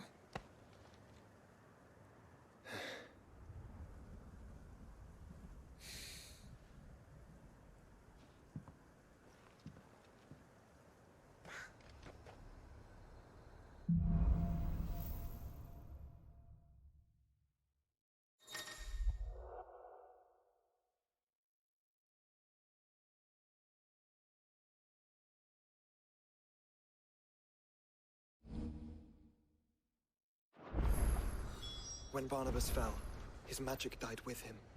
The road to Stonehere is barred to us no longer.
You were right, Joshua.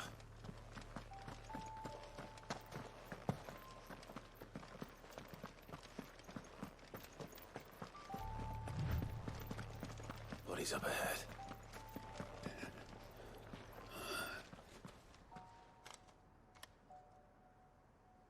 Is there no peace for a dying man?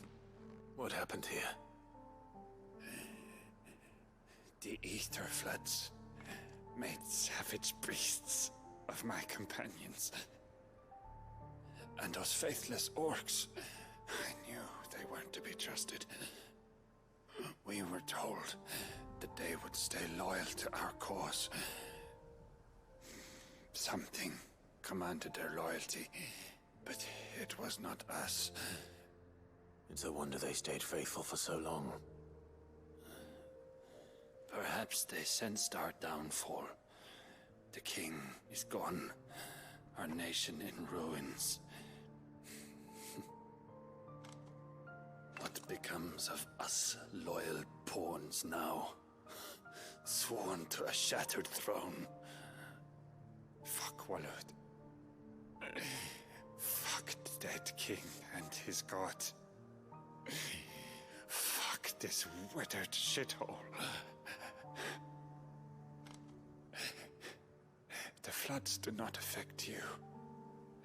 You are a bearer, albeit one who's lost his brand. Pray, hear me, brother. Will you grant this pawn his final wish? Will you lay my dying soul to rest?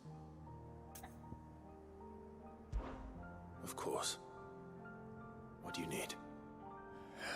Finally, some luck. Beyond the castle walls, towards Stone here, there is a forest. Never turn. My parents are buried upon a bluff, nestled amongst the trees. Theirs was the only love I ever knew.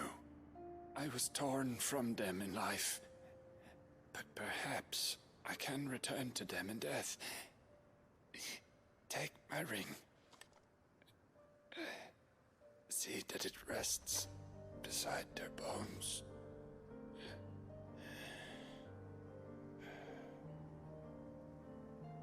May you find peace at last.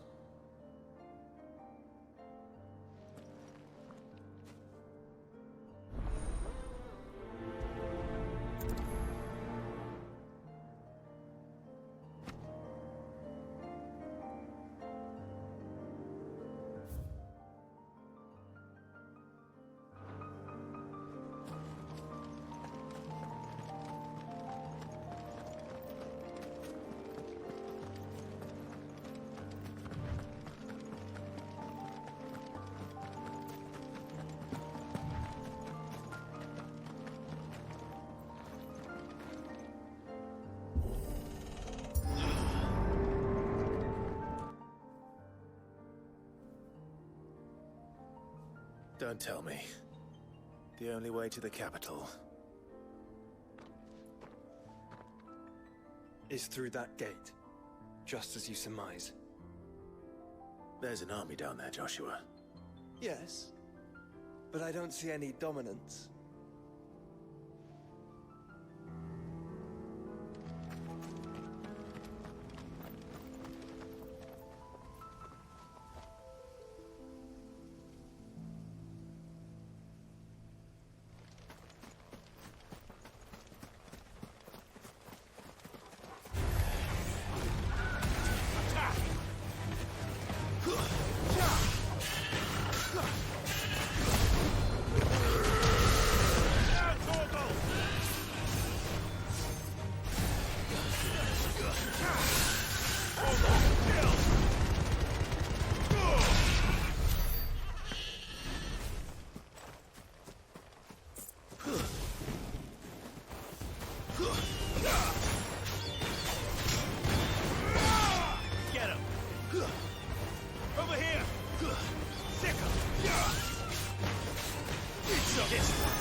Well-turned soldier in sight.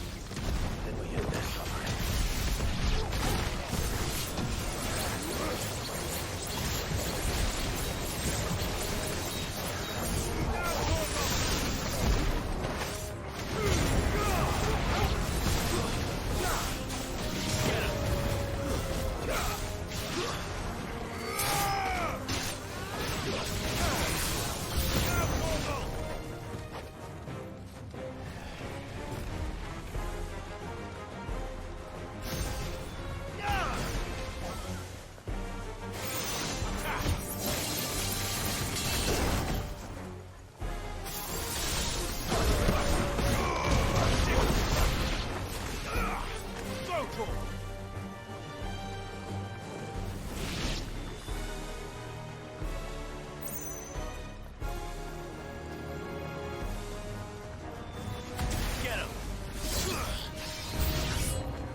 This one's bigger than the others.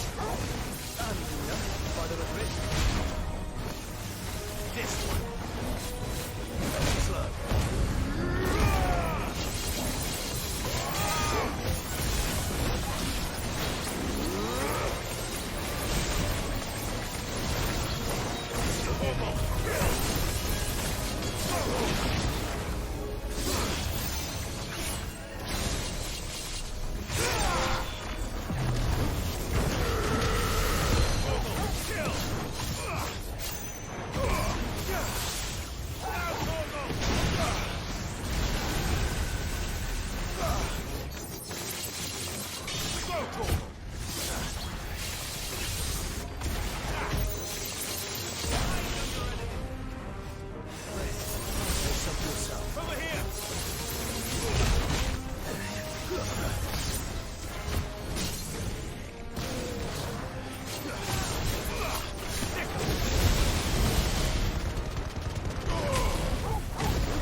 It's over.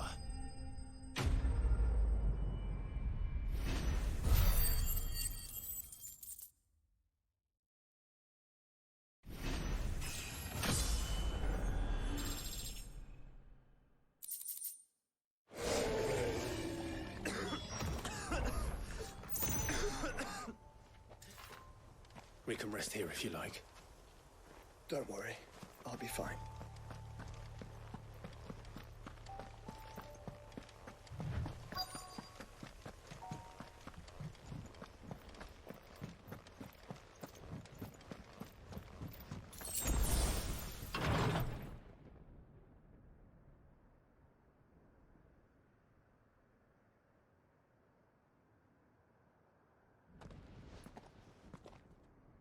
Look, Clive.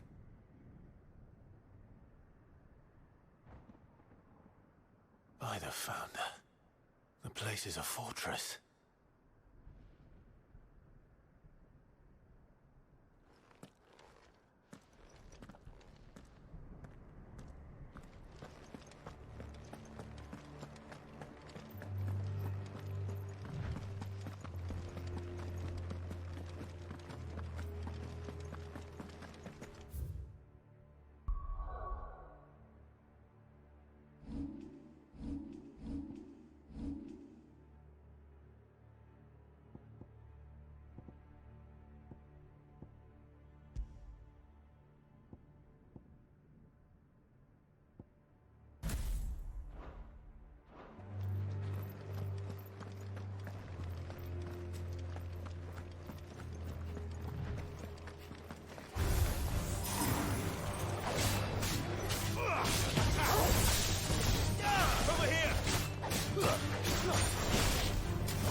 villagers.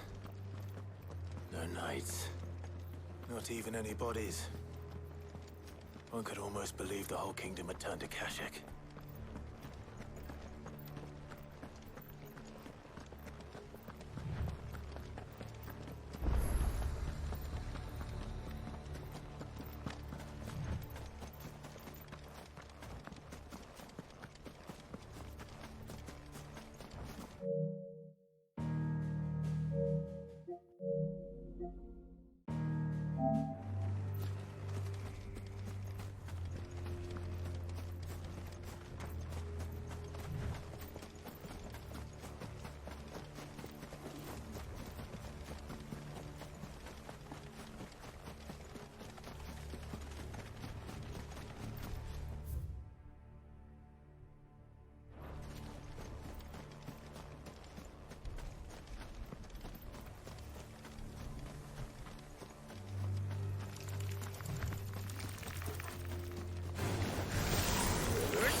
This one.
This one.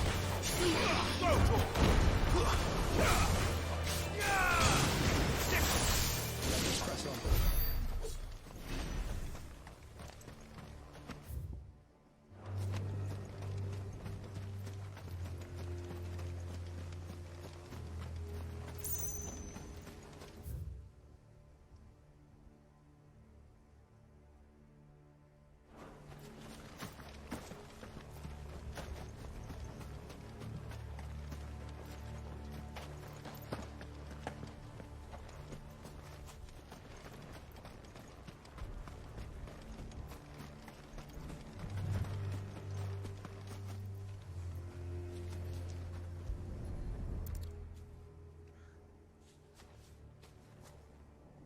He'll be able to see all the way to Stone here.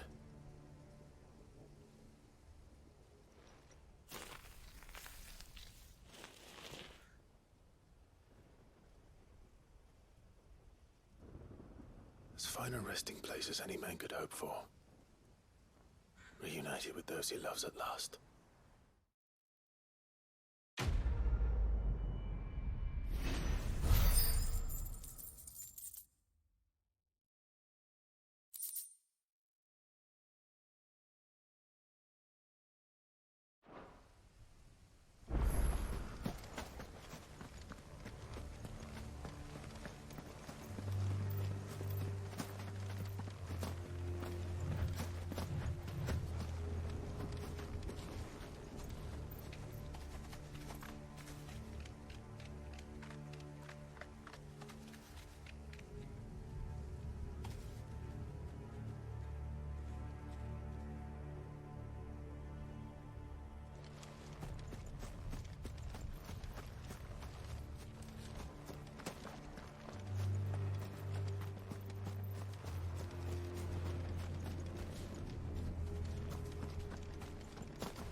Does it bother you that we haven't heard a single human sound? Everything about this place bothers me. Get him!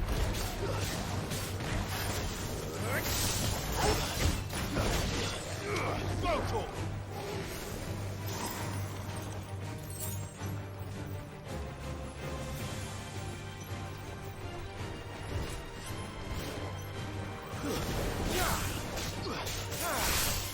All yours, Torvald! Stay down! Get him!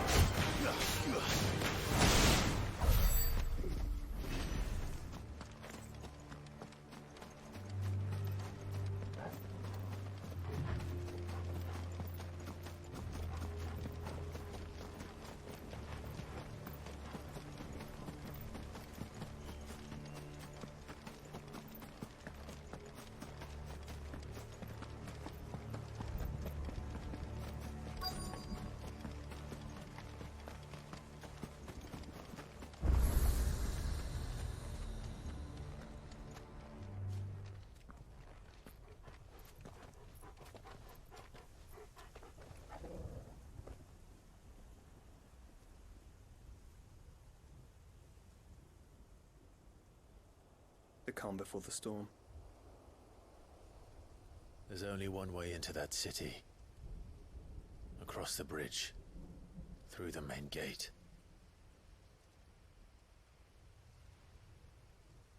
Right into the midst of whatever is left of the late King's army. Are you ready for this?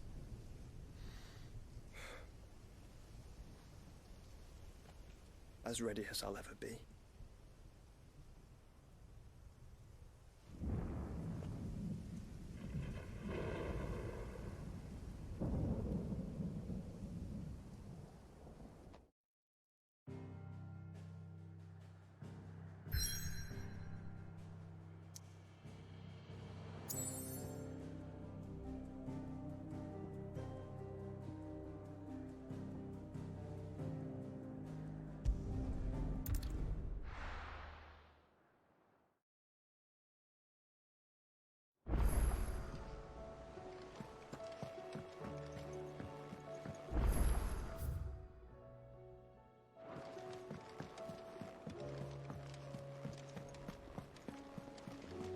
Covered in nicks and lumps, the lot of them.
Let me tell you a story, Clive. All right. Them rumours Wetlegs were spreading. Might be they weren't just tales plucked out of thin air. You see, there were a time when I weren't too particular about who I sold steel to, so long as they paid me the right price. Some women lust after blood, others after flesh, but me, I were always one for gold. And to satisfy that lust, I sold to opposing armies, stabbed my every client in the back, made myself the most hated woman in the twins. But then one day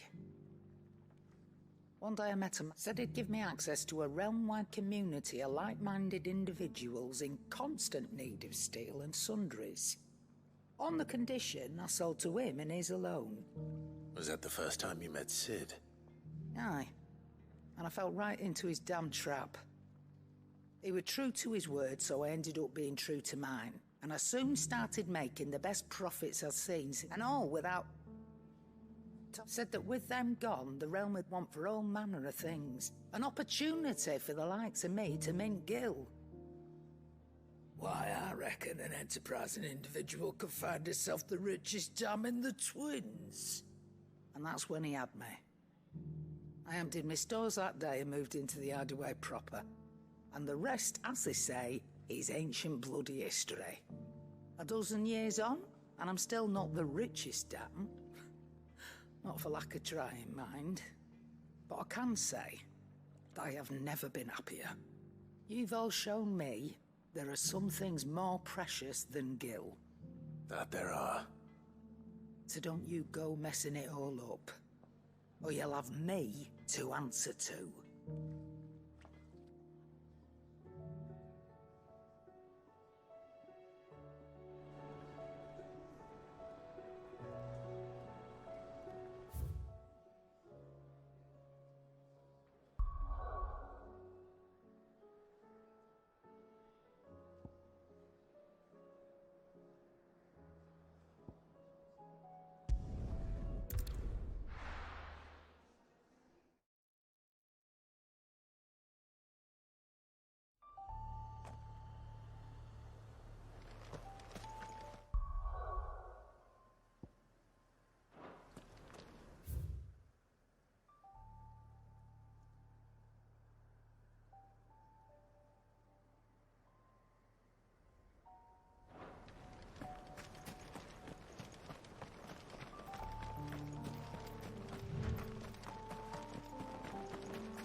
Get him! Too slow.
Over here!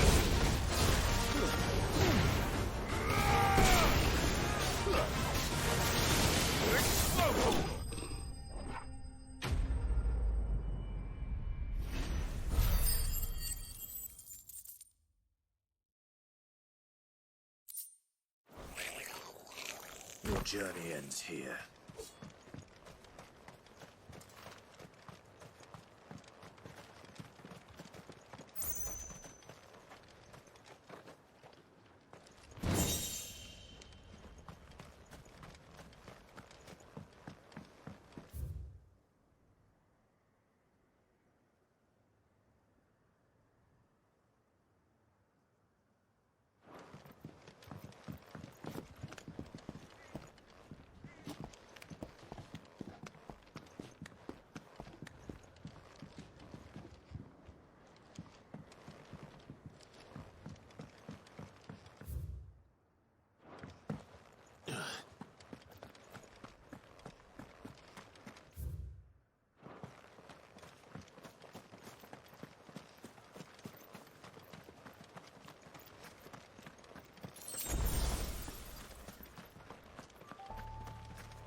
Look who's here to meet us.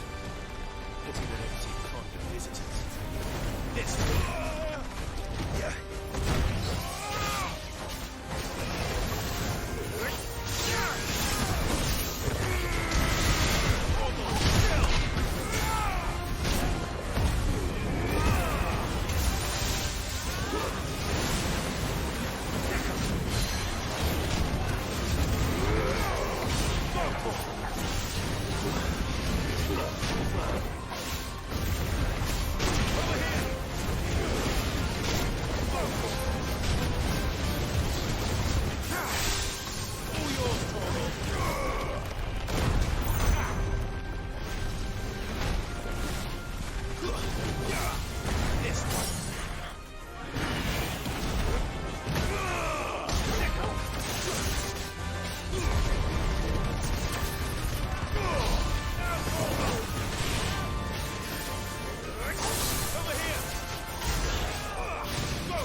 welcomes.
Let's hope it was the last of its kind.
want.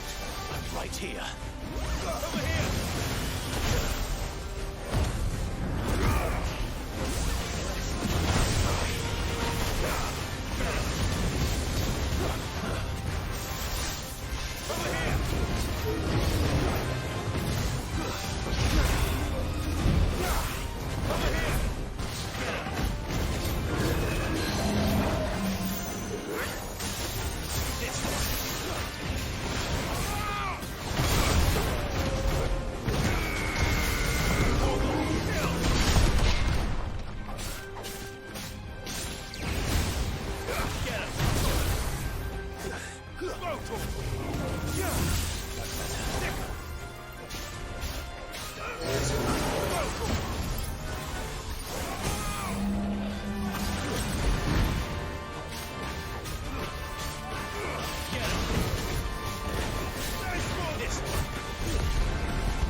Sweet dreams.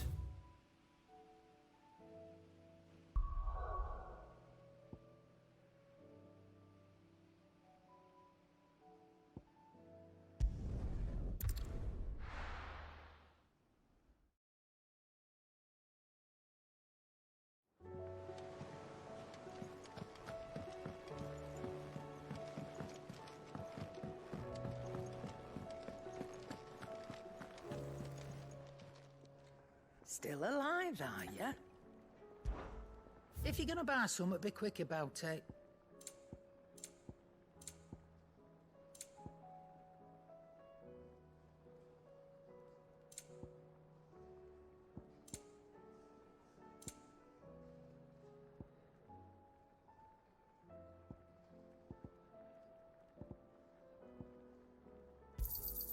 It'd better all be here.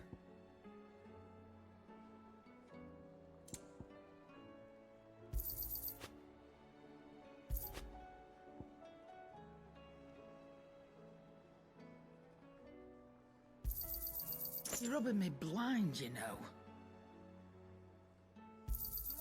You'll not find a better price than that. You're rubbing me blind, you know. The stew's awfully thin these days. You expect? What's Sancfordian, dear?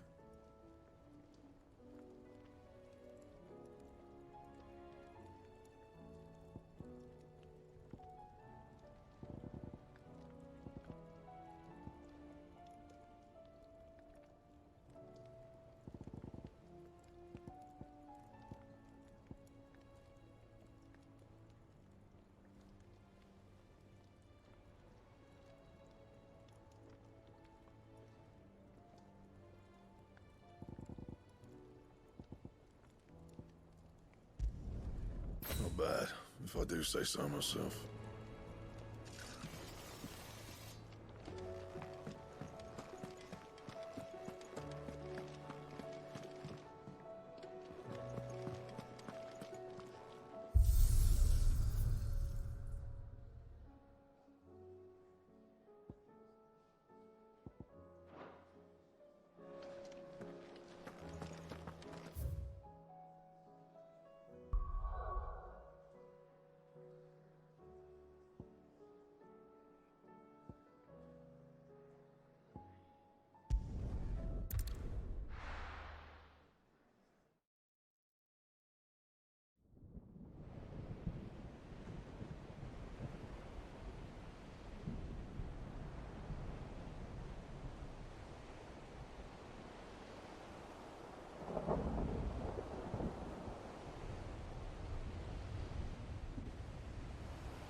What the hell happened here? I dare not think. A stroke of good fortune, perhaps?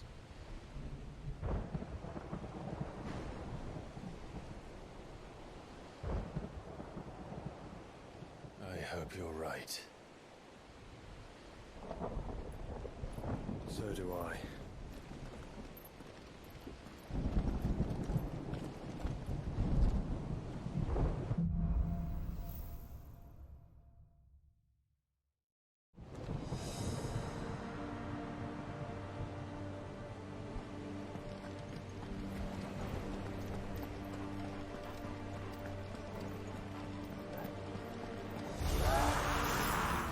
Has claimed the wall.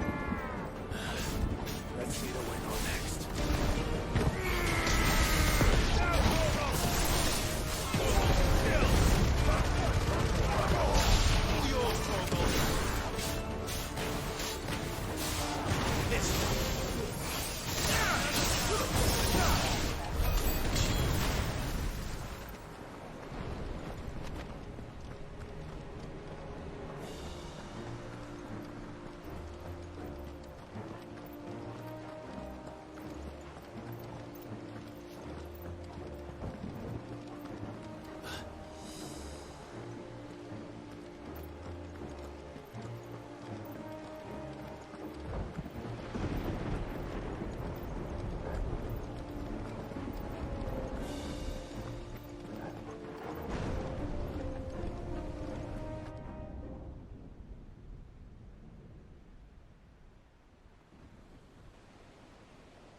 It's a behemoth. Who would be mad enough to tame such a beast?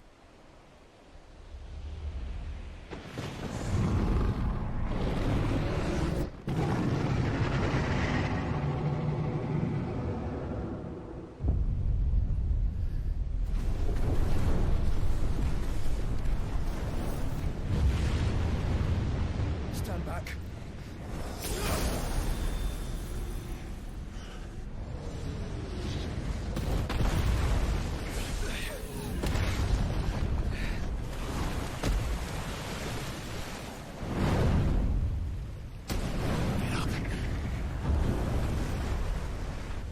Here it comes.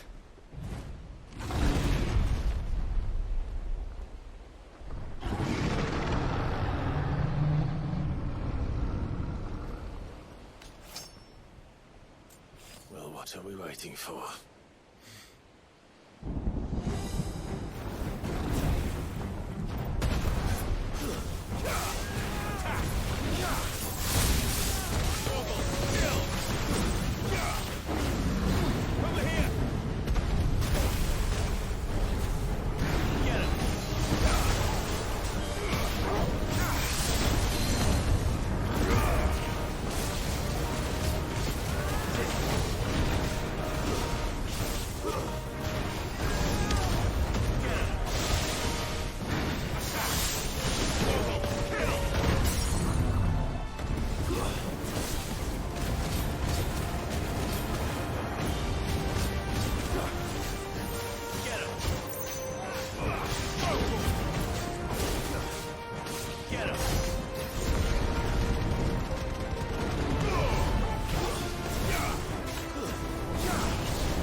Stand back!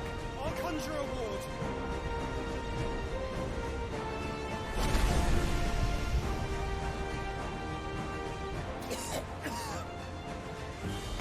Joshua!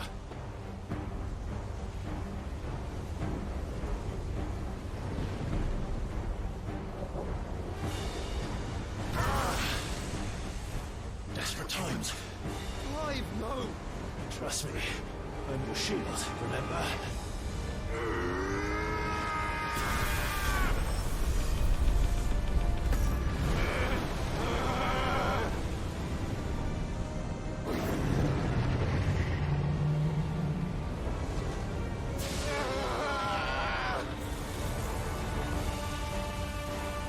I think this might be a job referee. Why would you turn to him, brother?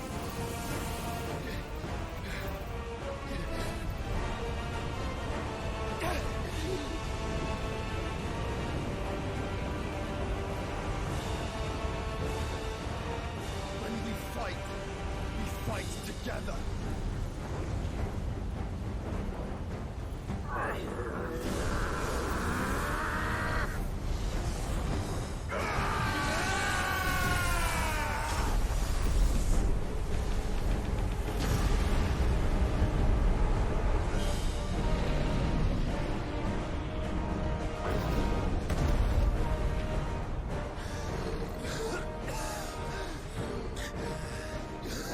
That wasn't too bad.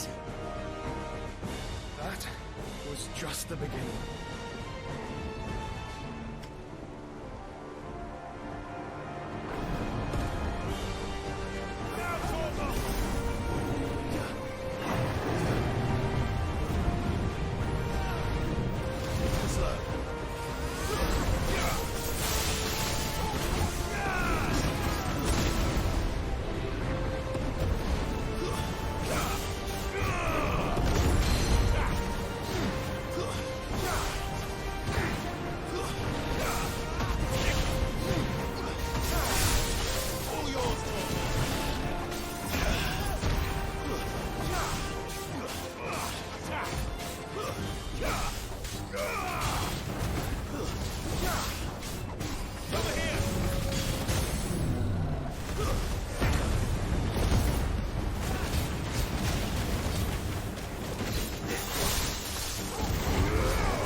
Quickly, before we're cut off for good.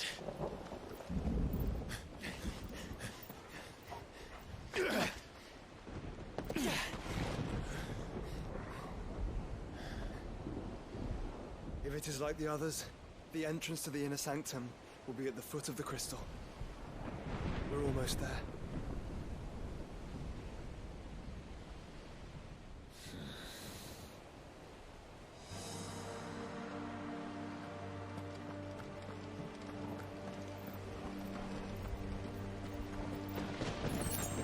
That's better.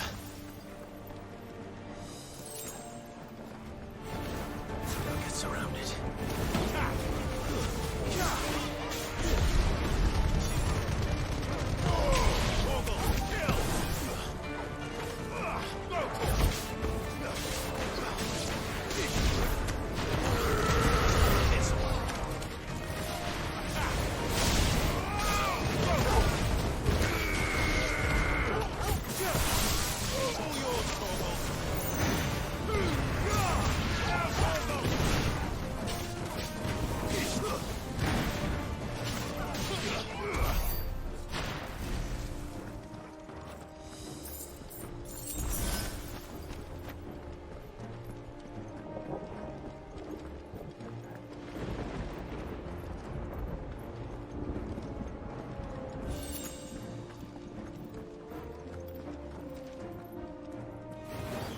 This might take a while.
Once we step onto that bridge, we'll be easy targets. Then we better move quickly. This might take a while.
don't see any other way.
focus, Joshua. Over here!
Let's hope this works.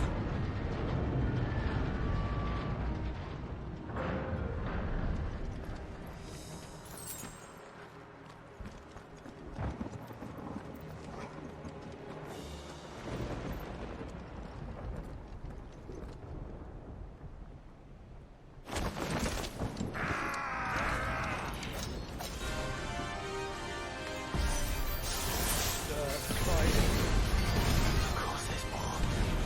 There's always fucking more.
end to them. The whole bloody army's here. Stand back, Joshua. I'm summoning Ifrit. Stop, Clive! You mustn't. We still have a long way to go. If you tap your strength here, you'll have none left to destroy the heart. Then you'd rather die?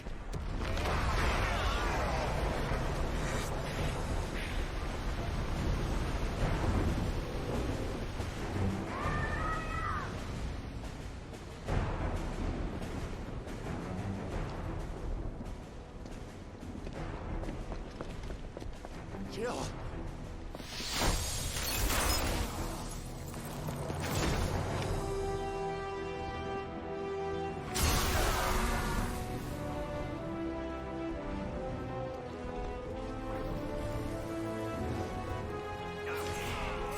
She's not alone.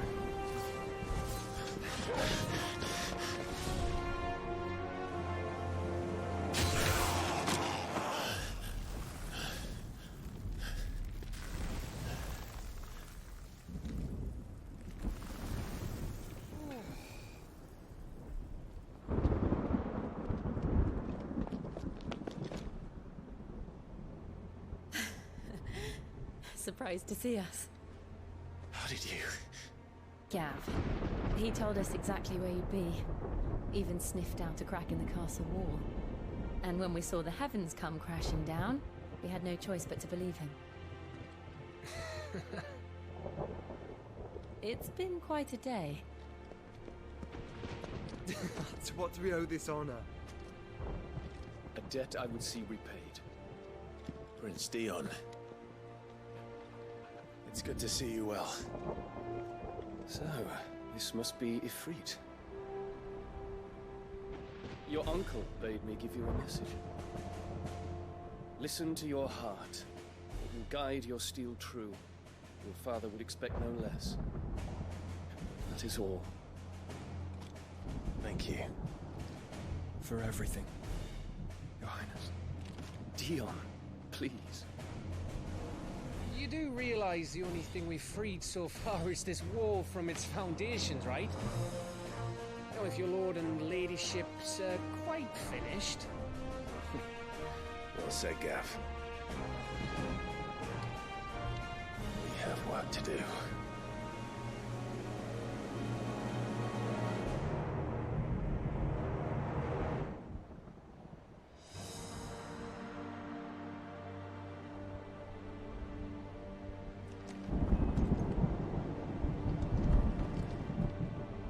I don't suppose there's out I can say to make you change your mind. So I'll just tell you to stay safe. Nan won't take kindly to losing her best customer, especially after letting us carry all this stuff all the way to Ash. And we wouldn't want to anger old Nan. You mean, you'll buy some at offers? Welcome to Goots's Toll.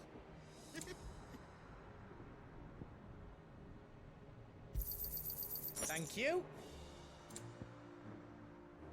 You've got everything you need, then? Whatever yous need, leave it to me.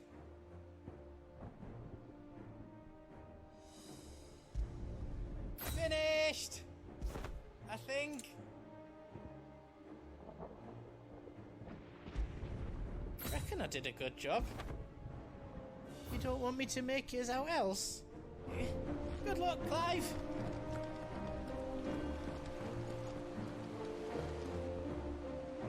You see, Clive, we're not alone.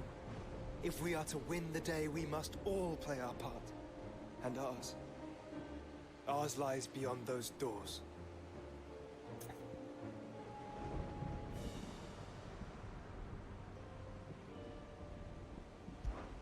We'll only get one chance at this. Ultima can wait a little longer. All right. Just don't forget, there's still an army behind us.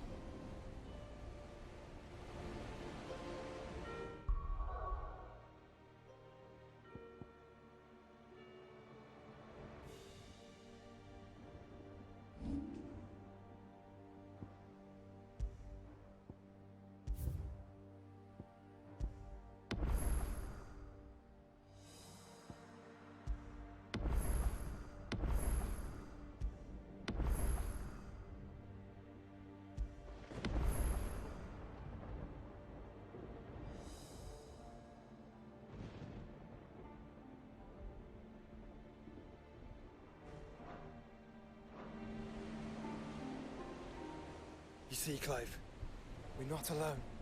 If we are to win the... We've fought long and hard for this moment. Sid's dream, our dream, is within our grasp. We need only endure this final trial, and we shall. Together.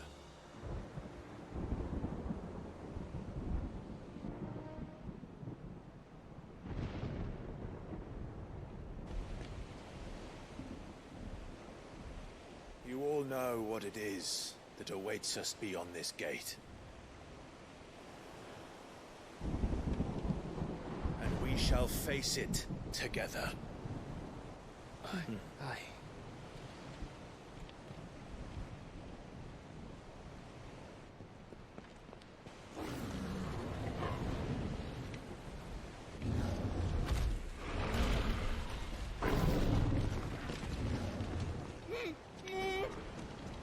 It seems our hosts would rather we remain.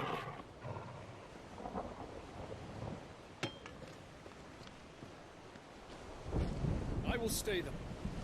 We will stay them. Go! Just don't keep us waiting. Thank you.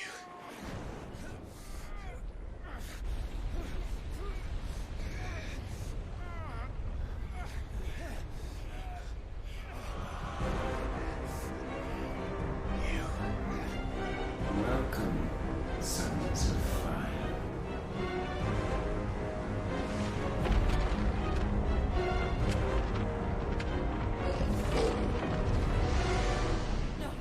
No!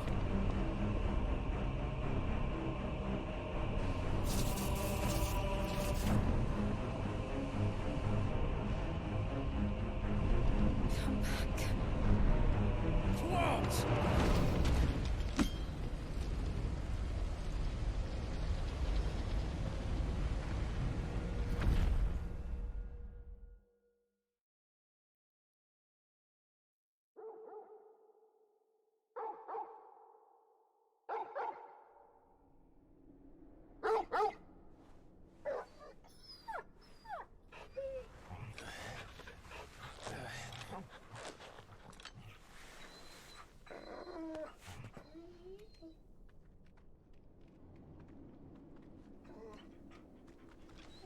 Joshua!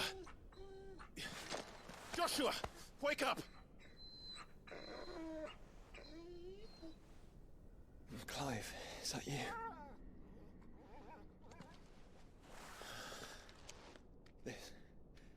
This isn't Stone here.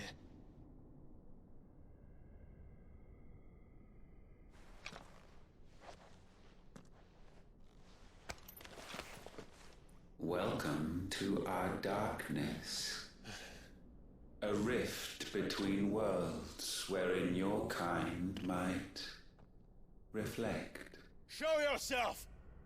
Grave and many are the sins of man. And we would have you know them. All of them. As fate has seen fit to deliver you home, consider this our welcoming gift.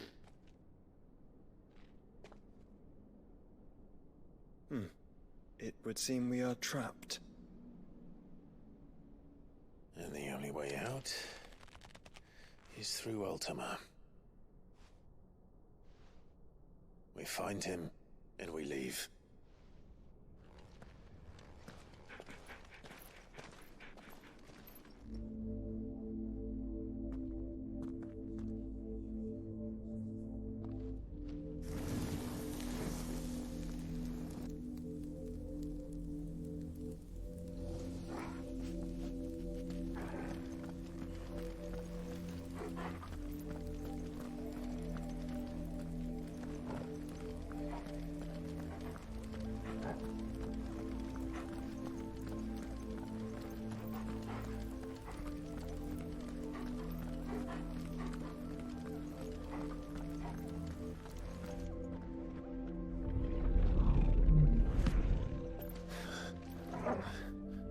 If you are to comprehend the full extent of your transgressions, We must go back to the beginning.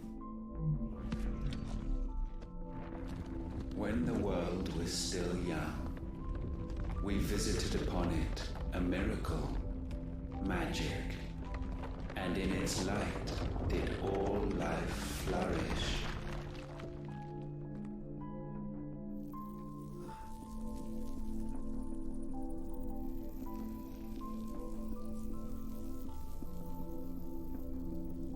Yet the price for this boon would prove heavy.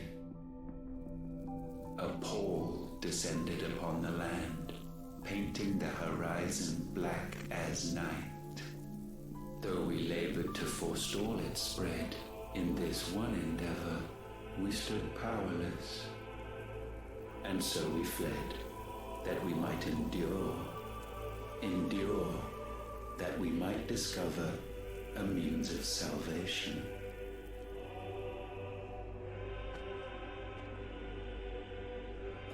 But if it was magic that caused the blight, what of the mother crystals?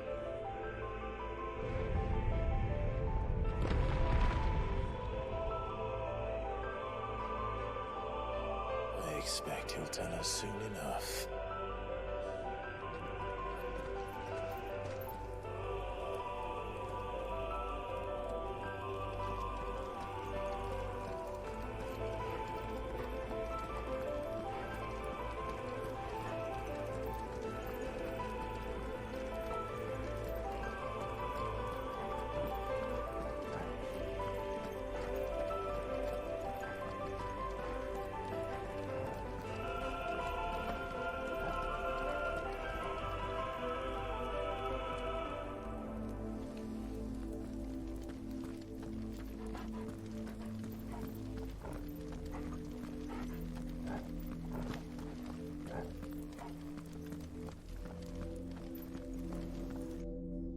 Salvation, alas, was not readily to be had. First, we would require a land unvisited by the stain of corruption. An unprecedented journey lay before us, one beyond the limits of our fleshly bodies. And so we cast them off. Thus, stripped to our very spirit, did we find our new paradise. A land as pure as driven snow, Valisthea. There would the true work begin, for the black crept yet behind us. And soon did we arrive at a solution, the illness having spread to every organ. There was but one escape from this fate, to start afresh. With a new world. The one for which Barnabas labored. A paradise free from the blight where his God awaits. And where, if we only forfeit our wills and abandon everything we hold dear, humanity can join him. So, Ultima would have us follow in the footsteps of the king. And follow we shall. For now.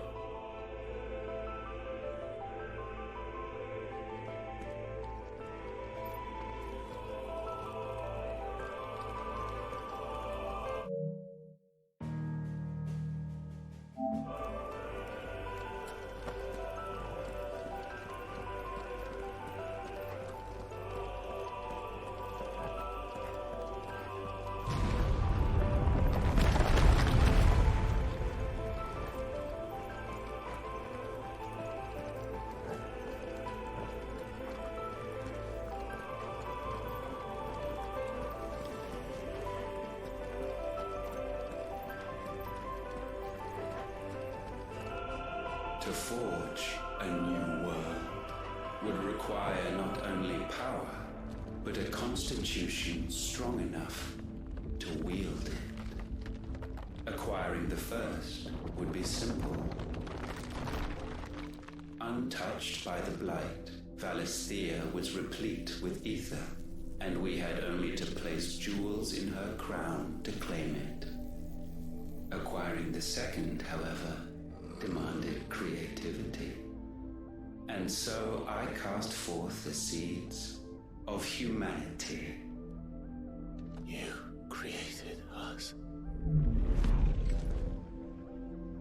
Is that not what gods do? We sowed the seeds for you, Muthos, all that you might one day blossom. And our future thus secured, we thought to slumber, though that would prove a grave mistake. For it was as we slept that man committed his greatest sin. He awoke. Alone in a world bereft of his god's radiance, he stumbled blindly, desperate for guidance.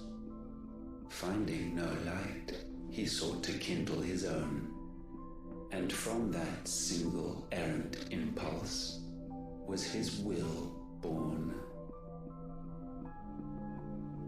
Having discovered himself at last, man turned his eyes inward and found he desired evermore that which only magic might afford.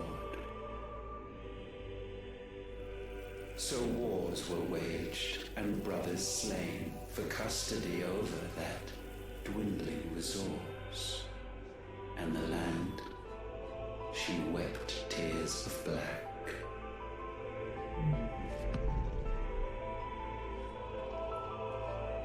He would condemn us for this. Surely he cannot be so blind to his own hypocrisy.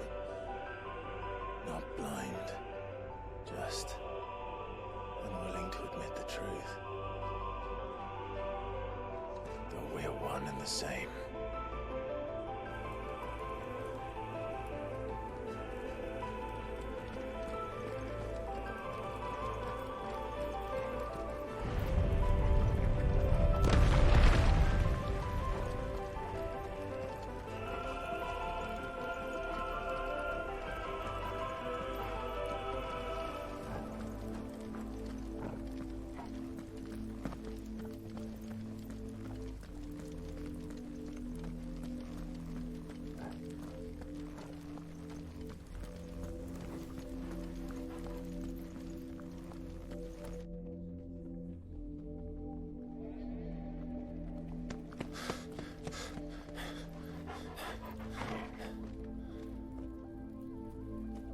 That?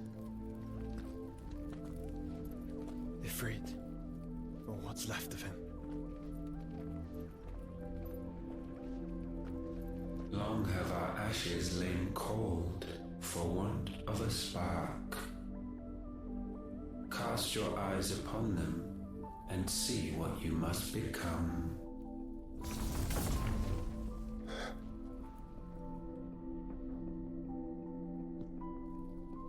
Valisthea cannot endure a second claim upon her being. The avarice of man drives her ever closer to destruction. But she may yet be saved by you. It is what you were born to do, why we nursed you and fed you, as your own mother should have. And now that you are fully grown, our Muthos, it is time at last for you to serve your purpose. To right your wrongs. If our sin is wanting to survive, then you are as marked by it as we are. The fault is yours. Our wills were born because you abandoned us. And now, you would have us forfeit them. All for a place in your new paradise. Do you imagine yourselves worthy of one? Mankind has no place in our world. Is this truly so difficult to comprehend? We only ever require you, Muthos, when the time comes to bid this wretched realm farewell. None shall follow, none shall remain. What do you mean, none? This is our world. Once the land's rebirth is complete, humanity will have served its purpose. Why would we continue to suffer that which has caused us so much vexation? Because the land doesn't belong to you. It belongs to us all!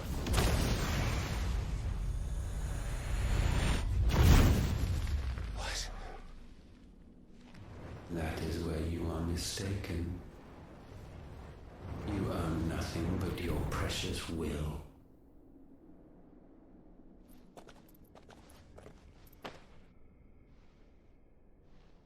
Brother.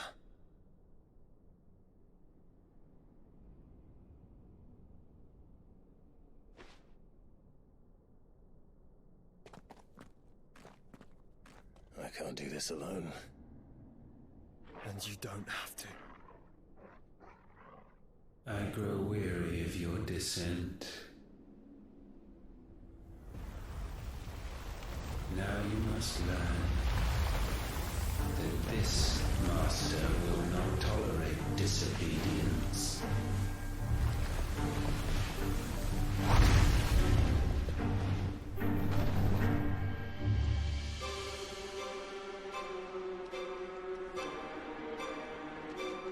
My friends, my family. We have all suffered, all fought to survive. This world may be flawed. It may be broken. But it's all we have. And if we can't share it, I see only one other choice. You have to go.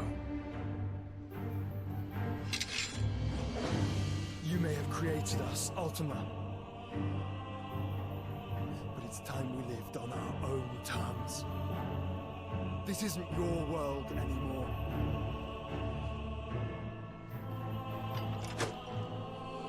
It's ours. Bow down, offenders, hearts be stained. Too slow.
Sublimed through game standing.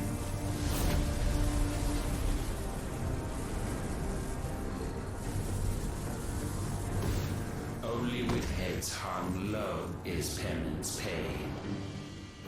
O wretched mortals incapable even of contrition, in fitting season shall we reap our harvest.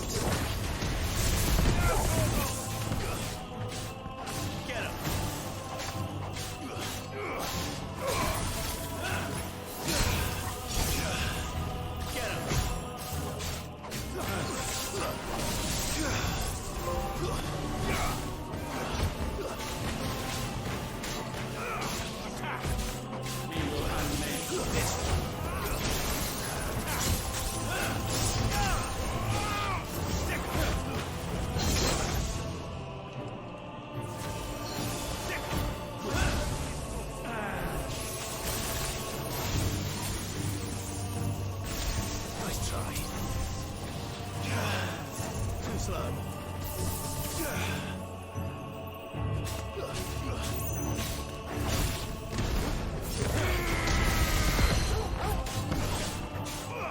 Get him! Over here!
Gifted this chance, and still you would raise your hand against the Lord. What now? The darkness bends.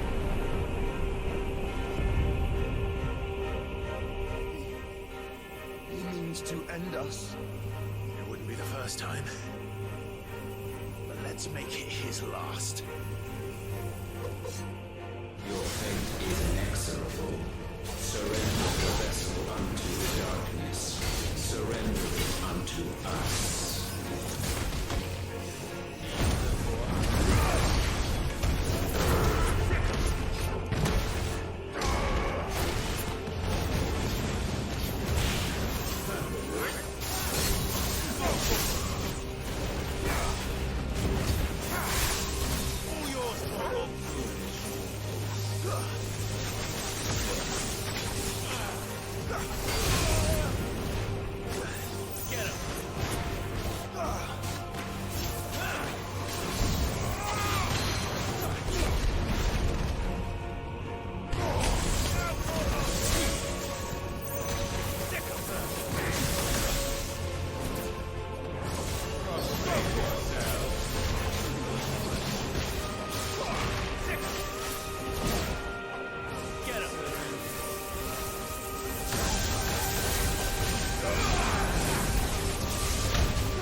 At last, for countless generations, have we awaited this moment.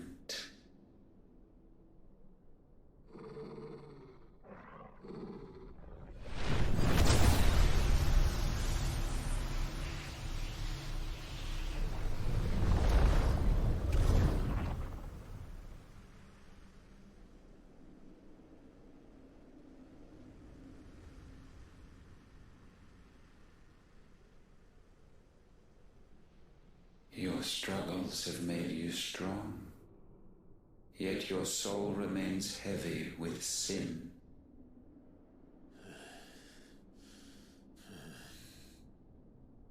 Absolution is nigh.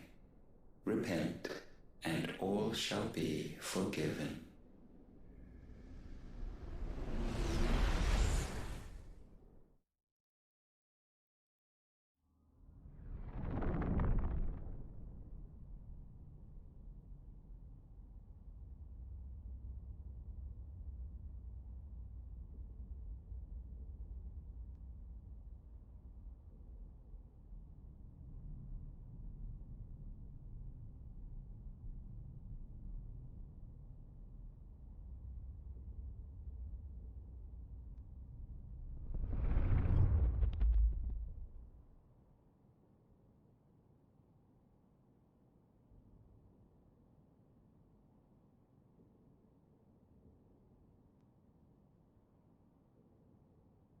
Tell me, Clive, how many lives have you saved since taking my name?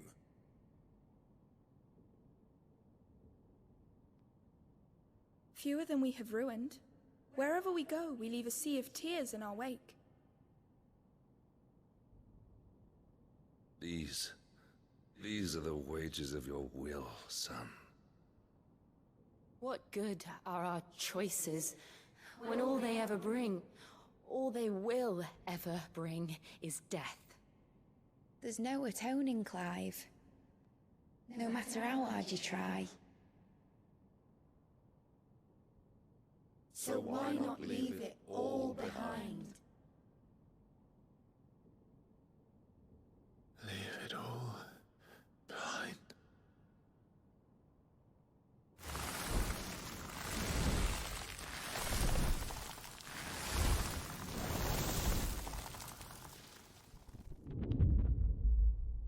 Clive!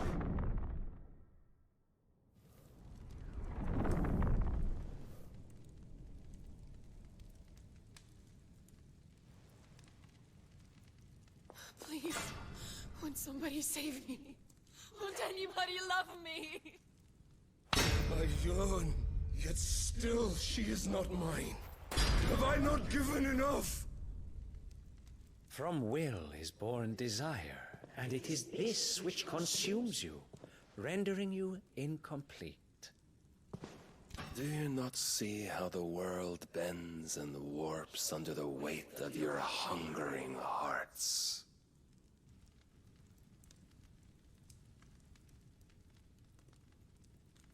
What if it could all just go away?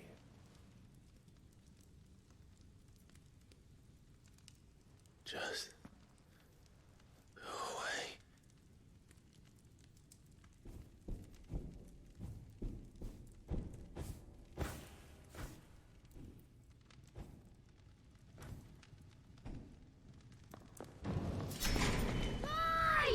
Clive!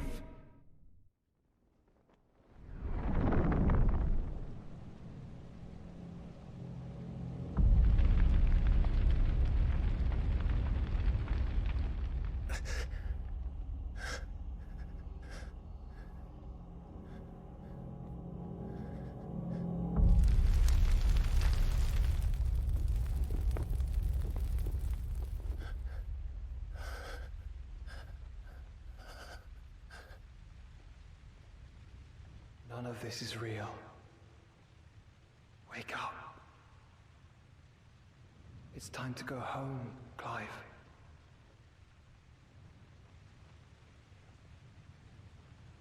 Clive. That's right. You're my brother. Brother.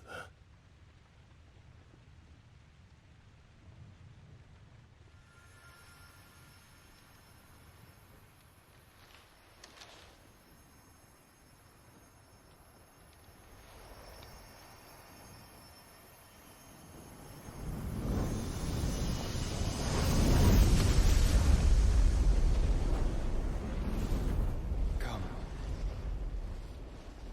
Remember who you are. Clive.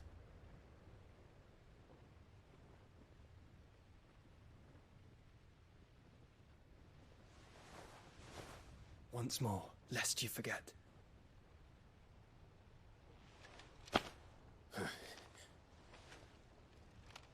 My name is Clive. Clive Rossfield.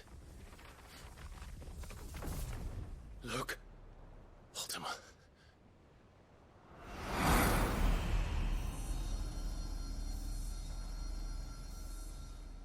Even here, the light of the vessel's will cannot be quenched. And the Phoenix, his trespass should not have been possible. Not possible unless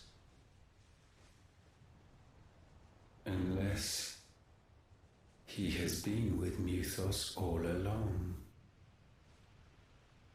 The mark of the Phoenix, emblazoned upon his heart, made manifest by the power of will alone. The power of creation. Can it be? Are their wills truly so potent? Are you still talking?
Damn it, Clive.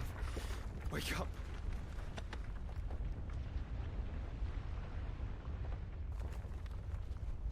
That. Sorry to wake you, but I think it may be time to leave. This place.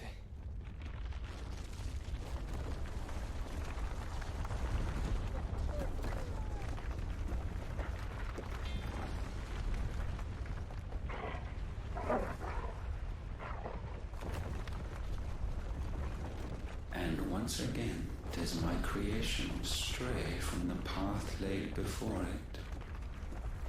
Steeped in conceit, you fancy yourself a god. You embrace Logos. But we will put an end to this hubris. What are you talking about? In the halls of origin does our true power quicken. And there shall you be made complete. Soon, Muthos, soon you will discover how little you know of suffering.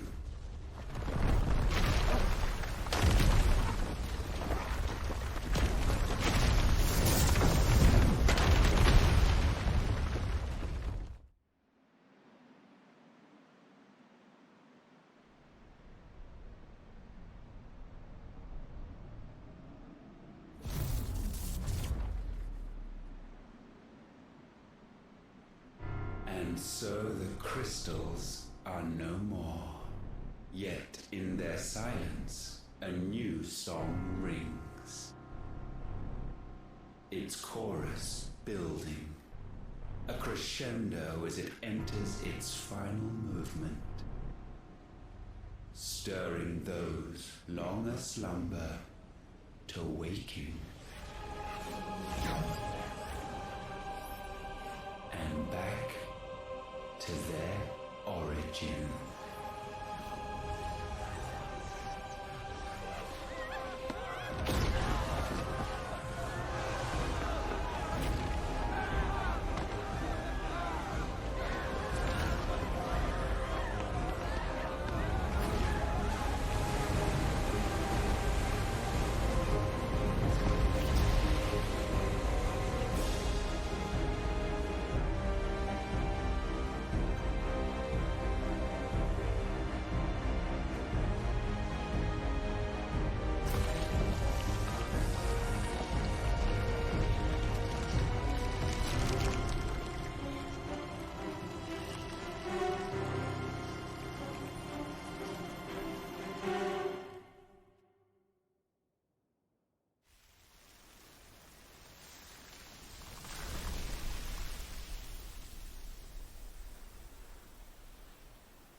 Bloody crystal's cracked.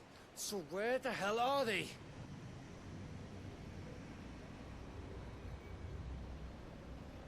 Oh, fuck me.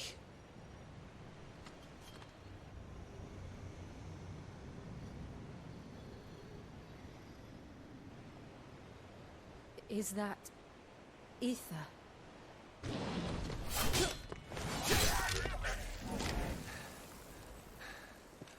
What in good Grieger's name is going on? This is wrong.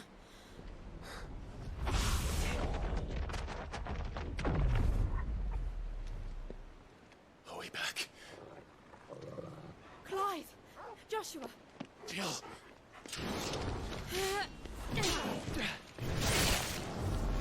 Is everyone all right?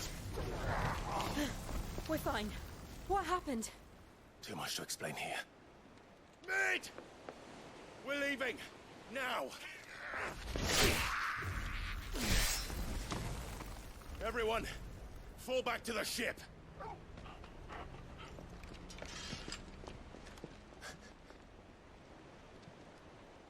I will be with you anon. Thank you.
I need to tell everyone what happened at Drake's Spine. And I'm going to need Otto's help.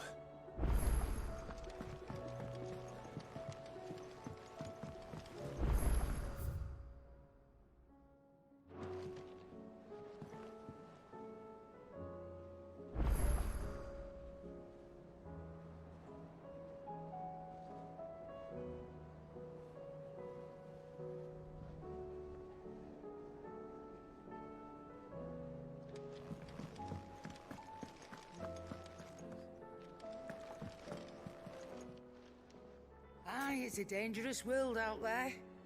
Best stock up while you can.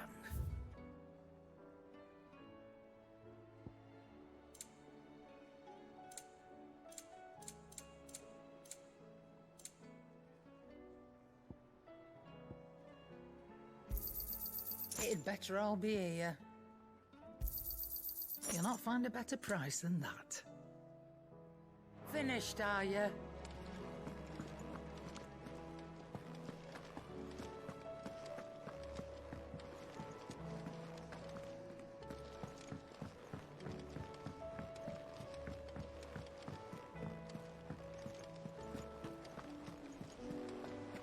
There's something about it.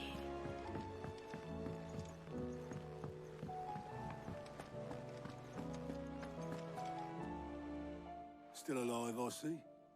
Something tells me that eyesore on the horizon is your doing. How'd you manage that? It's a long story. One that I'd rather only tell once. Right. All hands on deck, then.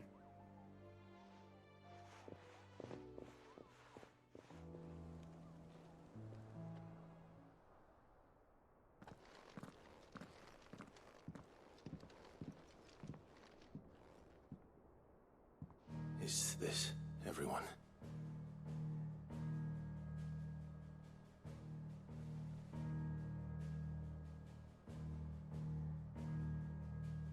As I'm sure you've all guessed, the crystal which now commands the eastern skies was summoned by Ultima.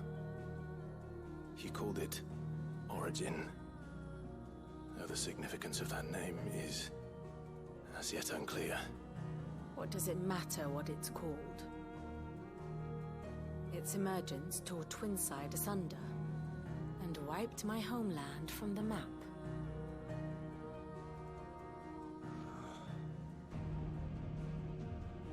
Mention of the Dominion spires can be found in the oldest of Valisthian records. But to the best of my knowledge, none provide any hint as to their true nature, that they would prove the horns of some slumbering demon. Well, the Dominion's demise was at least quick. Elsewhere, the Republican army cannot hope to contain the chaos engulfing Randalar. Canva is in flames, and the Empire. Our allies are crying out for answers. I've sent the curse breakers to give them what assurances we can, but right now that amounts to fuck all. They wouldn't be able to stop what the skies have started in any case. People here and across the realm grow sicker with every passing day. Could it be that this new Mother Crystal is like the others? That it draws upon the land's ether? It certainly looked that way from stone here. If that were true, it would explain the hastening spread of the Blight since the crystal's appearance. Would it not? And as the land's ether slowly rises to the surface, it pools, corrupting all who cannot channel its energies. Archaea above, ether floods below, and in the middle, here we languish, hopelessly entrapped.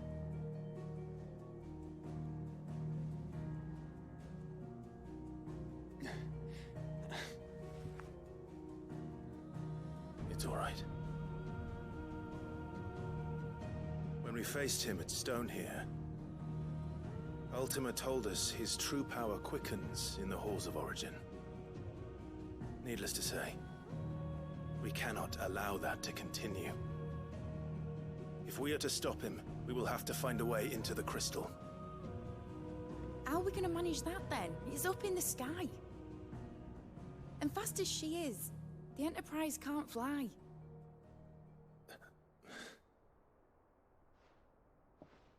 It's a lot to take in, and I reckon we'd all benefit from some time to clear our heads. The answer will come to us. Don't you worry. Ain't that right, Clive? Right. That's right. Well, go on then. Bugger off.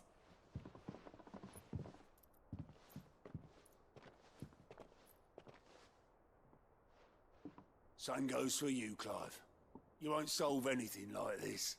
Trust me. Go and get some fresh air, eh?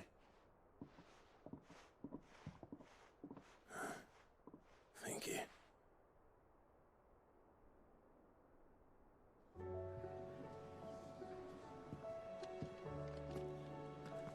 Joshua seemed upset.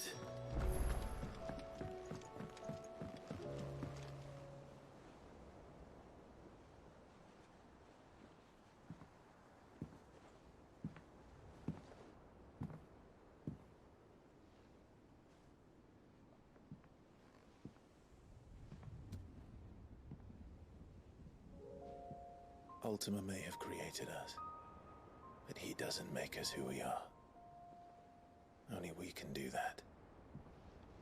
And if he would have us fight for our survival, so be it. It's what we've been doing all along. Much like Ultima himself, it would seem. His new world being naught but a means to survive. And so, we must contend to decide which of us shall inherit the land. Should Ultima prevail, it will mean death for us all.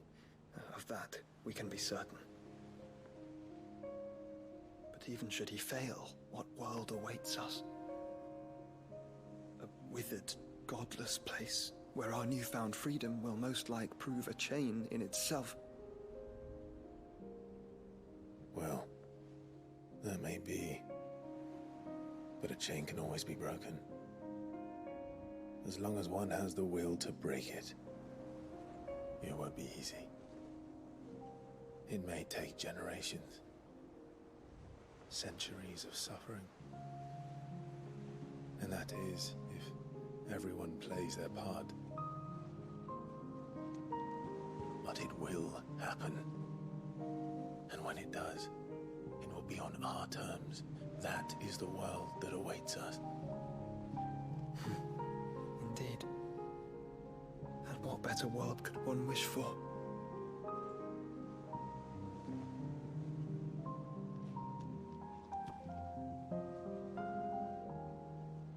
But first, we have to reach that crystal. Then it's a good thing I have wings. You can barely stand, let alone fly. And only the Founder knows what horrors await in those skies. Are you certain about this? Am I certain? I am the Phoenix. I will do what I must. This is our fight. Remember?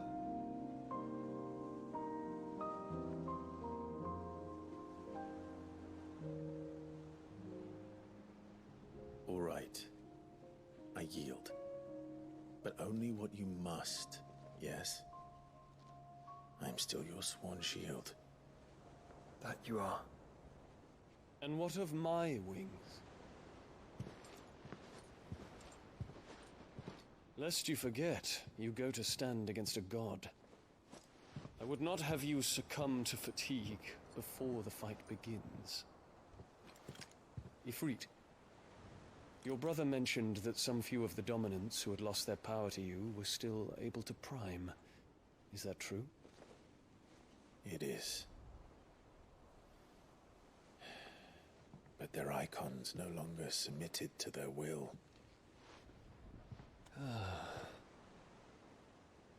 Then mine will have to be stronger. That you both might save your strength for the battle to come. You don't have to do this. If you do, there's a chance you might lose all you have left. And what have I but regret? My life ended in the Dominion. I fear death no more. Besides, I would have words with Ultima. He has much to answer for.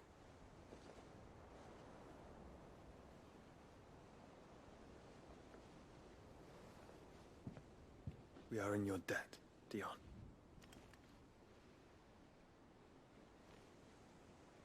We can speak of debts when this is over.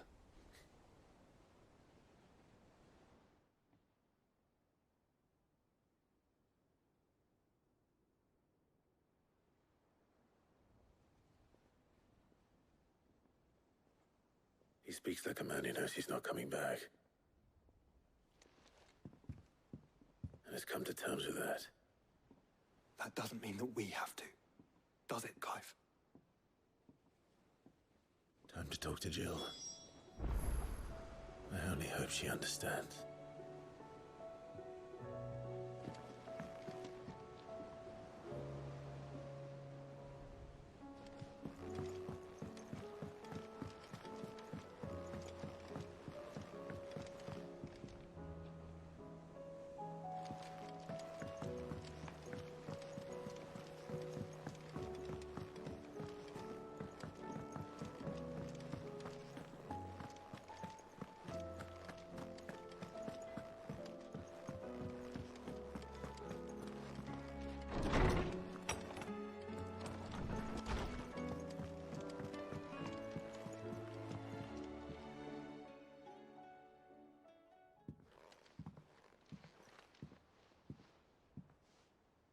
Come to wish on a star.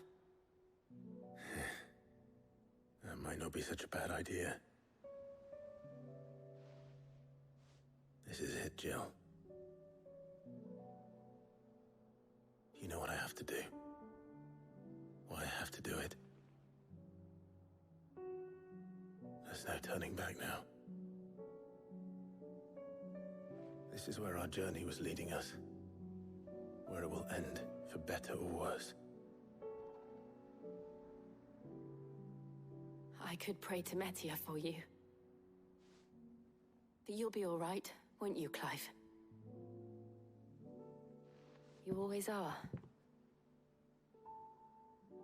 I did promise we'd watch the moon together. I'll be waiting.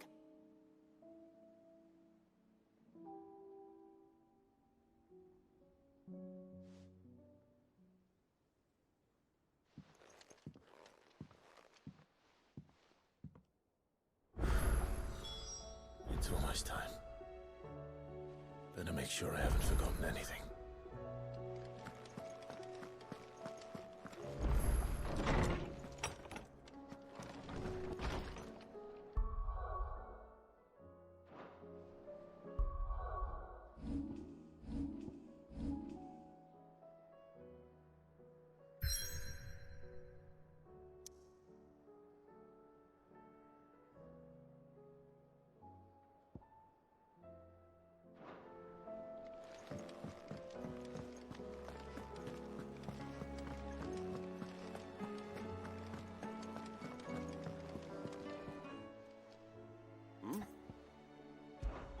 Clive, my boy!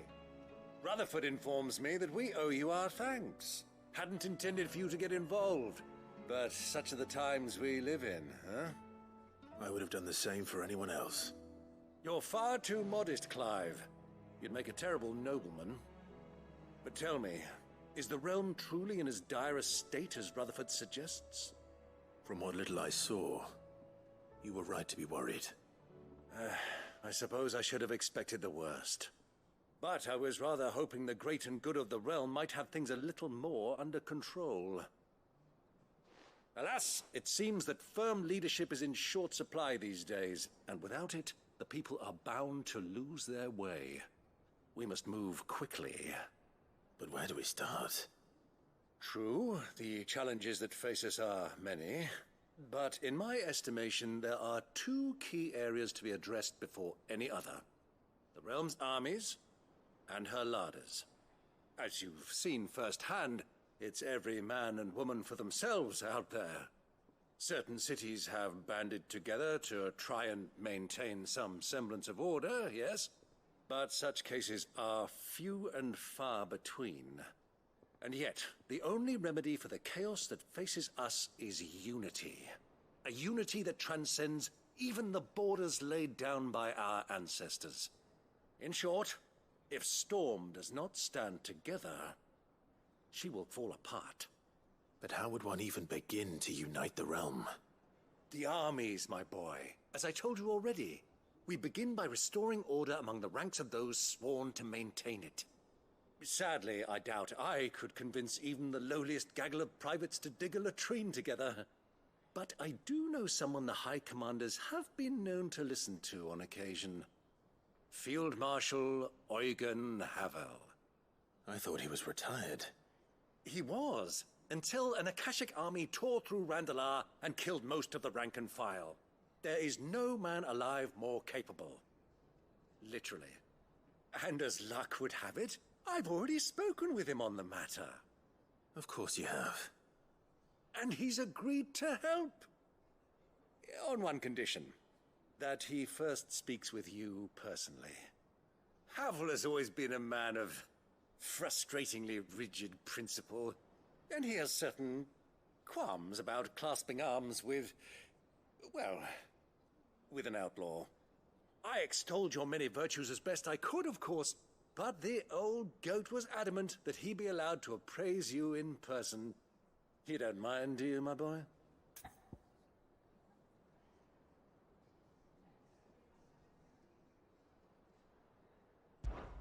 Of course not.